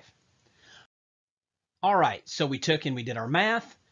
Now, do they make a 41.75 amp breaker? And the answer is no. I want you guys to know that with motor short circuit ground fault protection, you can use the next size up standard breaker. When we get to motor overload protection, you cannot. So with short circuit ground fault protection, you can use the next size up breaker. So we head to table 240.6a and we check and we find a breaker that is the next size up from 41.75 amps. And in this case, it's going to be B. What size short circuit ground fault protective device would you select for a 7.5 horsepower, 115 volt AC single phase motor terminating to 75° C terminals with a nameplate FLA rating of 71 amps using a dual element fuse? Now, we never size short circuit ground fault protected from the nameplate or FLA rating. We're going to use the FLC. So we go and we find out what our FLC is. Now we head to table 430.248. What is our FLC? We start on the left-hand side, find our horsepower, come across to our voltage, and we're going to find that our FLC is 80 amps. Now we head to 430.52 and find our multiplier. Starting on the left-hand side and finding our motor, we come over and we tee off with our type of device. Then we're going to find that it's 175% for dual element fuses. Remember, this is just another demand factor. So we take 80 multiplied by 1.75. That's going to give us 140 amps. Now we head over to 240.6a and select the next size up. And in this case, it's going to be B. What size motor short circuit ground fault protective device would you select for a 7.5 horsepower, 208 volt, 3-phase motor terminating to 60-degree C terminals with a nameplate FLA rating of 26 amps using a dual element fuse? We will never size short circuit ground fault protection from the nameplate or FLA rating. First thing we do is we find our FLC. Now we head to table 430.250. What is our FLC? Starting on the left with horsepower, coming over to the voltage, we find that our FLC is 24.2 amps. Now we head to table 430.250 and find our multiplier. Starting on the left for polyphase and then coming over to our type of device, we're going to find that it's 175%. We take our FLC, multiply by 1.75, that's going to give us 42.35. Now we head to table 240.6a and select the next size up. And we select B. What size short circuit ground fault protection would you select for a 5 horsepower, 115 volt AC single phase motor terminating to 75 degree C terminals with a nameplate FLA rating of 60 amps using an instantaneous trip breaker? And I love this one here. You're going to think it's hilarious. So we never size normal short circuit ground fault protection from the nameplate or FLA rating. First thing that we do is find out what our FLC is. We head to table 430.248. What is our FLC? Starting on the left-hand side with our horsepower, coming across to our voltage, we're going to find that the FLC is 56 amps. Now we head to table 430.52 and find our multiplier, starting on the left-hand side, finding single phase, then coming across to the type of device. In this case, we're going to find that our multiplier is 800%. So we take our FLC, we multiply it by 800. And we take 56 multiplied by 8, and that's going to give us 448 amps to size our device by. Now we're going to head to table 240.6a. We're going to select the next size up, and we're going to select a 450 amp overcurrent device. Now, just for fun, we're going to take the same question and we're going to size the conductors, okay, and show you how outrageous this is. So we size the conductors like this. We would take that 56 amp FLC, multiply it by 125%. That's going to give us 70 amps. Now we head to our primary ampacity table. We size the wire. It's going to be a number 4. So legally in this situation, you could put it on number 4 wire on a 450 amp breaker. Okay, now that would be the original breaker that you did back at the original panel. You would still have overload protection, but still, it's just outrageous to think that you could put number 4 wire on a 450 amp breaker. Now we're going to learn about motor overload protection. What size overload protection would you select for a 5 horsepower, 120 volt single phase motor terminating to 75 degree C terminals with a nameplate current rating of 54 amps? We always size normal motor overload protection from the nameplate FLA current rating, not the FLC that are listed in those tables. Let's all turn over to page 304 in the 2017 and page 315 in the 2020. All right, when we get to 430.32a, it states that for motors that are more than 1 horsepower shall be protected against overload protection by one of the following means. And it lists A1 through A4. We're only going to be dealing with part A1. It says separate overload device. A separate overload device that is responsive to motor current. This device shall be selected to trip at no more than the following settings. So the only things that we have to focus on here are these 3 things that are listed right under there. Motors that are marked with a service factor of 1.15 or greater. And if you look all the way over to the right-hand side, it said that it has a demand factor of 125%. The next one says motors that are marked with a temperature rise of 40 degrees C or less. That's at 125%. And then all other motors, and they only require 115%. So a way to simplify it, if your motor is not marked with a service factor of 1.15 or greater, or a temperature rise of 40 degrees C or less, it's going to fall under the all motors category, and your demand factor is only 115%. So let's look at our question again. There's no service factor listed, and there's no temperature rise listed. So it will fall under all other motors. So we just multiply. We take our FLA, which was 54 amps, multiplied by 1.15. That's going to give us a new total of 62.1. Now, do they make a 62.1 amp breaker or fuse? No, they don't. So the question is, can we use the next size up? And the answer is no. With motor overloads, you are not allowed to use the next size up. So just remember, short circuit ground fault protection, everything's normal, we can use the next size up. When sizing motor overloads, however, you have to use the next size down. So we still head to our table 240.6a, and we're going to select the next size down, which in this case is going to be A. Great job. What size motor overload protection would you select for a 7.5 horsepower, 208 volt AC 3-phase motor terminating to 60° C terminals with a nameplate FLA rating of 22 amps? Remember, we'll always size normal overload protection from the nameplate FLA rating, not the FLCs that are listed in those tables. Also, we have to remember to use the next size down protective device for normal overload questions. So let's look at our question again. There are no service factors and no temperature rise listed. So it's going to fall under all other motors. We take our FLA, multiply it by 1.15. That gives us 25.3. Now we head over to 240.6a and select our device. And we should select the next size down, which is going to be a 25. Great job. What size overload protection would you select for a 5 horsepower, 120 volt AC single-phase motor terminating to 75° C terminals with a nameplate current rating of 54 amps and a marked service factor of 1.18? All right, so we're still going to go back to the same section, but we need to check what the demand factor is for a service factor.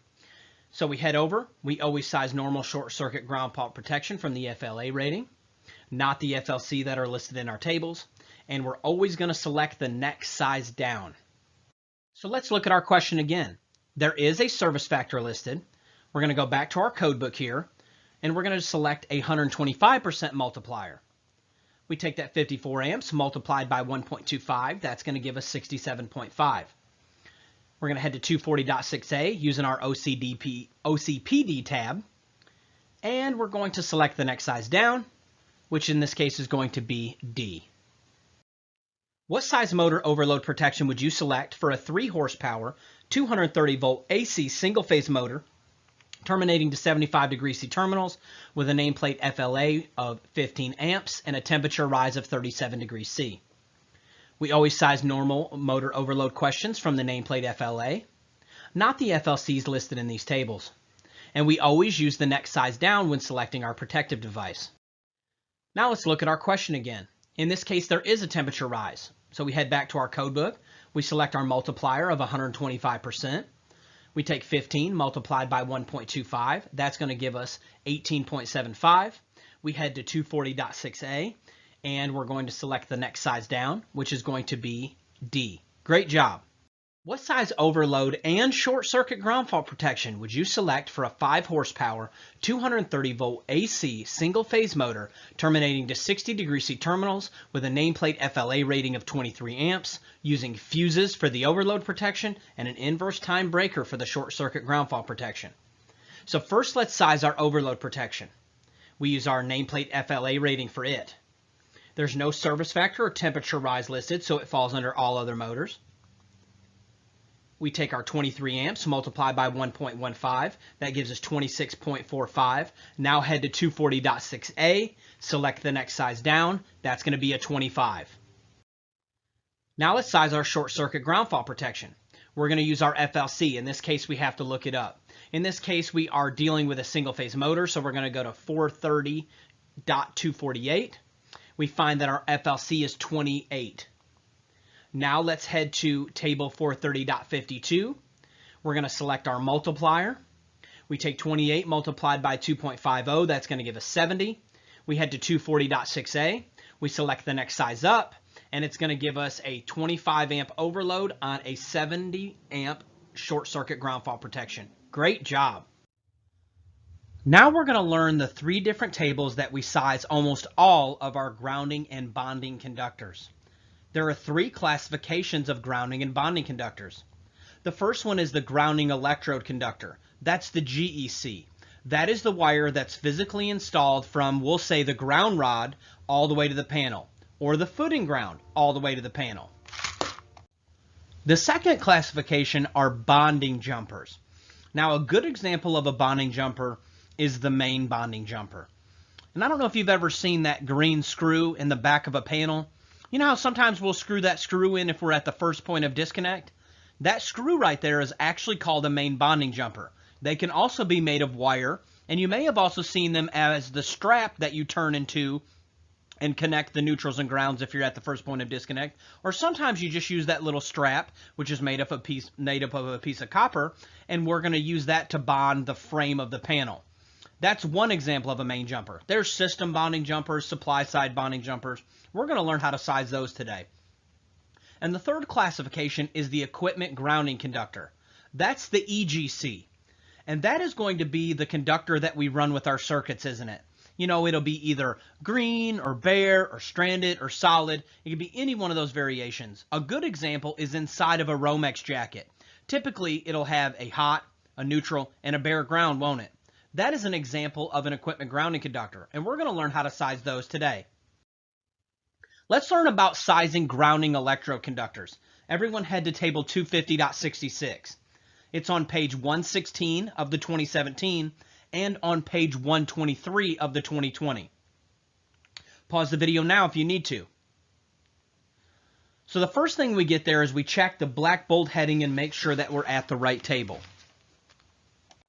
And I cannot stress to you enough, the next three tables that we're getting ready to learn almost look identical. And if you don't read the black bold heading when you get to the table, you can be off in a heartbeat. I mean, these three tables look almost identical. So when we get to our table, it says 250.66, grounding electrode conductor. Great, I feel like we're in the right table. So starting on the left-hand side are going to be two columns, and on the right-hand side are going to be two columns. Let's break those down now. So on the far left-hand side, those two columns are the size of the ungrounded hot conductors.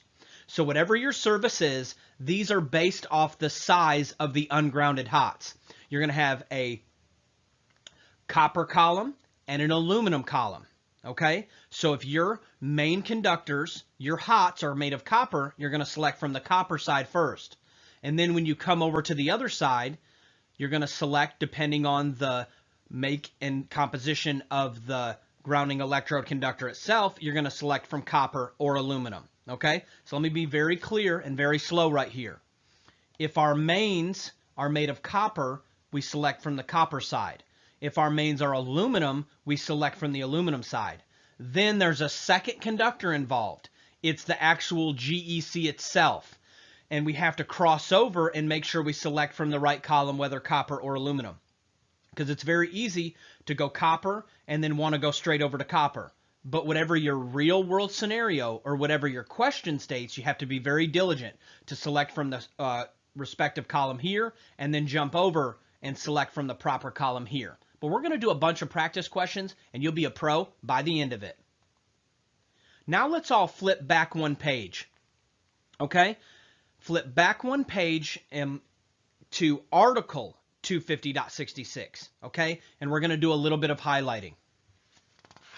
So we flip back one page and we're going to start at the beginning of 250.66, the actual article. Okay? And if you read the black bold heading, it says size of alternating current grounding electrode conductors. We're going to do some very strategic highlighting here if you're allowed to do highlighting in your state. So right underneath it at part A, I want you to highlight in the black bold heading the word rod, pipe, or plate. Rod, pipe, or plate. I want you to highlight that. Then I want you to go down to the bottom of that paragraph and I want you to only highlight 6 AWG copper. 6 AWG copper. Highlight that. And we're done here. Now let's go to part B. And I want you to highlight the word concrete encased electrode in the black bold heading of part B. Then when you're done with that, I want you to go down to the bottom of that paragraph and highlight 4 AWG copper. Then we're going to go to part C. And I want you to highlight the word ground ring.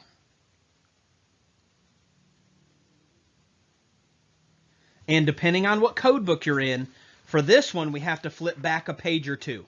Okay? We have to flip over to 250.52. I want you to flip a couple pages back to 250.52. and it's in part A, and it's part 4. And you'll see the black bold heading that says ground ring. At the bottom of that paragraph, I want you to highlight the 2 AWG, because that's the minimum size it's allowed to be. And all of this is going to make sense here in just a moment, because there's 2 ways that we size grounding electrode conductors. And I think this is where most people get lost, because I know when I first got started, I didn't know the difference, and I guarantee I did it wrong every time. But there's 2 classifications of grounding electrode conductors. You're either going to size it based off of table 250.66 if the electrode is not mentioned. Or if the electrode is mentioned in your question or in your real world scenario, you're likely going to be using article 250.66, parts A, B, or C. And we're going to go through this step by step. Let's get to it. All right, now let's reiterate these ground rules for sizing grounding electrode conductors. If no electrode is mentioned, the type of electrode, so if it doesn't say ground rod or footing ground or anything like that, you're going to use table 250.66 at face value. If the electrode is mentioned, we first need to check 250.66 A, B, or C. If the electrode is not mentioned in 250.66 A, B, or C, you would go back to the table. But usually if there's an electrode mentioned, you're going to be using A, B, or C. And this is a very easy one that you can get on your test. Once you learn how to do this, you get those grounding and bonding questions, you'll be able to flow right through them. You're one step closer to being a licensed electrician. What size copper grounding electrode conductor would you select for a 100 amp service with number 4 main copper service conductors? So the first thing we're going to look at our question doesn't mention the type of electrode. No, so we're going to use table 250.66 at face value. So starting on the left-hand side, we're going to select the type and size of the service conductors. So we have to go back to our question. It says copper service conductors. So we're going to start on the copper side. Then what we're going to do is go to the right side and we're going to select the right type and size of the GEC. So when we cross over to the table, we have to look back at our question and it wants a copper grounding electrode conductor. So we go from copper to copper and we make our selection.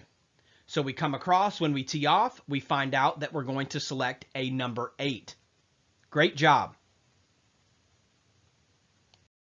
What size copper grounding electrode conductor would you select for a 225 amp service with 3/0 main copper service conductors? So the first thing, does it mention the type of electrode? No, so we're going to use table 250.66 at face value.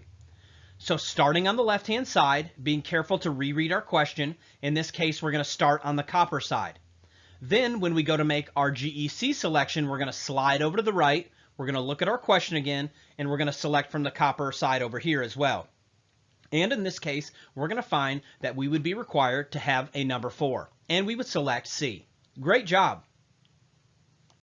What size copper grounding electrode conductor would you select for a 400 amp service with 400 kc mil main copper service conductors?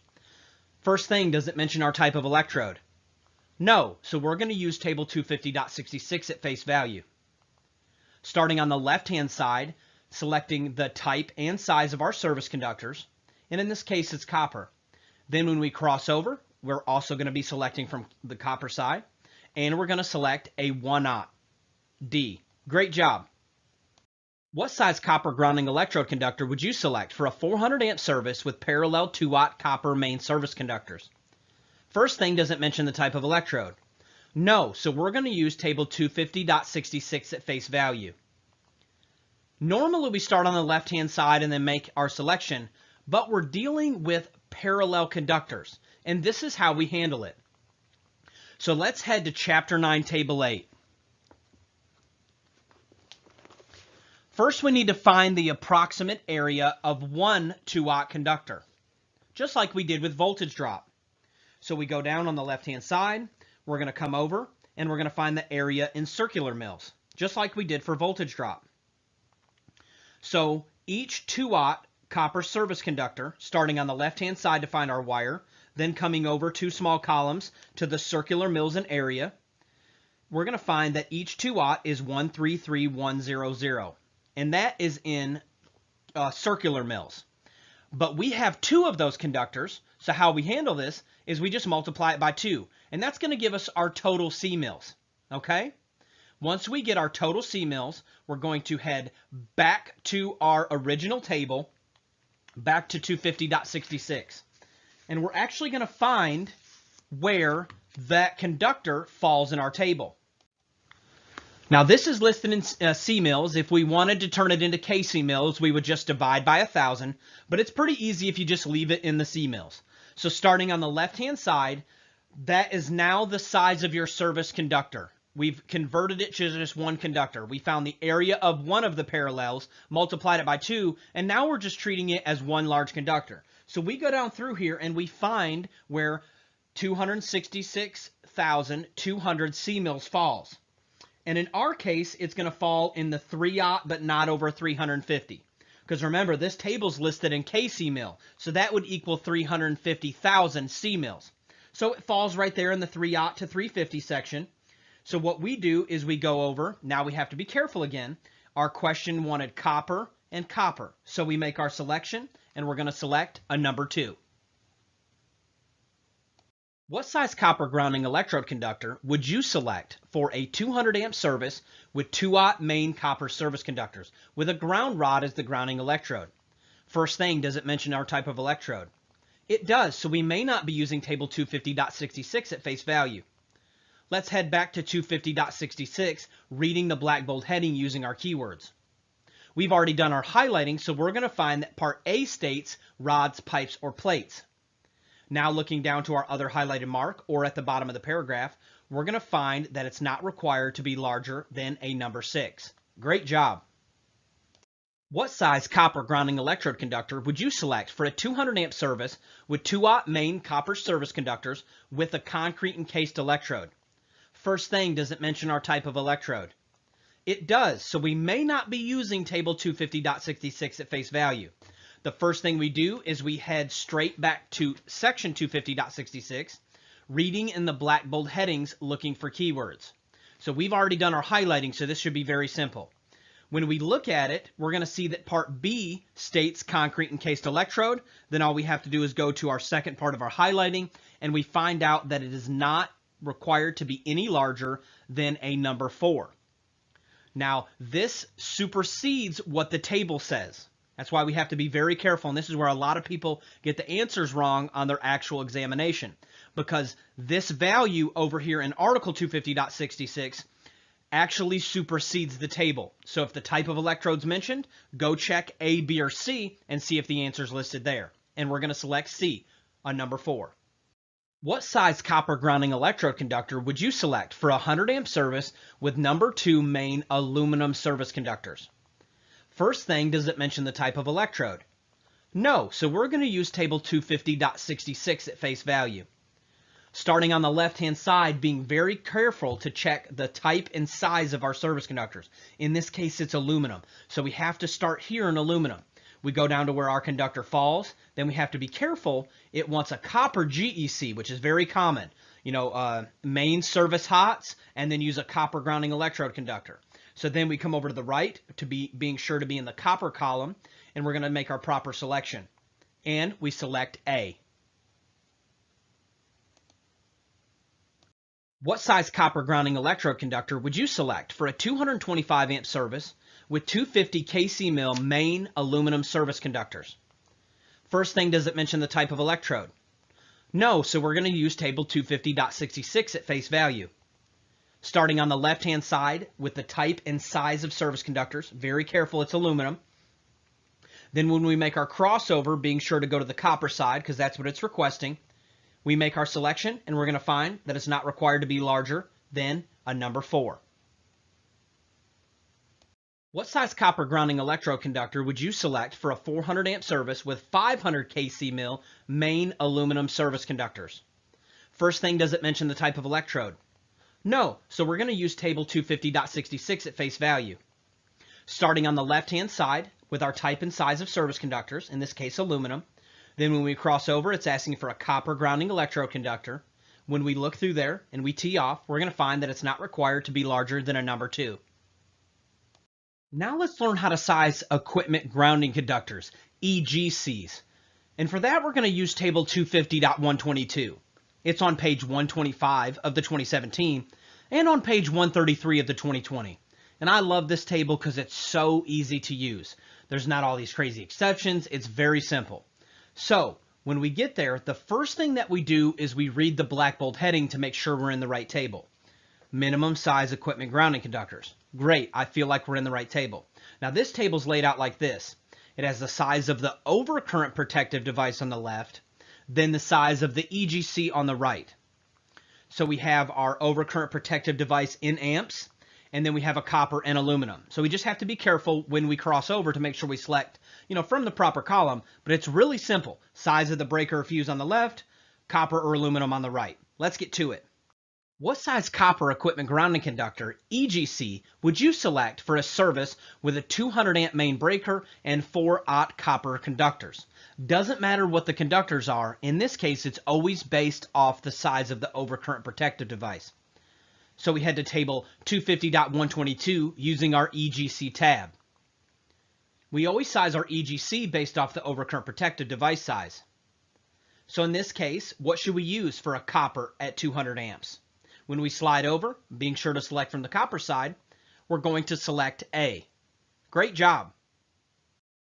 What size aluminum equipment grounding conductor would you select for a service with a 100 amp main breaker with number 2 aluminum conductors? So we head to table 250.122 using our EGC tab. Then we're going to base our EGC off the size of the overcurrent protective device.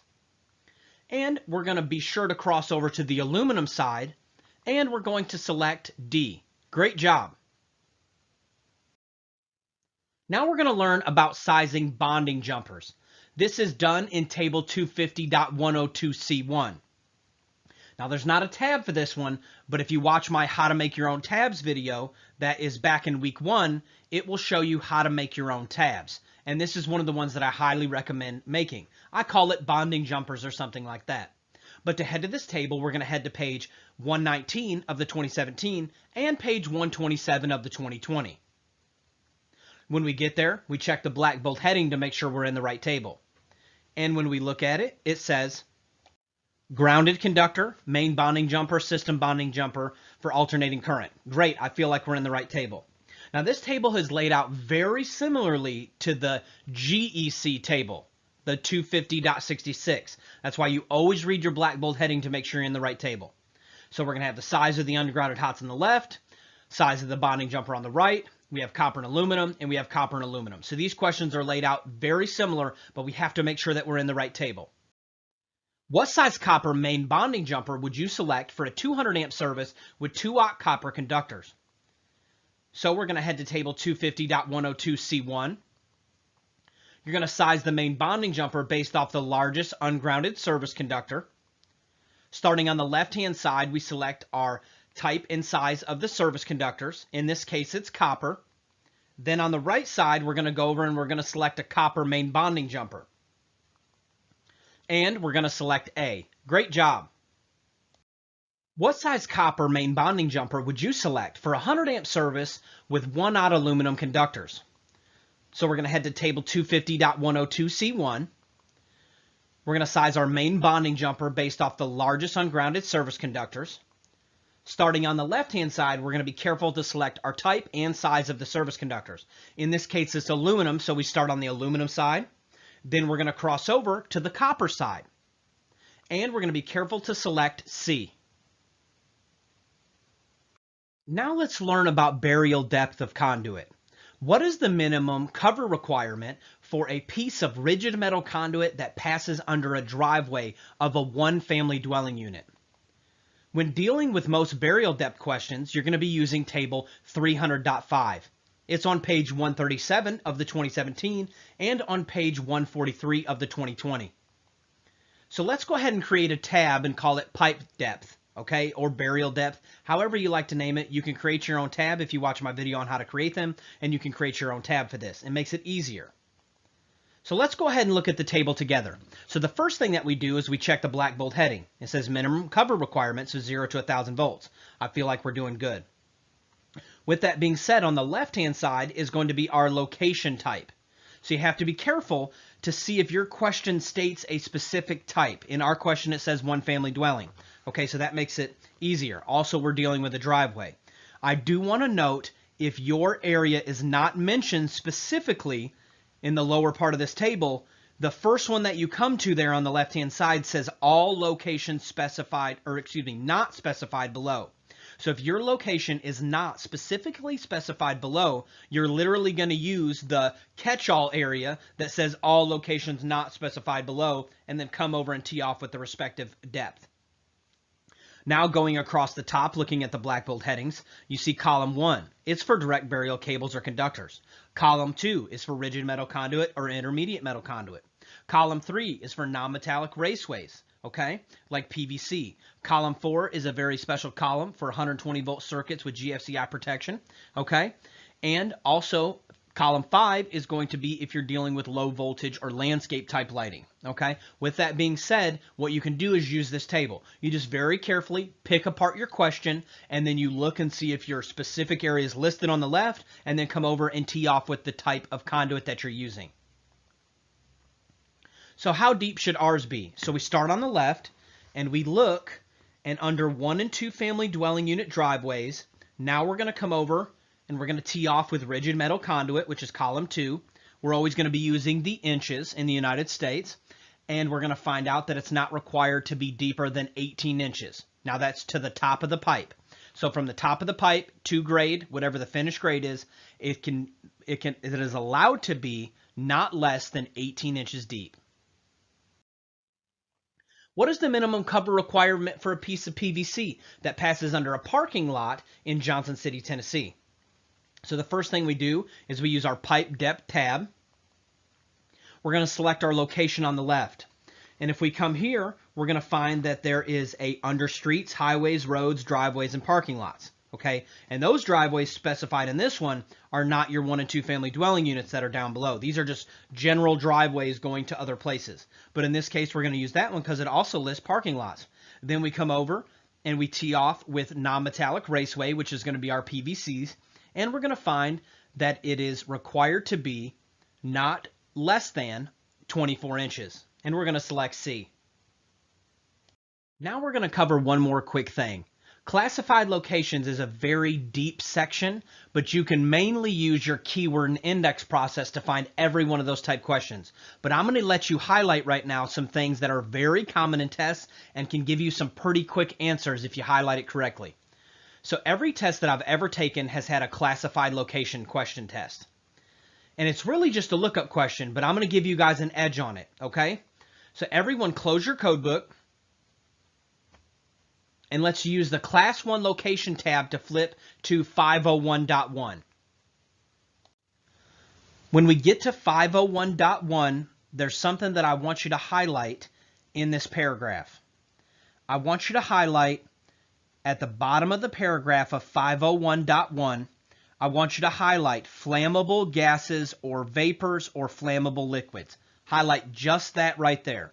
Flammable gases or vapors or flammable liquids.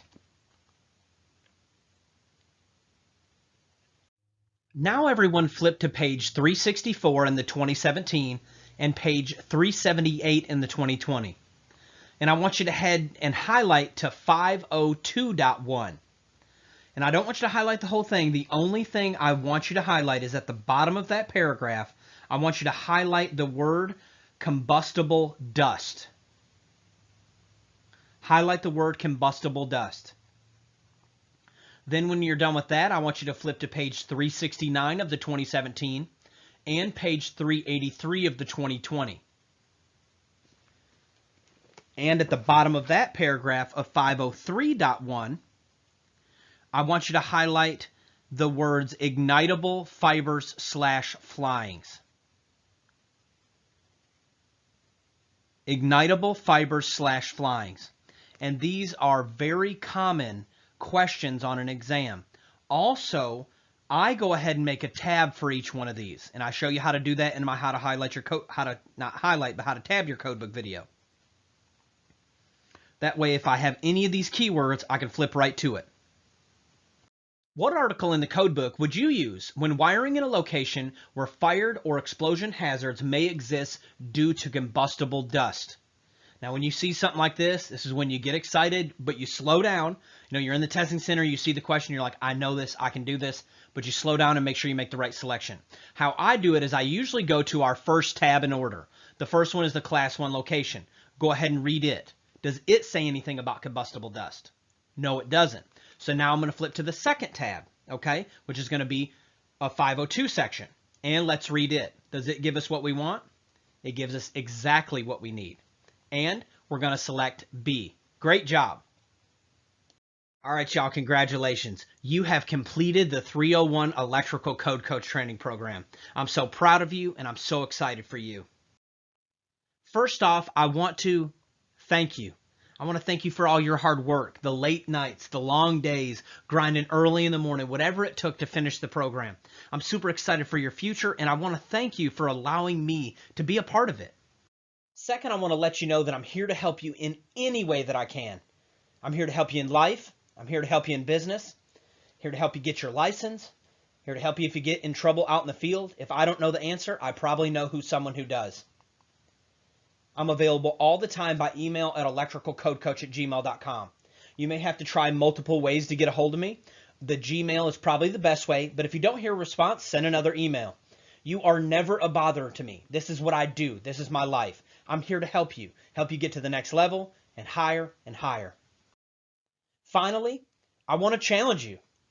You've been given a unique set of skills and connections, skills that I don't have, connections that I don't have. I want you to use those connections and those skills to help someone else. Listen, there are a million takers out there, and we are full to the brim of bad electricians. So I want you to be a giver. I want you to help others, and I want you to watch what it does for you, and I want you to strive for excellence in your work. My bargain is that I can invest in you, and you can invest in someone else, and it can be value multiplied. Listen, I want you to strive for excellent work. Not every job will be pretty, but I want you to do everything you can to make it technically correct. You can do it. You're an electrician. You're at the next level. That's what sets us apart from everyone else. And listen, if you make mistakes, admit them, learn from them, and keep on pushing. You are as close as you've ever been to being a licensed electrician. You really have two options. Push harder or quit. You decide.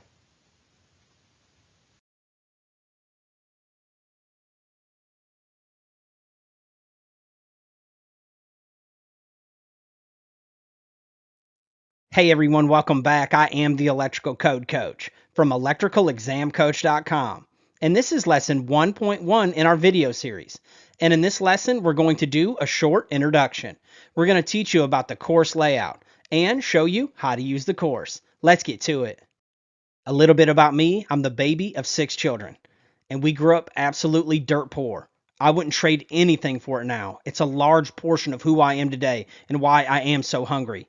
But I attribute all of my success to the 3 G's: God, grit, and grind. And we hope to pass some of those along to you. I've got 4 children of my own, and they are my reasons, or they're some of them. And we want to help you find your reasons, because you're going to need to know why you're doing this. Why are you getting your license? Why are you getting your certification? Because when work's hard and the boss is yelling at you and you're still wanting to study and you're tired and you've got football practice or whatever it is with the kids, you're going to need those reasons to push you through this program when times get hard and you still need to study. I've got 18 licenses and certifications, international, multi-state, federal licenses. I also sit on 7 boards, colleges, cities, international organizations, blah, blah, blah, blah, blah. We're not going to tell you any more about me in this program. This program is going to be all about you. So if you're looking for a program where I tell a lot of stories or fill you with a bunch of fluff, this program is not for you. We're into system after system, process after process. We just want to see you win. The only thing that you need to know about me is that I care. People don't care how much you know until they know how much you care. I'm getting ready to teach you a ton of things and blow this NEC book out of the water for you. But if you don't know how much I care about you, about your family, why I'm doing this, I want to see you win. Listen, I've dedicated my life to it. You can shoot me a call or a text anytime. I get back as quickly as I can. You also can shoot me an email and I will respond. My life is dedicated to helping you become everything that you can be in life and in the electrical industry. So before we move on in this program, I need you to understand and know just how much I care. Now let's learn about the course layout. We're going to teach you about the keyword and index process and how to look up questions in the book. We're going to teach you about load calculations, and we load them at the front end of the program, because inside there, we're teaching you a lot of little processes that will serve you throughout the program, like what a demand factor is. We're going to teach you about box fill, pipe fill, voltage drop, motor calculations and sizing motor overloads, and motor short circuit ground fault protective devices. We're going to teach you about classified locations, transformers, sizing grounding and bonding conductors, OSHA, NFPA 70E, and business and law strategies. We're going to teach you a lot of other things along the way. Some of them we teach you in videos, and some of it we teach you inside of the quizzes. Some of them you're going to commit to memory, and a lot of them you're going to commit to memory the process on how to get the answer. Now let's learn about the website and how to use it. You can do it on your smartphone, computer, or tablet. One thing you'll notice right away is we have one price for all access, all cycles. So you don't have to worry about what level you have. Once you decide whether you want to do monthly, 3-month, 1 year, or even lifetime, it unlocks the entire website. You can see membership options at this link.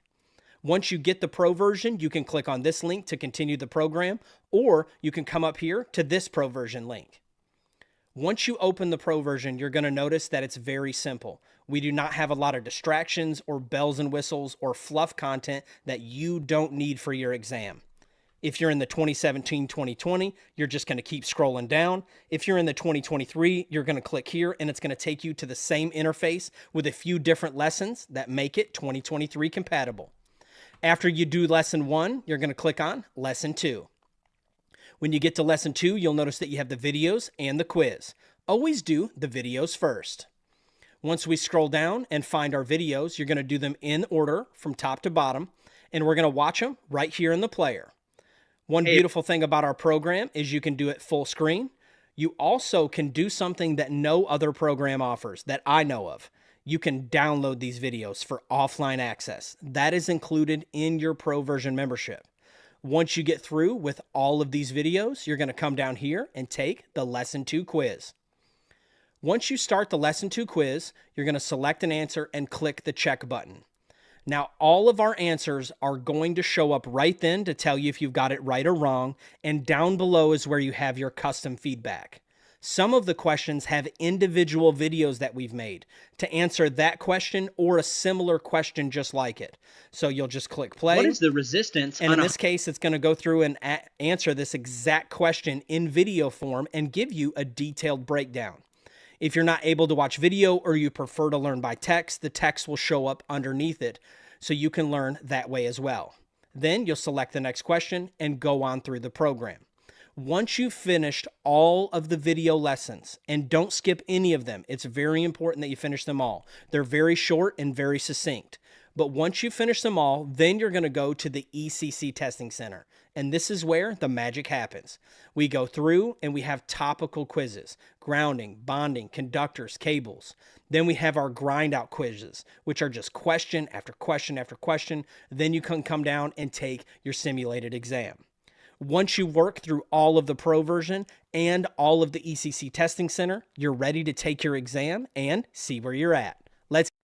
You'll notice in the bottom left hand of each video that you're going to have your compatibility for that video. If you notice a video like this that has the 2023 crossed out, then that means you're not on the 2023 version on the website. You need to go back to the pro version, scroll to the 2023, and go through it.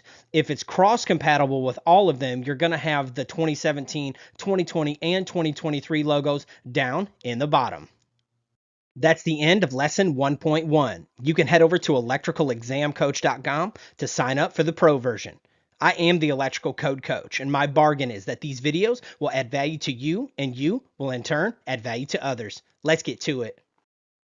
Hey everyone, welcome back. I am the Electrical Code Coach from electricalexamcoach.com. And this is lesson 1.2 in our video series. And in this lesson, we're going to be learning all about the keyword and index process. Let's get to it. The keyword and index process is a three-step process. Step 1, we're going to read the question and the answers twice. Sometimes when you read a question the first time, you'll think that it's leading you to a certain part of the index or a certain part of the code book. But when you reread it, you'll realize that it was actually asking something else. And you always want to read your answers twice, because once we do get to the correct section of the code book, you're going to need to know what the answers are, and hopefully it will pop off the page for you. Step 2, we're going to pull all the keywords from the question. You're going to be in a testing center setting, and they're going to give you a pencil and something to write on. You can write down the keywords, or you can continue to look back and forth at the screen until you feel comfortable with where you are in the book. I highly recommend that while you're using my program, practice doing both. Practice writing down the keywords, and then practice just looking back and forth at the screen until you find what you're looking for. And step 3, and probably the most important, is you're going to ask two questions. Where am I, and what am I wiring? The first thing you're going to ask is, where am I? Am I in a kitchen? Am I in a bathroom? Am I outdoors? Am I indoors? And what am I wiring? If you can focus on that, that is going to give you the overall theme, and that'll help you get there quickly in the code book. Let's get to it. Now let's use the keyword and index process to answer this question. Step 1, we're going to read the question and the answers twice. Step 2, we're going to pull all the keywords. I like to start with about 2 or 3, but if the question gets really tough, you may have to go for more. Let's start with disconnecting, service, and maximum. And step 3, we're going to answer these two questions. Where am I, and what am I wiring? Well, in this scenario, I'm going to be outside, aren't I, if we're wiring a service? And that answers my question. I'm wiring a service. And that's going to help us hone in on the theme of the question. Now, when we look at our possible keywords, the one that pops out the most is going to be service. Let's start there and see if we can find anything. Let's start with S for services. The index is located at the back of your code book. Pause the video now if you need a moment to get there. When we get to the index, we notice that it's in alphabetical order. And we're going to use those black bold headings to look for our first keyword. And in this case, it's service. And when we get to the S's, we notice that there are a lot of black bold headings about services. Service conductor, service entrance, service lateral. We want to try to be as specific as possible. So we're going to look for something about service or services. And after we look for a few moments, we'll notice that we find services. Now, underneath that black bold heading, you're going to notice some lighter headings. And those are going to be what you look for with your second keyword. And in this case, I would go with disconnecting means first. So we look for D underneath that services subheading. And sure enough, we find something about disconnecting means. When we look, it gives us a couple of different code references. So we're going to start with the first one first, and then we'll go to the second one. One thing I want to note out here is that while we go to this first reference of 230.71, you need to keep your hand or a piece of paper in the back of the book. So just in case it's not the reference we need, we can quickly flip back to the index and go to the next reference. Once we head to 230.71, this is when we need to slow down. We're going to take our time and read the black bold headings. You're always going to navigate your code book using the black bold headings. You do not have a lot of time in the testing center. So you've got to decide what paragraphs you're going to read because you don't have time to read large sections of the code book. So we're going to use keywords and the black bold headings to decide whether or not we're going to invest reading about this topic. And sure enough, when we get there, we notice that the black bold heading says maximum number of disconnects. We have multiple keywords here, so we're really going to slow down. And we're going to take our time and hone in on this. If you're in the 2017, when you read that paragraph there, you'll find your answer in the very first paragraph. If you're in the 2020 or the 2023, you're going to notice that you're going to have to go to the next black bold heading, and it has more keywords, and you'll find your answer inside of that paragraph. If you think you're in the right section of the code book, take a minute, read the page before, read the page after, looking at the black bold headings to find out and decide which paragraphs you want to read. And in this case, we find our answer and select D. Great job. Let's run the replay on this question and learn a few more things before we move on. And the first one is right here in the 4 possible choices. You'll notice that the 4 choices were listed in the numerical digits, but the actual answer was spelled out, wasn't it? S-I-X. And the test makers know that. They'll add things like that in there because they know that you're reading large pages trying to find digits and see if it's the right digits. So they will actually spell the words out or vice versa. That's why we're learning the keyword and index process to decide what paragraphs we're going to take the time and read and which ones we're going to move on from. The second thing we noticed was the importance of reading that question twice. Because once we got to the black bold headings, we noticed another one of our keywords jump out from the question. The more familiar we are with that question, the more we're going to be able to be concise in deciding of whether or not we are going to read that paragraph. And finally, in step 3, when we answered the questions, where am I and what am I wiring? We decided that we were wiring a service. And this is going to help you as you continue to grow in the program. Because when you get multiple possible choices, you'll start learning the articles. Well, Article 230 is all about services, and Article 250 is all about grounding, which doesn't have anything to do with my question. So the obvious choice here would have been to go to Article 230. And this is really going to be helpful. In this case, they only have 2, but sometimes they have 3, 4, or 5 possible codes that it could be in. And you're going to get faster and sharper. I know you can do it. That's the end of lesson 1.2. And before you go on to the next lesson, I want you to think about the reasons that you're doing this. Are you doing it for your family? Are you doing it for your career? Are you doing it to level up in your professionalism? It's going to be those reasons that keep you moving when things get hard. Let's get to it. Hey everyone, welcome back. I am the Electrical Code Coach from electricalexamcoach.com. And this is lesson 1.3 in our video series. And in this lesson, we're going to be learning all about Ohm's Law. Let's get to it. Ohm's Law was discovered by Georg Ohm.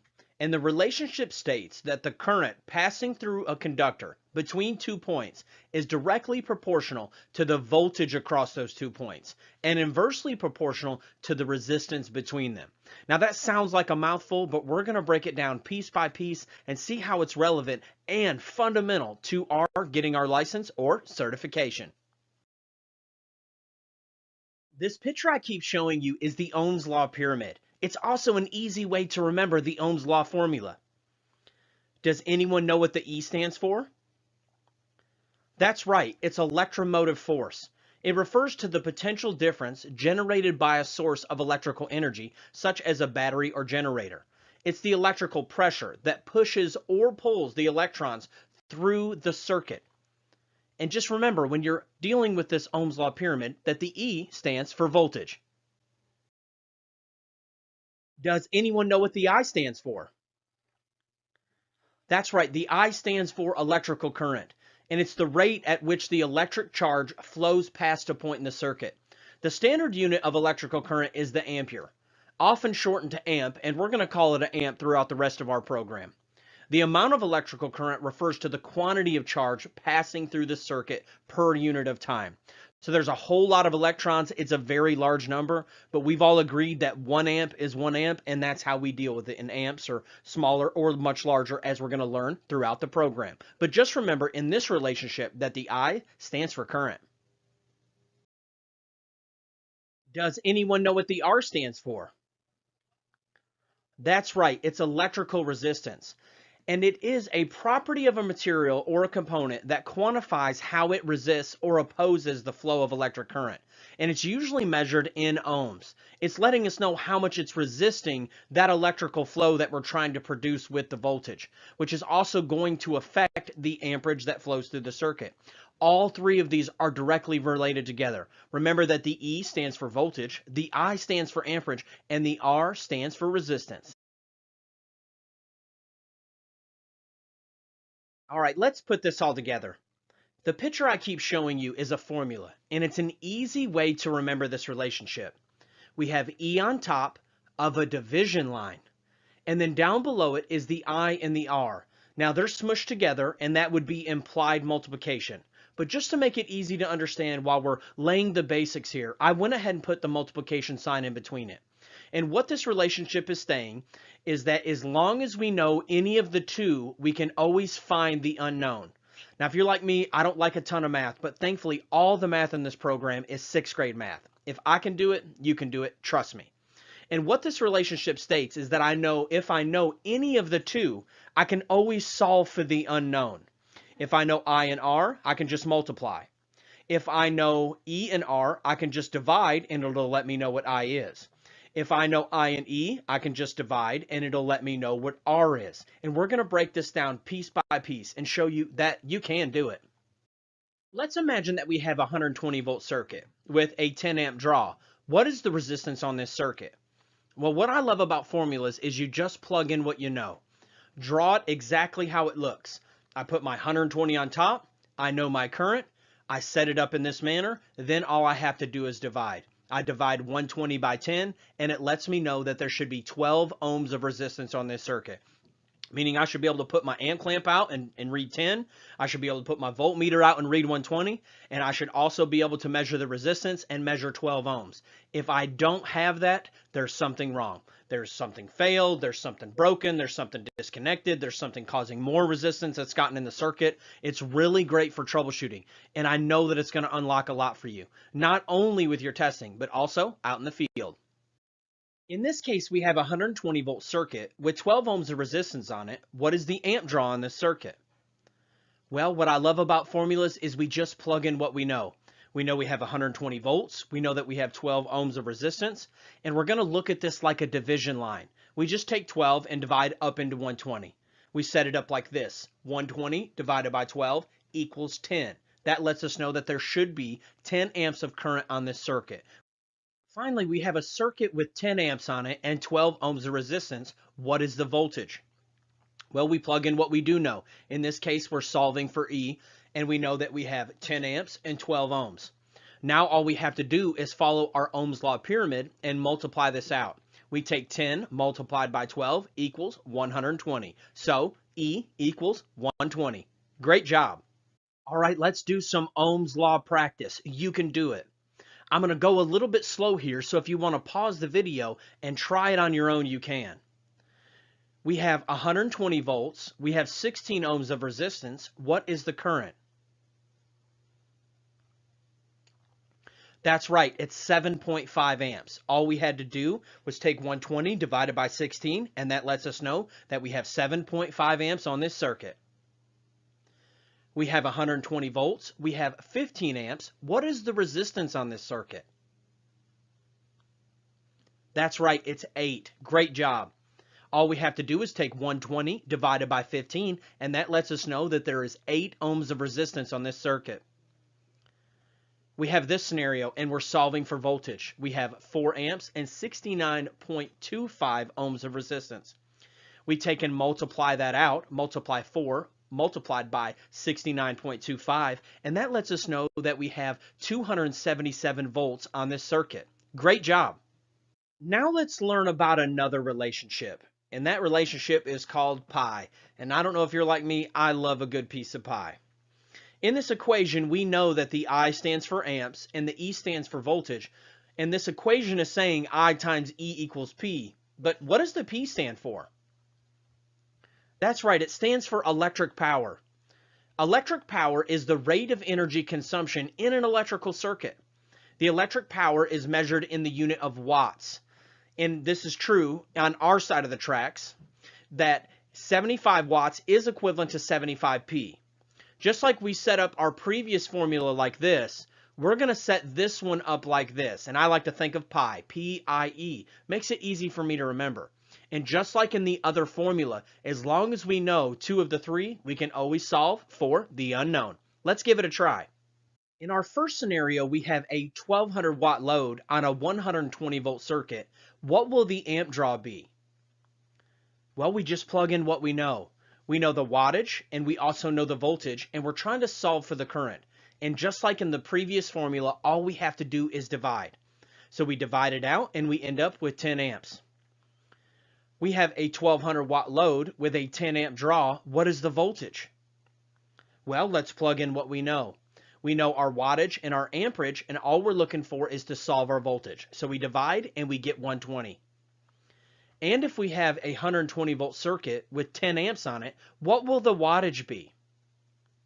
That's right, all we have to do is multiply it out. And when we multiply 10 by 120, that equals 1200 watts. We're going to need to be very familiar with this for the rest of the program. We're going to have to convert back and forth between watts, kilowatts, back down to amps, and everything in between to be able to pass our examination. That's the end of lesson 1.3. I am the electrical code coach, and my bargain is that these videos will add value to you, and you will in turn add value to others. Let's get to it. Hey everyone, welcome back. I am the electrical code coach from electricalexamcoach.com. This is lesson 2.2 in our video series, and we're going to be diving into Article 220 load calculations. And just to clarify what we're doing, we are calculating the demand on a home in order to be able to size the main breaker, the wire, the pipe, the service, and everything that goes along with it. But before we can size all that, we have to know what is the demand on this home. And that's what we're going to be learning over the next few video lessons. Article 220 is broken down into 5 sections. The first one is general requirements. The second one is branch circuit load calculations. The third one is feeder and service load calculations. Part 4 is optional feeder and service load calculations. And Part 5 is farm load calculations. We're going to take you through each one of these piece by piece, except for farm load calculations. The odds of you ever being tested on that are very slim. And if you are, you'll be able to apply everything that I am going to teach you and roll it into a farm load calc. In Article 220 calculations, we're going to be able to round up or down. We're going to round up to the nearest whole number when it's 0.50 and above. And we're going to round down and drop it when it's 0.49 or below. I want to let you know, though, that we're only going to do it one time at the end of the calculation. You're not going to be rounding up and down in between each piece, or you'll definitely end up with the wrong answer. So let's imagine we have this scenario of 26 amps, and after we do all of our math, it equals 32.5 amps. Well, in this case, we're going to round up to 33 amps. Now let's imagine we have a similar scenario, and when we get our answer, it's 31.25. Well, in this case, it's 0.49 or less, so we are going to round down in this scenario. And that's how we're going to deal with all of our numbers in load calculations. When doing Article 220 load calculations, we're going to be using nominal voltages. Although our actual meter reading might be 115 or 130, for our calculations, we're going to be using nominal system voltages like 120, 120/240, 120/208. It makes it a lot easier to do these calculations, not having to guess or wonder what the actual voltage readings might be. The first thing that we're going to learn about for our whole home load calculation is how to calculate the general lighting and receptacle loads.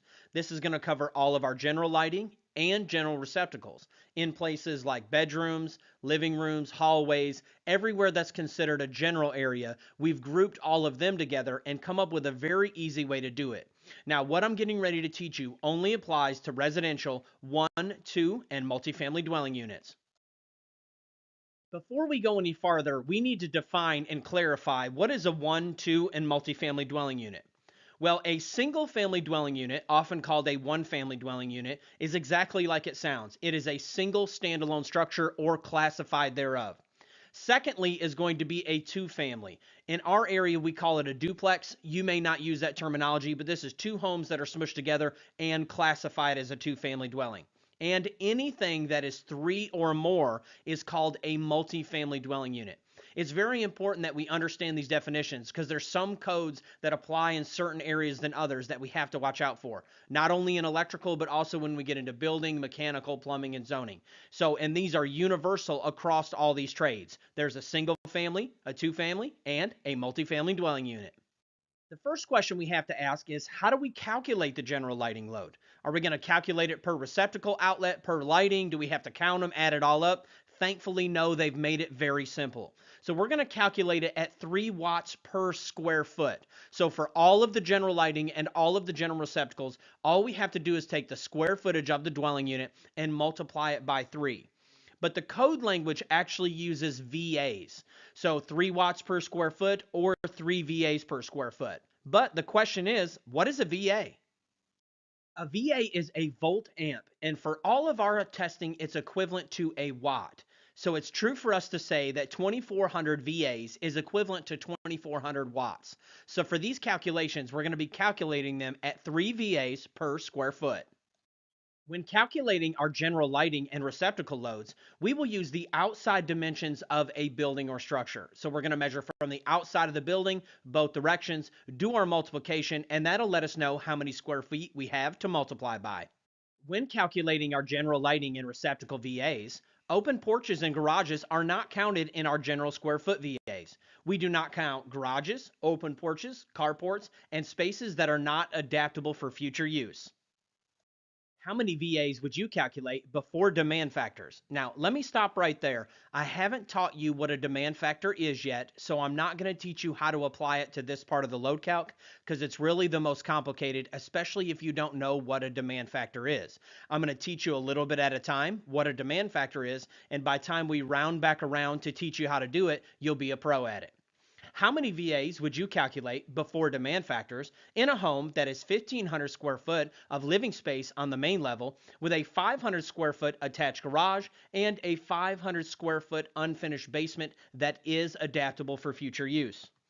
Step one is find what our total square feet that we're working with. So we have our 1,500 general, we will count it. Then we're going to omit the 500 square foot of attached garage. We're going to count the 500 square foot of basement because in this question, it is adaptable for future use.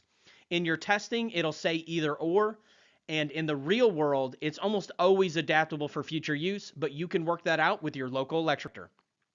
So all we have to do is total all that up. That gives us 2,000 square feet. Then we take our 2,000 square feet multiplied by 3 VAs per square foot, and we're going to select D. Great job.